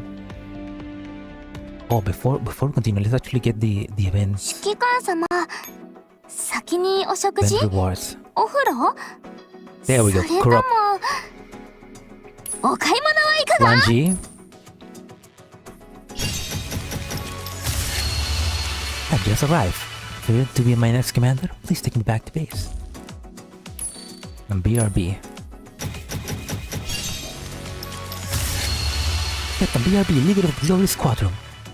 51st Fleet of the Faith Resistance Alliance salutes you, Commander-in-Chief of the Red Resistance Force. What? She is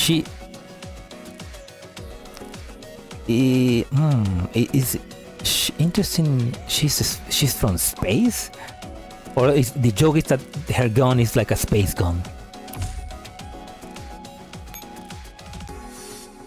Space, yeah, that's weird. 指揮官様ったらこれとあれ少しお金を使って素敵な午後を過ごしませんか？ I need to get that true mask. Who am I gonna get?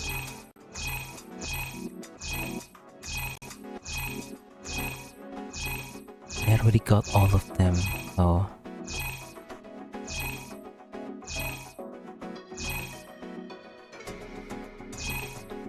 I already got all of them, so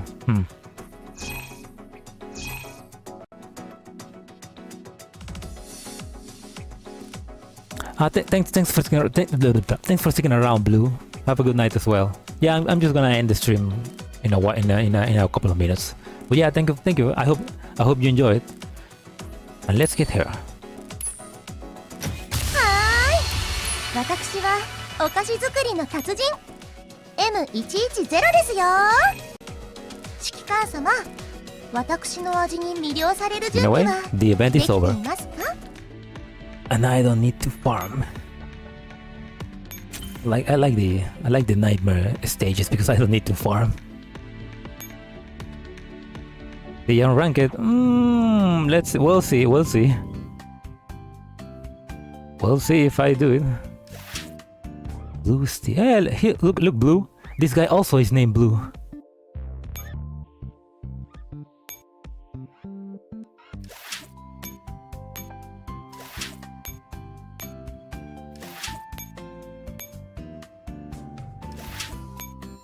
Alright. With that, this is complete. Alright then, time to end it. Oh fuck! But before end it, I want to try something. So forgive me for taking your time, but I'm gonna close this. Gonna move my chat around.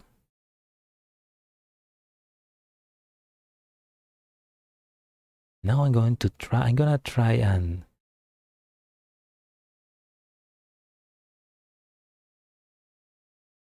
open up a game.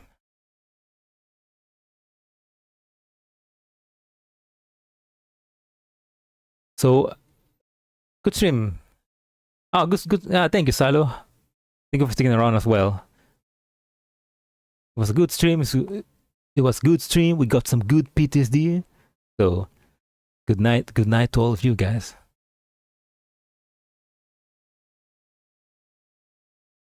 Fuck out Steam. This part is just for me. I'm actually like gonna try to open up and I'm trying to open up like a game from Steam. Oops.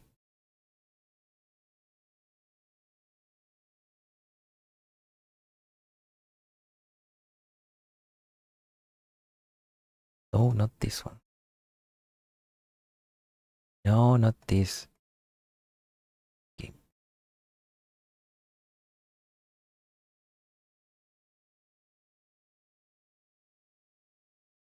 No, let's make a new game capture.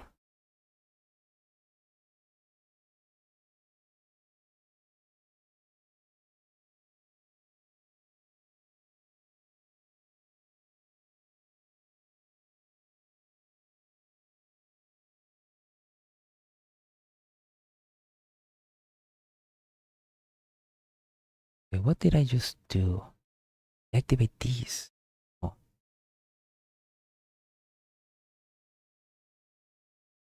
There we go. There we go, okay.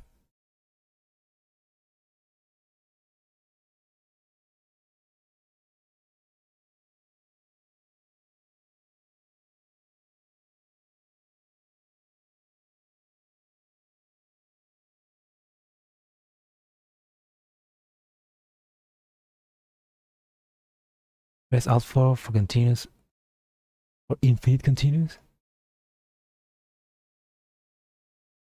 Okay, it's not working, so I need to like restart it. Which is weird. Like it's the only game that happens.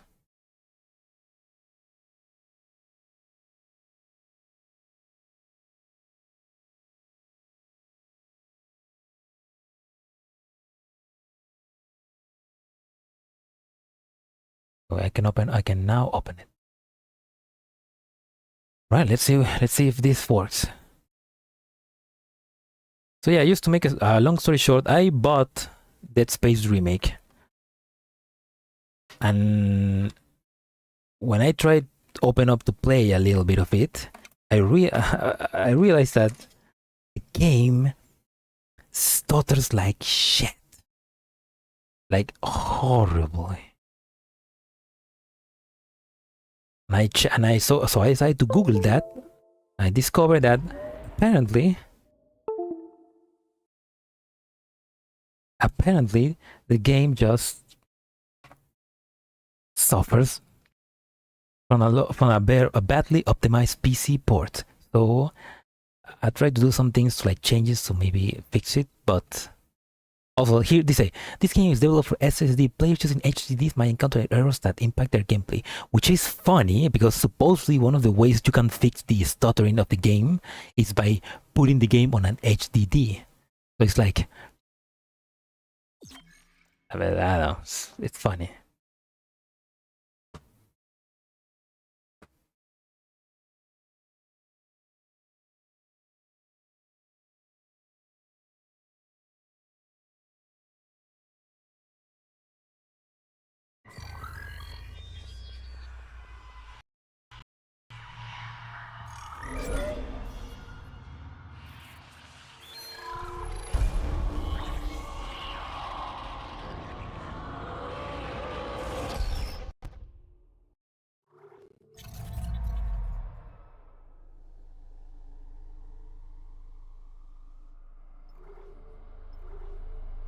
I don't see the menu.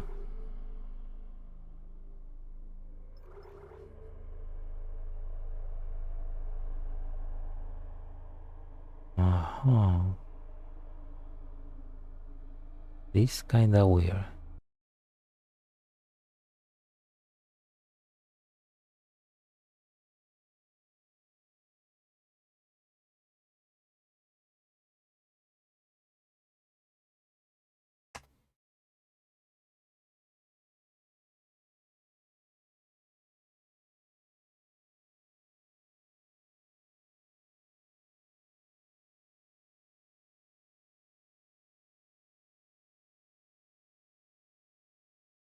You know, I actually need to like upgrade my PC either way, so. But yeah, it looks like this is dead. Dead space. My god, my CPU is just going at 100%. Holy shit.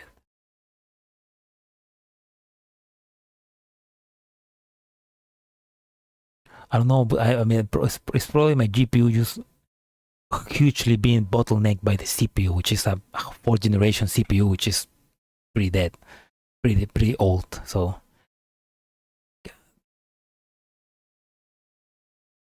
yeah, I'm gonna have to find a way to either lower the graphics even more or to get a new CPU because I cannot play this game. But anyway, that's something for another time. Thank you for watching the stream. I hope you enjoyed, and if you're watching the VOD, I hope you enjoyed as well. This was SlowShock, and it was quite a shock. But yeah, I like the event, and I cannot wait what Mika has prepared for the future. I don't know if I will stream tomorrow. Maybe I'll try to stream something from NetherCloud, or maybe I'll actually like edit the animation that I have been working for at least 2 months now. We'll see. I hope I have time. Anyway, bye.